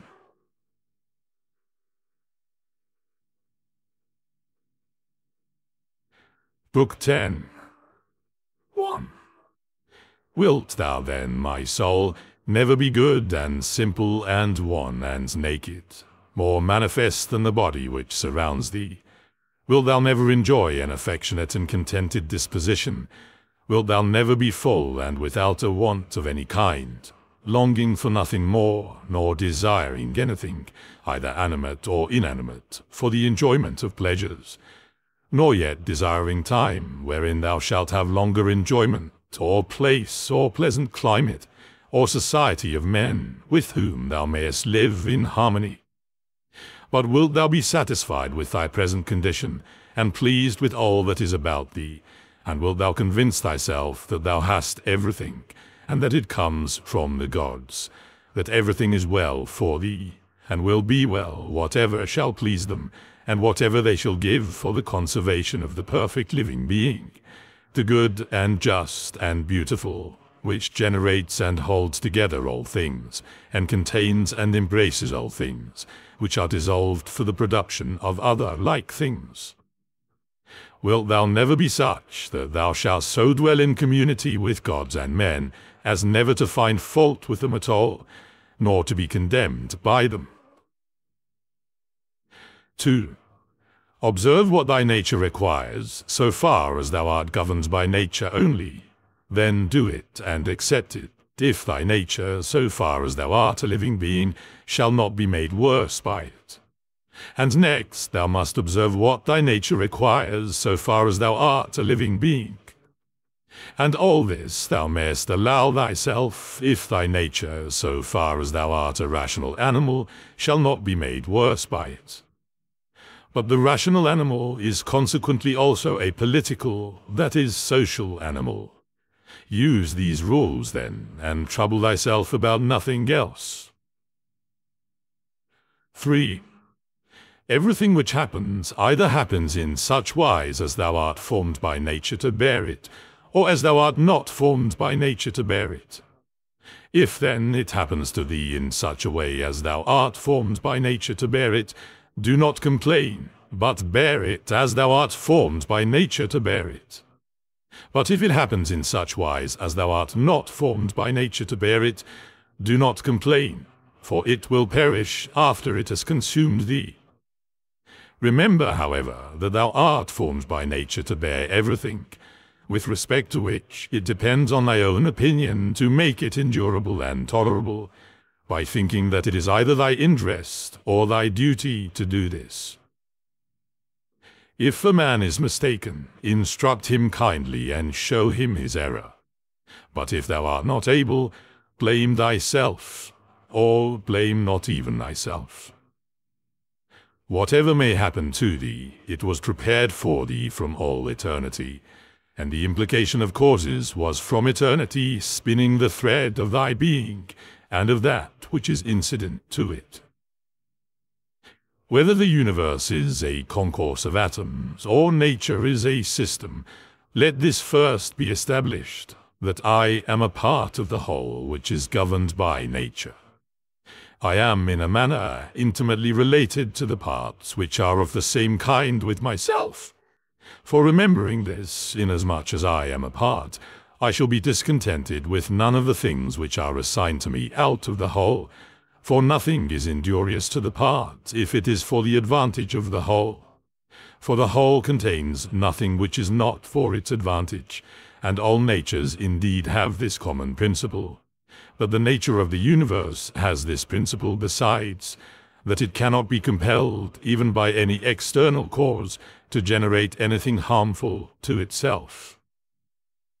By remembering, then, that I am a part of such a whole, I shall be content with everything that happens, and inasmuch as I am in a manner intimately related to the parts which are of the same kind with myself, I shall do nothing unsocial, but I shall rather direct myself to the things which are of the same kind with myself, and I shall turn all my efforts to the common interest, and divert them from the contrary.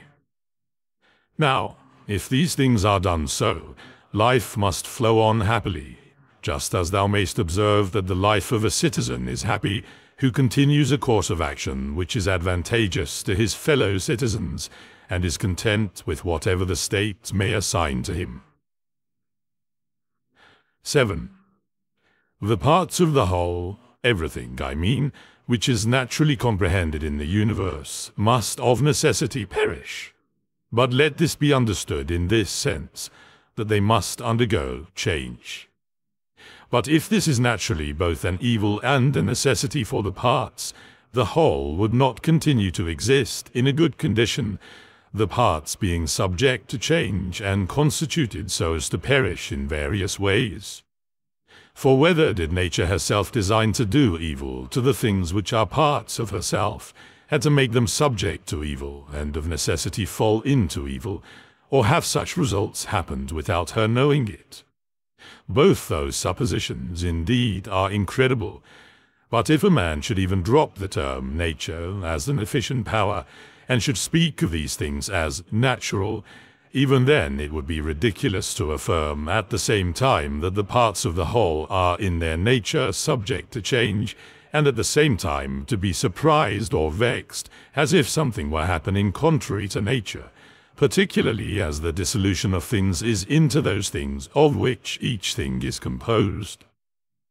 For there is either a dispersion of the elements out of which everything has been compounded, or a change from the solid to the earthy, and from the airy to the aerial, so that these parts are taken back into the universal reason, whether this at certain periods is consumed by fire or renewed by eternal changes. And do not imagine that the solid and the airy parts belong to thee from the time of generation, for all this received is accretion only yesterday and the day before, as one may say, from the food and the air which is inspired. This, then, which has received the accretion changes, not that which thy mother brought forth. But suppose that this, which thy mother brought forth, implicates thee very much with that other part, which has the peculiar quality of change. This is nothing, in fact, in the way of objection to what is said. When thou hast assumed these names, good, modest, true, rational, a man of equanimity and magnanimous, take care that thou dost not change these names, and if thou shouldst lose them, quickly return to them. And remember that the term rational was intended to signify a discriminating attention to every several thing, and freedom from negligence, and that equanimity is the voluntary acceptance of the things which are assigned to thee by the common nature, and that magnanimity is the elevation of the intelligent part above the pleasurable or painful sensations of the flesh, and above that poor thing called fame and death, and all such things. If, then, thou maintainest thyself in the possession of these names, without desiring to be called these names by others, thou wilt be another person, and wilt enter into another life. For to continue to be such as thou hast hitherto been, and to be torn in pieces and defiled in such a life, is the character of a very stupid man, and one over-fond of his life, and like those half-devoured fighters with wild beasts, who, though covered with wounds and gore, still entreat to be kept to the following day, though they will be exposed in the same state to the same claws and bites. Therefore, fix thyself in the possession of these few names, and if thou art able to abide in them, abide as if thou wast removed to certain islands of the happy. But if thou shalt perceive that thou fallest out of them, and dost not maintain thy hold, go courageously into some nook where thou shalt maintain them, or even depart at once from life, not in passion, but with simplicity and freedom and modesty, after doing this one thing at least in thy life, to have gone out of it thus. In order, however, to the remembrance of these names, it will greatly help thee if thou rememberest the gods, and that they wish not to be flattered, but wish all reasonable beings to be made like themselves. And if thou rememberest that what does the work of a fig tree is a fig tree, and what does the work of a dog is a dog, and what does the work of a bee is a bee, and that what does the work of a man is a man. 9. The fripperies of home. War, astonishment, torpor, slavery, will daily wipe out those holy principles of thine. How many things without studying nature dost thou imagine, and how many dost thou neglect? But it is thy duty so to look on, and so to do everything, that at the same time the power of dealing with circumstances is perfected, and the contemplative faculty is exercised, and the confidence which comes from the knowledge of each several thing is maintained without showing it, but yet not concealed. For when wilt thou enjoy simplicity, when gravity, and when the knowledge of every several thing, both what it is in substance, and what place it has in the universe, and how long it is formed to exist, and of what things it is compounded, and to whom it can belong, and who are able to both give it and take it away? 10. A spider is proud when he has caught a fly, and another when he has caught a poor hare, and another when he has taken a little fish in a net, and another when he has taken wild boars, and another when he has taken bears, and another when he has taken sarmatians. Are not these robbers, if thou examinest their opinions? 11. Acquire the contemplative way of seeing how all things change into one another, and constantly attend to it, and exercise thyself about this part of philosophy. For nothing is so much adapted to produce magnanimity. Such a man has put off the body, and as he sees that he must, no one knows how soon, go away from among men and leave everything here, he gives himself up entirely to doing justly in all his actions, and in everything else that happens he resigns himself to the universal nature. But as to what any man shall say or think about him, or do against him, he never even thinks of it, being himself contented with these two things, with acting justly in what he now does, and being satisfied with what is now assigned to him. And he lays aside all distracting and busy pursuits, and desires nothing else than to accomplish the straight course through the law, and by accomplishing the straight course, to follow God. 12. What need is there of suspicious fear? since it is in thy power to inquire what ought to be done. And if thou seest clear, go by this way content, without turning back. But if thou dost not see clear, stop and take the best advisers. But if any other things oppose thee, go on according to thy powers, with due consideration, keeping to that which appears to be just. For if it is best to reach this object, and if thou dost fail, let thy failure be in attempting this. He who follows reason in all things is both tranquil and active at the same time, and also cheerful and collected. 13. Inquire of thyself, as soon as thou wakest from sleep, whether it will make any difference to thee if another does what is just and right. It will make no difference. Thou hast not forgotten, I suppose, that those who assume arrogant airs in bestowing their praise or blame on others are such as they are at bed and at board, and thou hast not forgotten what they do and what they avoid, and what they pursue, and how they steal and how they rob, not with hands and feet, but with their most valuable part, their mind, by means of which there is produced, when a man chooses, fidelity, modesty, truth, law, a good daemon. 14. To her who gives and takes back all, to nature, the man who is instructed and modest says, give what thou wilt, take back what thou wilt. And he says this not proudly, but obediently and well pleased with her. 15. Short is the little which remains to thee of life. Live as on a mountain, for it makes no difference whether a man lives there or here, if he lives everywhere in the world, as in a state. Let me see, let them know a real man who lives according to nature. If they cannot endure him, let them kill him, for that is better than to live thus, as those men do. 16. No longer talk at all about the kind of man that a good man ought to be, but be such. 17.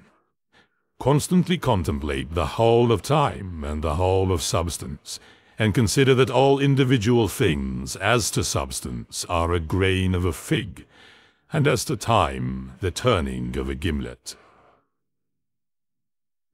18. Look at everything that exists, and observe that it is already in dissolution and in change, and as it were putrefaction or dispersion, and that everything is so constituted by nature as to die. 19. Consider what men are when they are eating, sleeping, generating, easing themselves, and so forth. Then what kind of men they are when they are imperious and arrogant, or angry and scolding from their elevated place. But a short time ago, to how many they were slaves, and for what things, and after a little time consider in what a condition they will be. 20. That is for the good of each thing which the universal nature brings to each, and it is for its good at the time when nature brings it. 21. The poet says, the earth loves the shower, and the solemn ether loves, and the universe loves to make whatever is about to be. I say then to the universe that I love as thou lovest. And is not this too said, that this or that loves to be produced? 22. Either thou livest here, and hast already accustomed thyself to it, or thou art going away, and this was thy own will, or thou art dying, and hast discharged thy duty. But besides these things there is nothing. Be of good cheer then. 23. Let this always be plain to thee, that this piece of land is like any other, and that all things here are the same with things on the top of a mountain, or on the seashore, or wherever thou choosest to be. For thou wilt find just what Plato says, dwelling within the walls of a city as in a shepherd's fold on a mountain. 24. What is my ruling faculty now to me, and of what nature am I now making it, and for what purpose am I now using it? Is it void of understanding? Is it loosed and rent asunder from social life? Is it melted into and mixed with the poor flesh so as to move together with it? 25. He who flies from his master is a runaway, but the law is master, and he who breaks the law is a runaway. And he also who is grieved or angry or afraid is dissatisfied because something has been or is or shall be of the things which are appointed by him who rules all things, and he is law and assigns to every man what is fit. He then who fears or is grieved or is angry is a runaway. 26. A man deposits seed in a womb and goes away, and then another cause takes it and labors on it and makes a child. What a thing from such a material! Again, the child passes food down the throat, and then another cause takes it and makes it perception and motion, and in fine, life and strength and other things. How many and how strange! Observe then the things which are produced in such a hidden way, and see the power, just as we see the power which carries things downwards and upwards, not with the eyes, but still no less plainly. 27. Constantly consider how all things such as they now are, in time past also were, and consider that they will be the same again. And place before thy eyes entire dramas and stages of the same form, whatever thou hast learned from thy experience or from older history. For example, the whole court of Hadrianus, and the whole court of Antoninus, and the whole court of Philippus, Alexander, Croesus. For all those were such dramas as we see now, only with different actors. 28. Imagine every man who is grieved at anything or discontented to be like a pig who is sacrificed and kicks and screams. Like a pig also is he who on his bed in silence laments the bonds in which we are held, and consider that only to the rational animal is it given to follow voluntarily what happens, but simply to follow is a necessity imposed on all. 29. Severally on the occasion of everything that thou dost, pause and ask thyself if death is a dreadful thing because it deprives thee of this. 30. When thou art offended at any man's fault, forthwith turn to thyself and reflect in what like manner thou dost err thyself. For example, in thinking that money is a good thing, or pleasure, or a bit of reputation, and the like. For by attending to this, thou wilt quickly forget thy anger, if the consideration also is added, that the man is compelled. For what else could he do? Or, if thou art able, take away from him the compulsion. 31. When thou hast seen Satyron the Socratic, think of either Eutyches or Hymen, and when thou hast seen Euphrates, think of Eutychion or Silvanus, and when thou hast seen Alcipharon, think of Tropiophorus, and when thou hast seen Xenophon, think of Crito or Severus, and when thou hast looked on thyself, think of any other Caesar. And in the case of every one, do in like manner. Then let this thought be in thy mind. Where then are those men? Nowhere, or nobody knows where.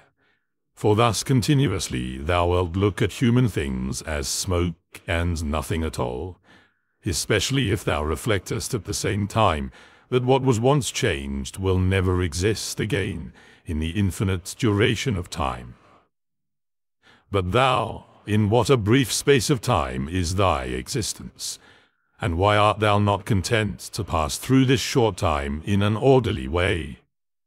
What matter and opportunity for thy activity art thou avoiding? For what else are all these things, except exercises for the reason, when it has viewed carefully and by examination into their nature the things which happen in life?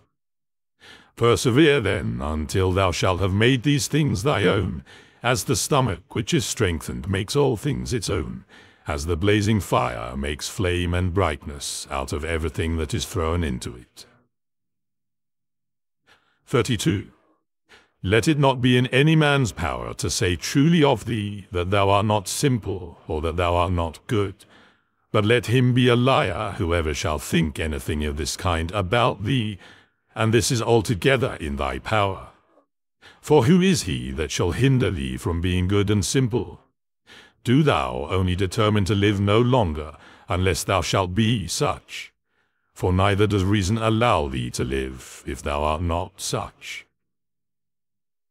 33.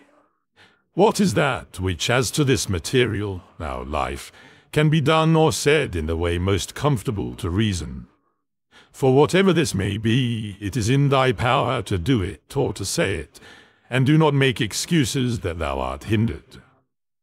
Thou wilt not cease to lament till thy mind is in such a condition that what luxury is to those who enjoy pleasure, such shall be to thee in the matter which is subjected and presented to thee, the doing of the things which are conformable to man's constitution.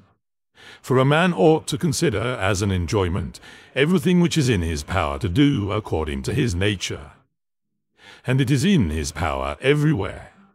Now, it is not given to a cylinder to move everywhere by its own motion, nor yet to water, nor to fire, nor to anything else which is governed by nature or an irrational soul, for the things which check them and stand in the way are many. But intelligence and reason are able to go through everything that opposes them, and in such manner as they are formed by nature and as they choose.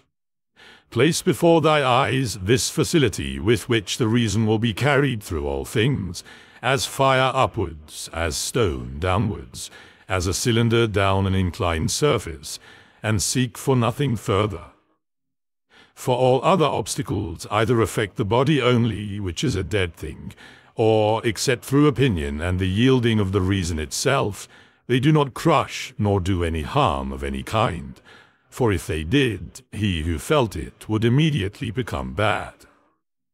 Now, in the case of all things which have a certain constitution, whatever harm may happen to any of them, that which is so affected becomes consequently worse. But in the like case, a man becomes both better, if one may say so, and more worthy of praise by making a right use of these accidents. And finally, remember that nothing harms him who is really a citizen, which does not harm the state, nor yet does anything harm the state, which does not harm law and order. And of these things which are called misfortunes, not one harms law. What then does not harm law does not harm either state or citizen. 34. To him who is penetrated by true principles, even the briefest precept is sufficient, and any common precept, to remind him that he should be free from grief and fear. For example, leaves some the wind scatters on the ground, so is the race of men. Leaves also are thy children, and leaves too are they who cry out as if they were worthy of credit, and bestow their praise, or on the contrary curse, or secretly blame and sneer. And leaves in like manner are those who shall receive and transmit a man's fame to after times. For all such things as these are produced in the season of spring, as the poet says. Then the wind casts them down, then the forest produces other leaves in their places. But a brief existence is common to all things, and yet thou avoidest and pursuest all things as if they would be eternal. A little time, and thou shalt close thy eyes, and him who has attended thee to thy grave, another soon will lament. 35. The healthy eye ought to see all visible things, and not to say, I wish for green things, for this is the condition of a diseased eye. And the healthy hearing and smelling ought to be ready to perceive all that can be heard and smelled. And the healthy stomach ought to be with respect to all food, just as the mill with respect to all things which is formed to grind. And accordingly, the healthy understanding ought to be prepared for everything which happens. But that which says, let my dear children live, and let all men praise whatever I may do, is an eye which seeks for green things, or teeth which seek for soft things. 36.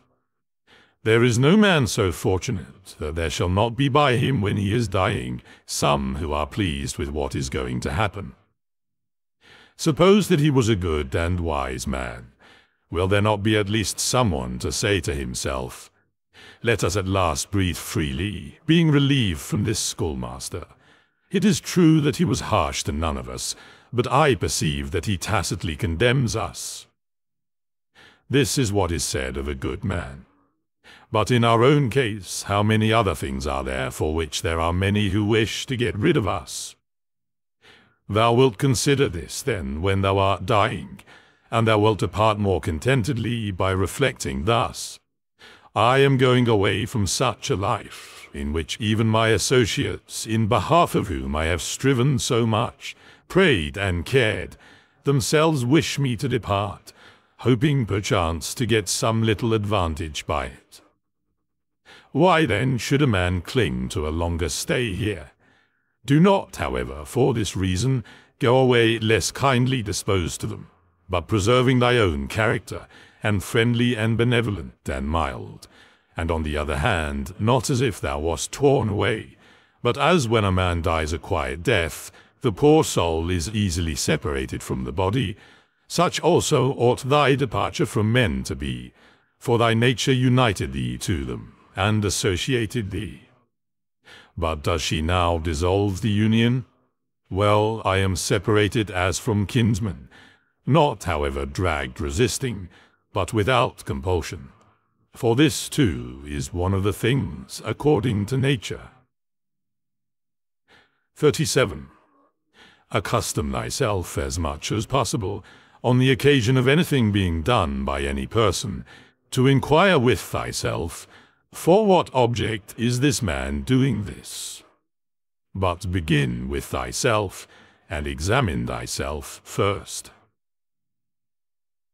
38. Remember that which pulls the strings is the thing which is hidden within. This is the power of persuasion. This is life. This, if one may say so, is man. In contemplating thyself, never include the vessel which surrounds thee and these instruments which are attached about it, for they are like to an axe, differing only in this, that they grow to the body. For indeed there is no more use in these parts without the cause which moves and checks them, than in the weaver's shuttle, the writer's pen, and the driver's whip.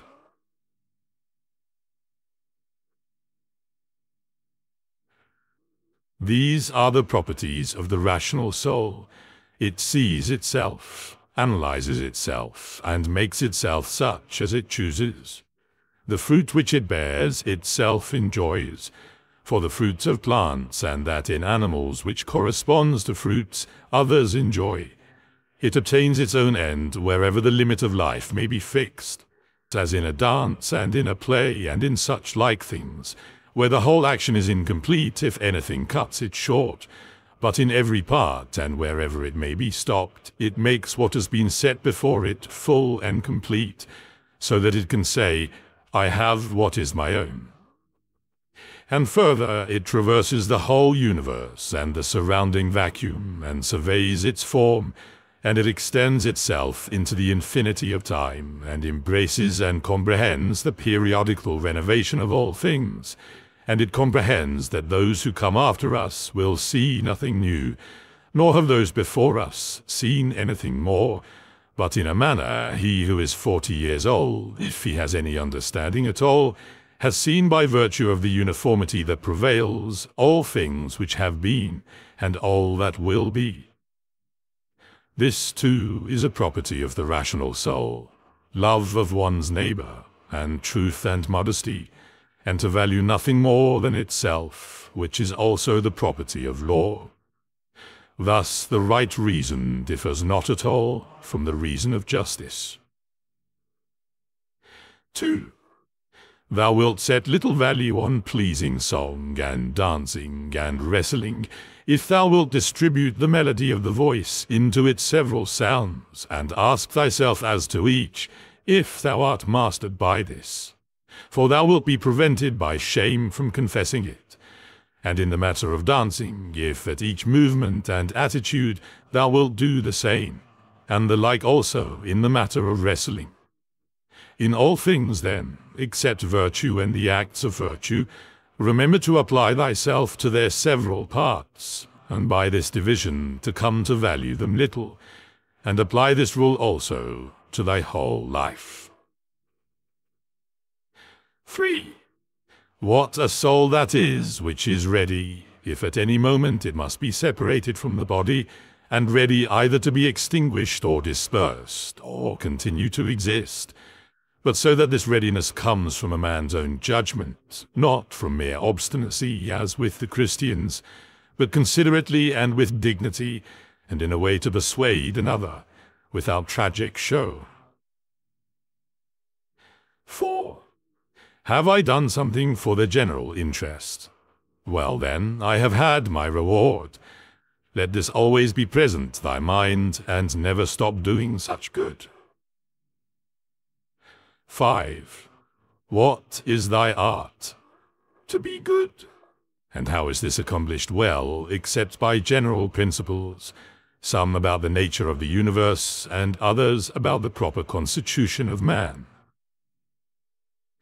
6. At first, tragedies were brought on the stage as a means of reminding men of the things which happen to them, and that it is according to nature for things to happen so, and that, if you are delighted with what is shown on the stage, you should not be troubled with that which takes place on the larger stage. For you see that these things must be accomplished thus, and that even they bear them who cry out, O Citharon!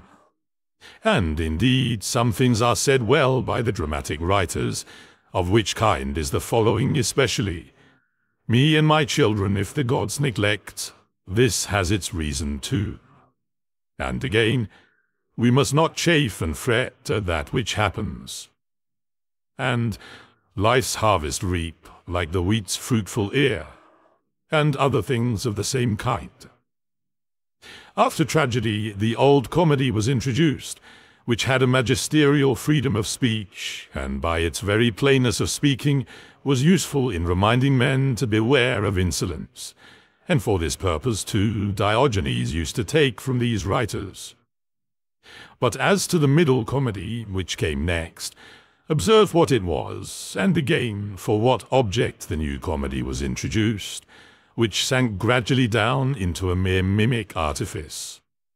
That some good things are said, even by these writers, everybody knows, but the whole plan of such poetry and dramaturgy, to what end does it look? 7. How plain does it appear that there is not another condition of life so well suited for philosophizing as this in which thou now happenest to be. 8. A branch cut off from the adjacent branch must of necessity be cut off from the whole tree also. So too, a man, when he is separated from another man, has fallen off from the whole social community. Now as to a branch, another cuts it off, but a man by his own act separates himself from his neighbor when he hates him and turns away from him, and he does not know that he has at the same time cut himself off from the whole social system. Yet he has this privilege certainly from Zeus, who framed society, for it is in our power to grow again to that which is near to us, and again to become a part which helps to make up the whole. However, if it often happens, this kind of separation, it makes it difficult for that which detaches itself to be brought to unity and to be restored to its former condition. Finally, the branch which from the first grew together with the tree and has continued to have one life with it, is not like that which after being cut off is then ingrafted. For this is something like what the gardeners mean when they say that it grows with the rest of the tree, but that it has not the same mind with it. 9.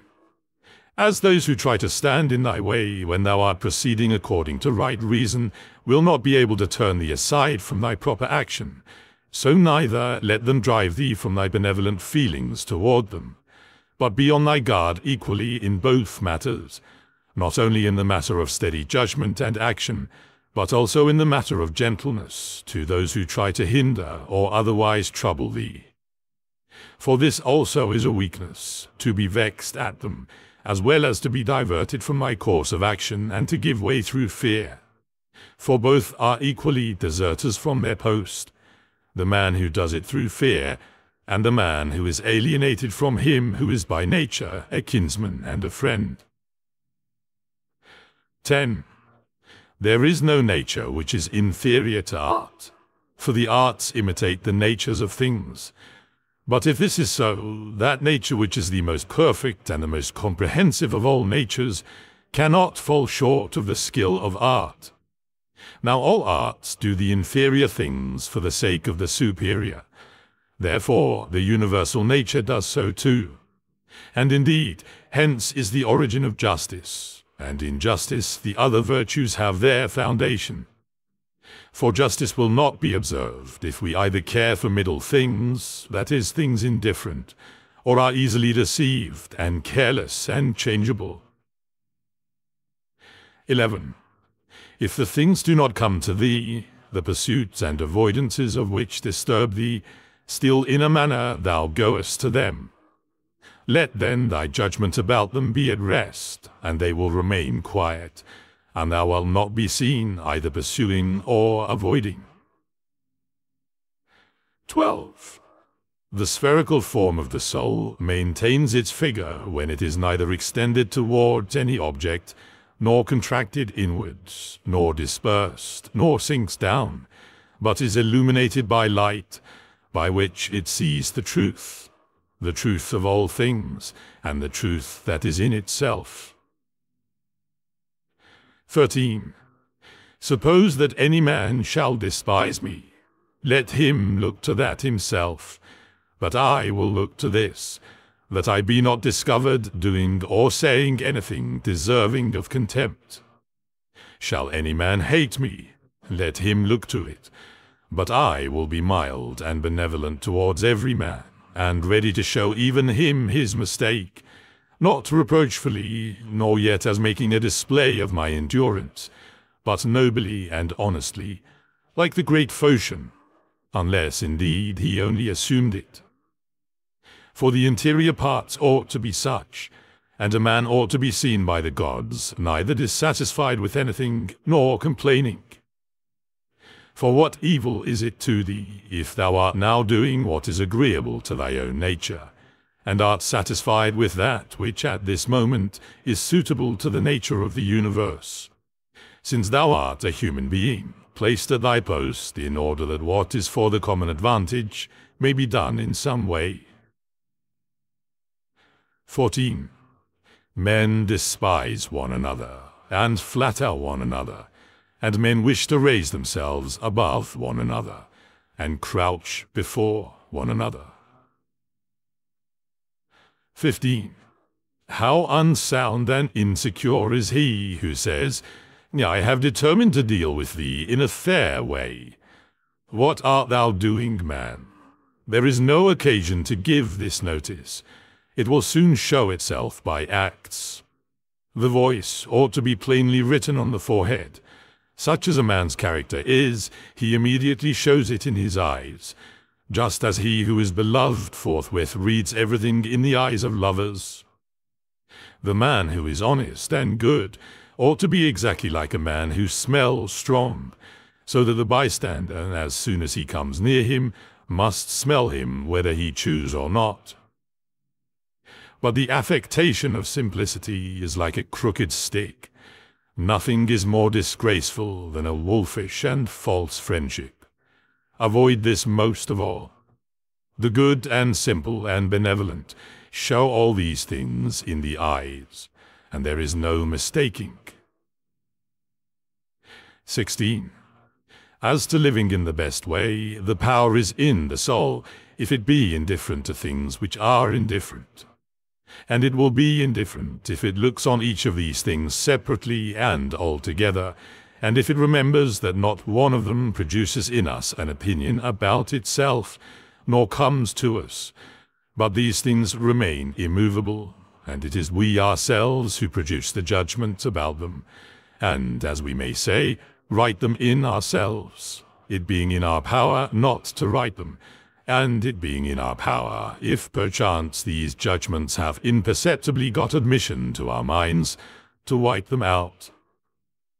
And if we remember also that such attention will only be for a short time, and then life will be at an end. Besides, what trouble is there at all in doing this? For if these things are according to nature, rejoice in them, and they will be easy to thee. But if contrary to nature, seek what is conformable to thy own nature, and strive towards this, even if they bring no reputation. For every man is allowed to seek his own good. 17.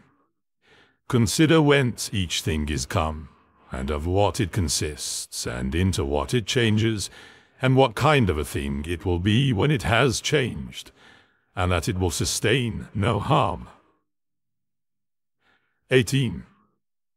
If any have offended against thee, consider first, what is my relation to men, and that we are made for one another, and in another respect I was made to be set over them, as a ram over the flock, or a bull over the herd. But examine the matter from first principles, from this.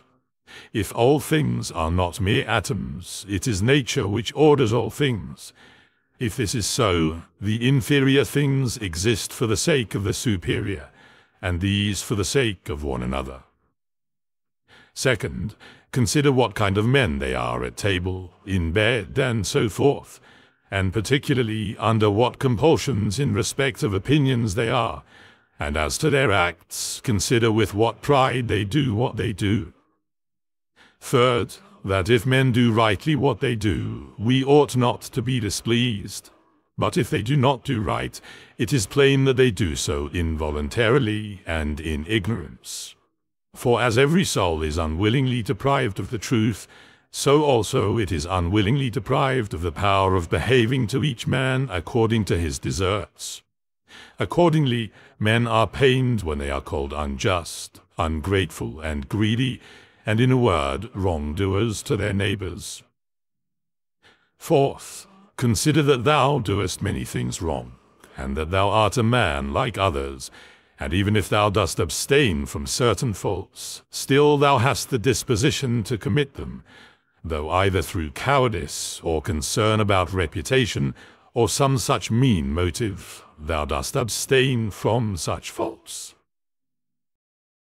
Consider that thou dost not even understand whether men are doing wrong or not. For many things are done with a certain reference to circumstances, and in short, a man must learn a great deal to enable him to pass a correct judgment on another man's acts. Consider, when thou art much vexed or grieved, that man's life is only a moment, and after a short time we are all laid out dead. Seventh, that it is not men's acts which disturb us, for those acts have their foundation in men's ruling principles, but it is our own opinions which disturb us. Take away these opinions then, and resolve to dismiss thy judgment about an act, as if it were something grievous, and thy anger is gone. How then shall I take away these opinions? By reflecting that no wrongful act of another brings shame on thee. For unless that which is shameful is alone bad, thou also must of necessity do many things wrong, and become a robber and everything else. Eighth, Consider how much more pain is brought on us by the anger and vexation caused by such acts than by the acts themselves at which we are angry and vexed. Ninth, consider that a good disposition is invincible if it be genuine and not an affected smile and acting a part. For what will the most violent man do to thee if thou continuest to be of a kind disposition towards him? And if, as opportunity offers, thou gently admonishest him and calmly correctest his errors at the very time when he is trying to do thee harm, saying, "Not so, my child. We are constituted by nature for something else. I shall certainly not be injured, but thou art injuring thyself, my child." And show him by gentle tact and by general principles that this is so, and that even bees do not do as he does, nor any animals which are formed by nature to be gregarious. And thou must do this neither with any double meaning, nor in the way of reproach, but affectionately and without any rancour in thy soul, and not as if thou wert lecturing him, nor yet that any bystander may admire, but meant for him alone. Remember these 9 rules as if thou hadst received them as a gift from the Muses, and begin at last to be a man while thou livest. But thou must equally avoid nattering men and being vexed at them, for both are unsocial and lead to harm.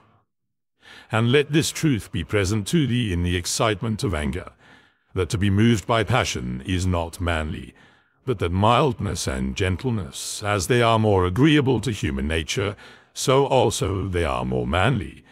And he who possesses these qualities possesses strength, nerves, and courage, and not the man who is subject to fits of passion and discontent.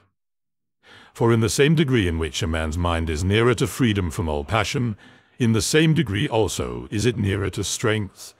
And as the sense of pain is a characteristic of weakness, so also is anger. For he who yields to pain and he who yields to anger, both are wounded and both submit. But if thou wilt, receive also a 10th present from the leader of the Muses, and it is this, that to expect bad men not to do wrong is madness, for he who expects this desires an impossibility. But to allow men to behave so to others, and to expect them not to do thee any wrong, is irrational and tyrannical. 19.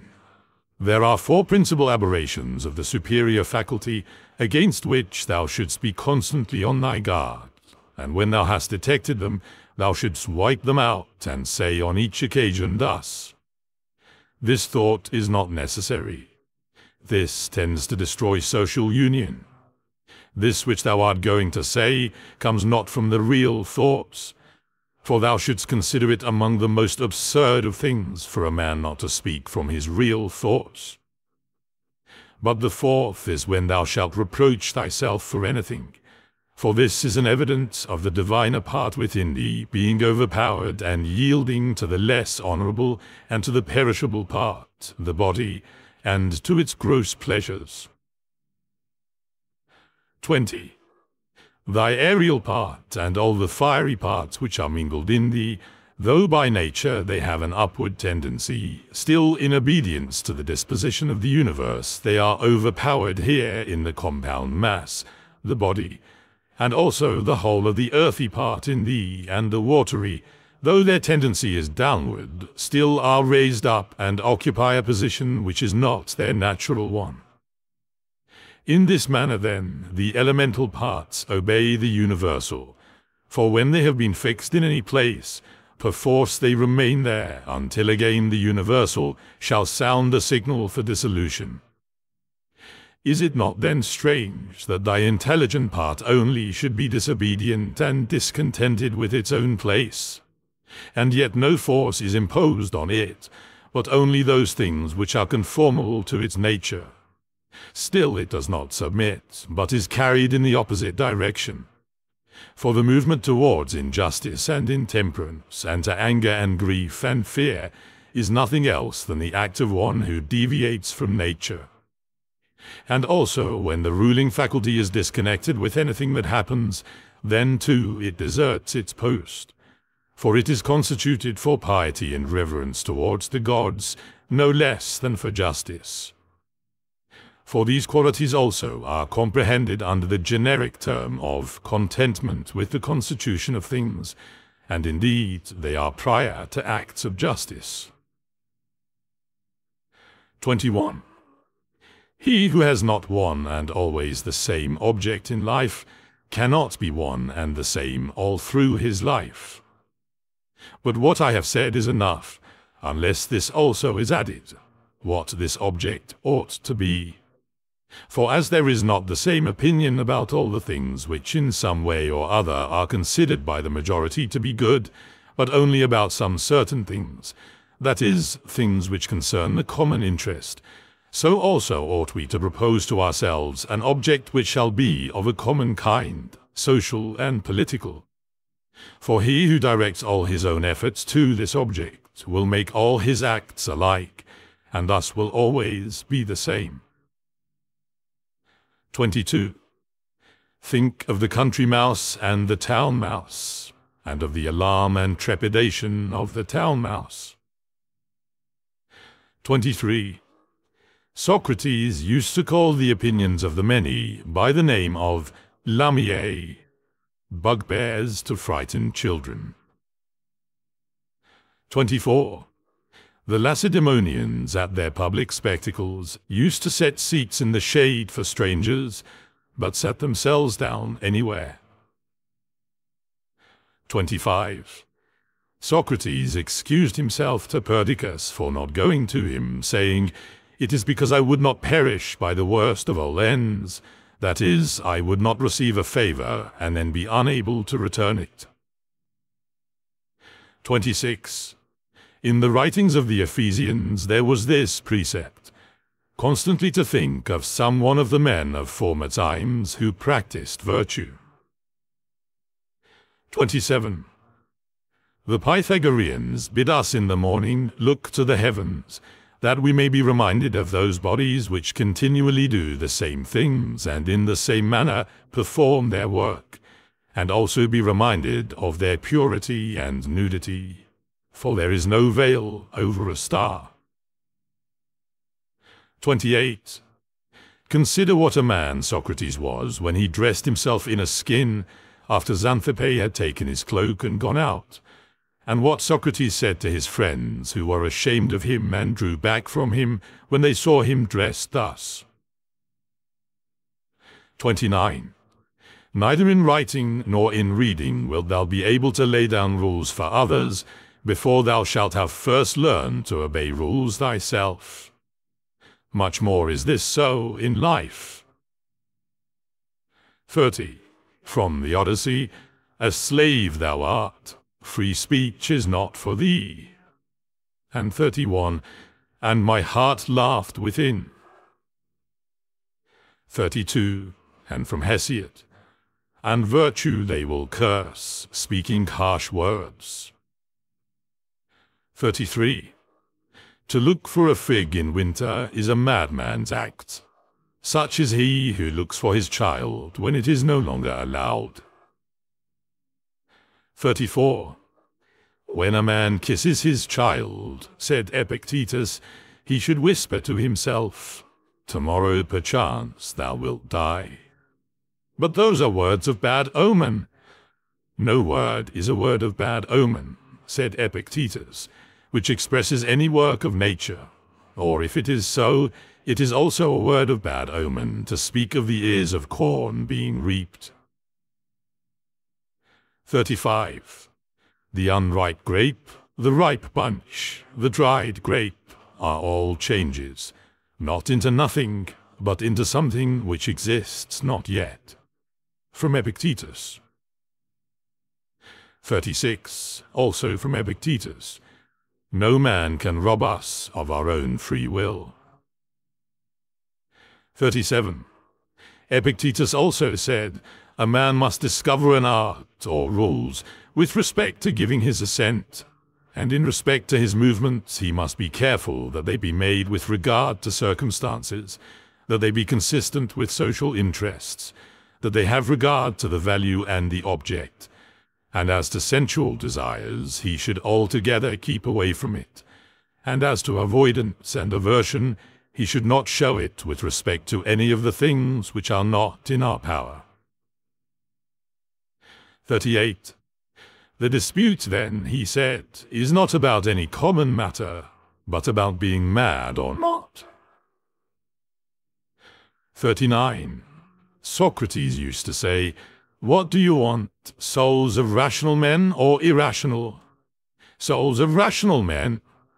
Of what rational men? Sound or unsound? Sound. Why then do you not seek for them? Because we have them. Why then do you fight and quarrel?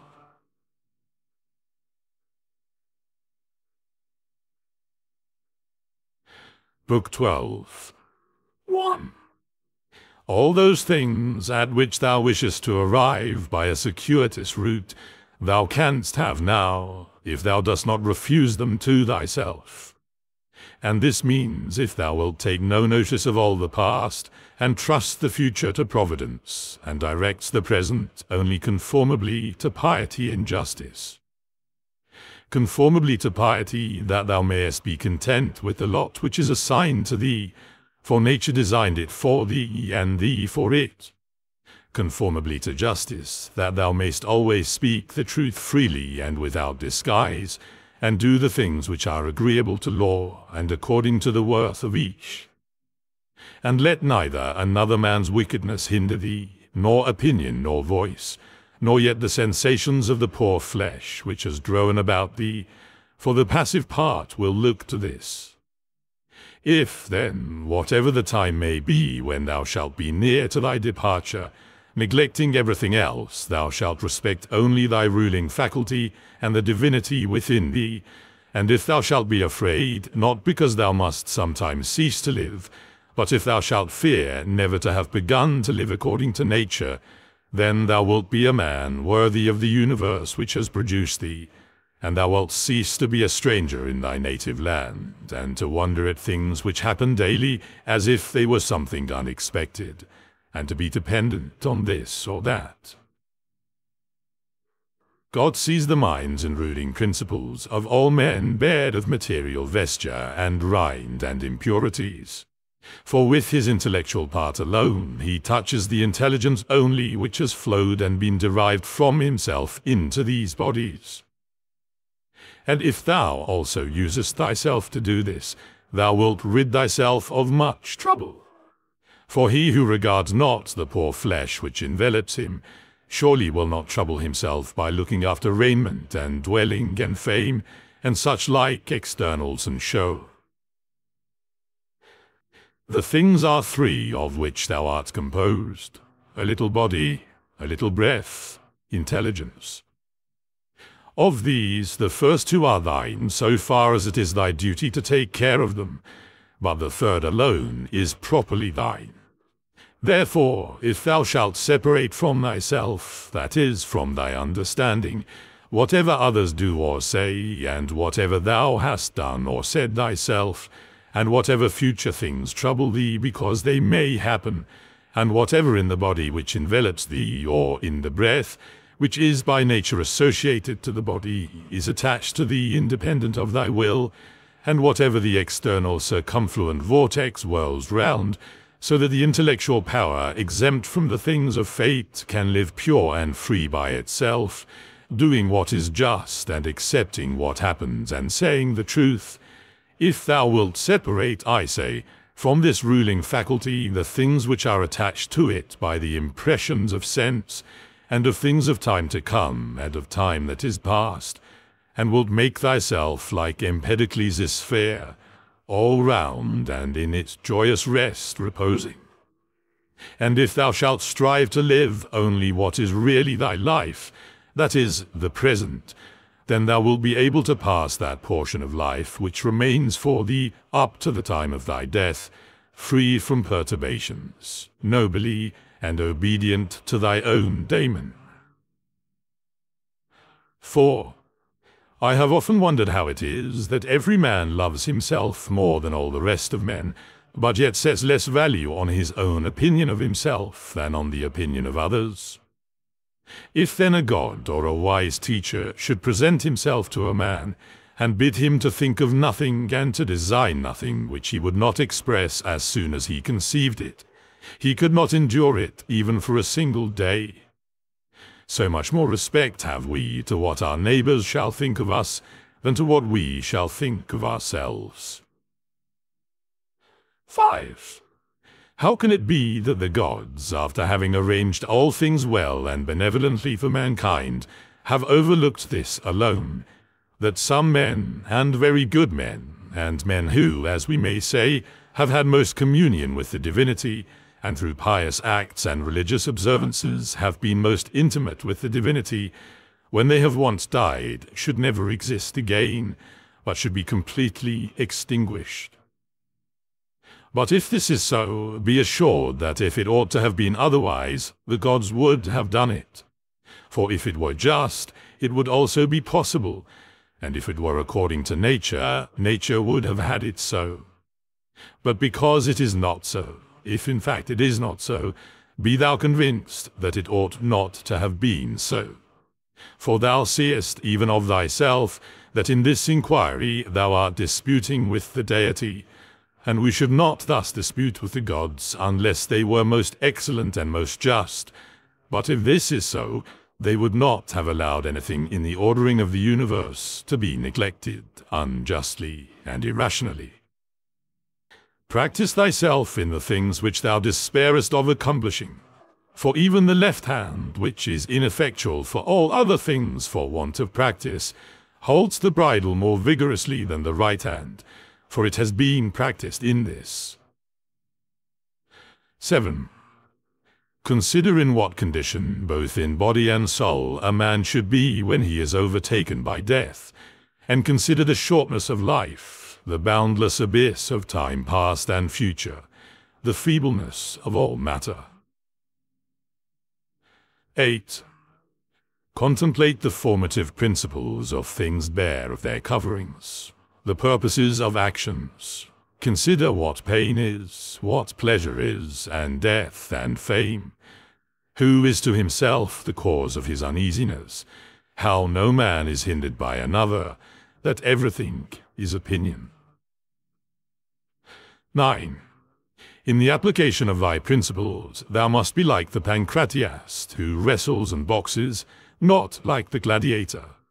For the gladiator lets fall the sword which he uses and is killed, but the other always has his hand and needs to do nothing else than use it. 12.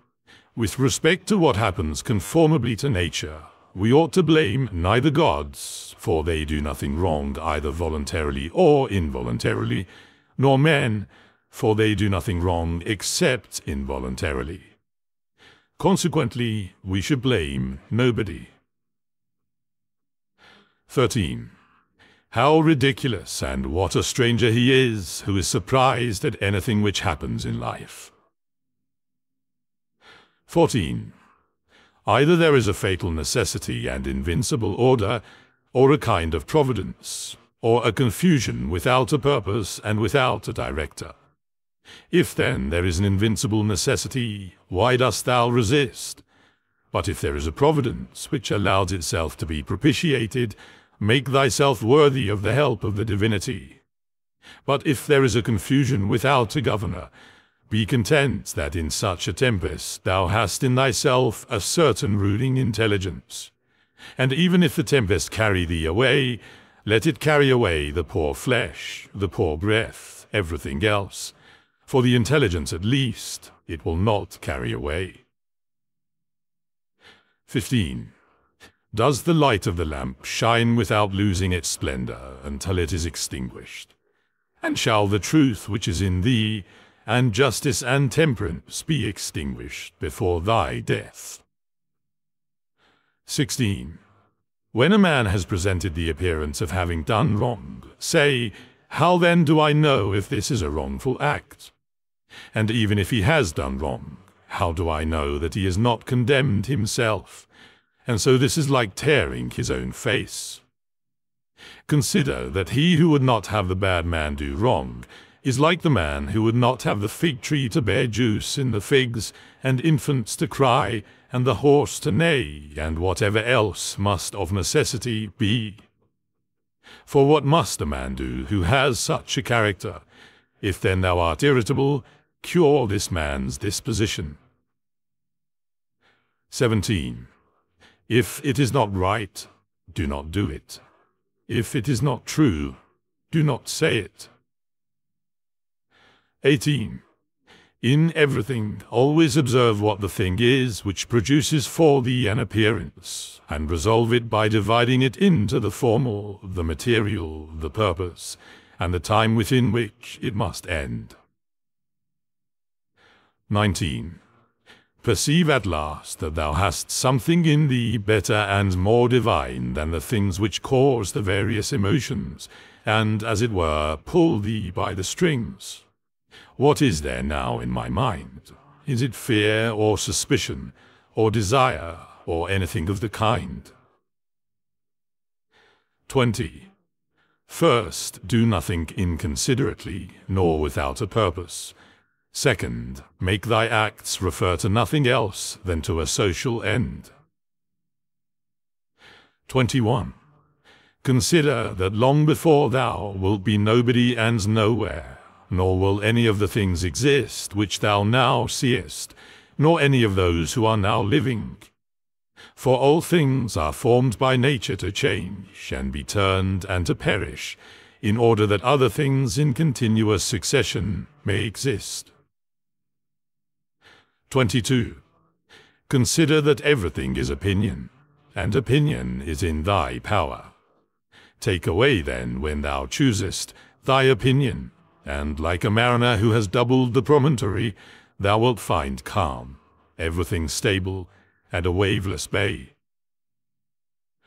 23. Any one activity, whatever it may be, when it has ceased at its proper time, suffers no evil because it has ceased, nor he who has done this act does he suffer any evil for this reason, that the act has ceased. In like manner then, the whole, which consists of all the acts, which is our life, if it cease at its proper time, suffers no evil for this reason, that it has ceased.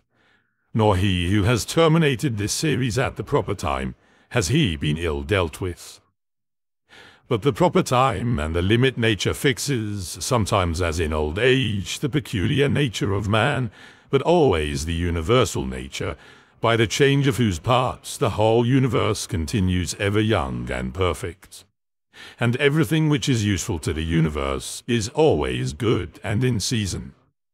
Therefore, the termination of life for every man is no evil, because neither is it shameful, since it is both independent of the will and not opposed to the general interest, but it is good, since it is seasonable and profitable to and congruent with the universal.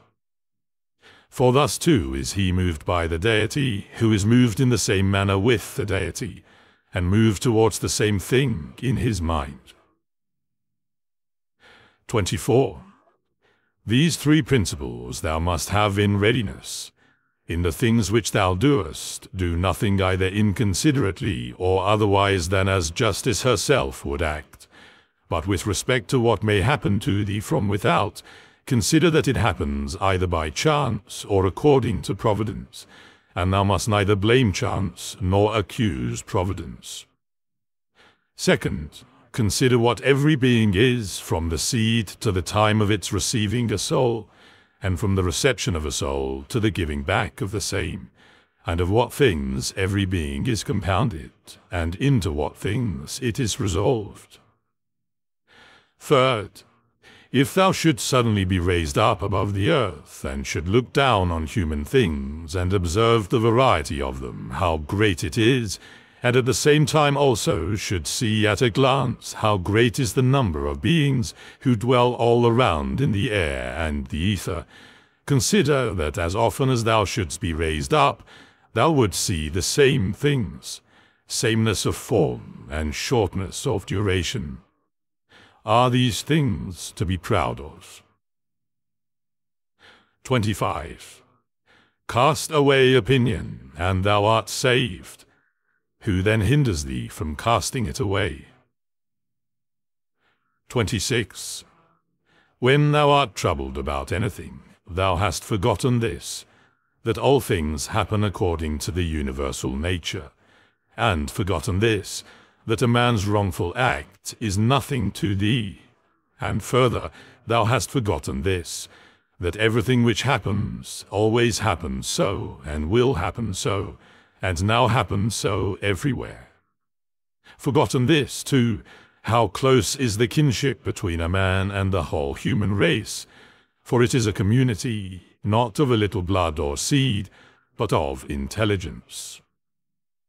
And thou hast forgotten this, too, that every man's intelligence is a god, and is an efflux of the deity, and forgotten this, that nothing is a man's own, but that his child and his body and his very soul came from the deity. Forgotten this, that everything is opinion. And lastly, thou hast forgotten that every man lives the present time only, and loses only this. 27. Constantly bring to thy recollection those who have complained greatly about anything, those who have been most conspicuous by the greatest fame or misfortunes, or enmities, or fortunes of any kind. Then think, where are they all now? Smoke and ash and a tale, or not even a tale.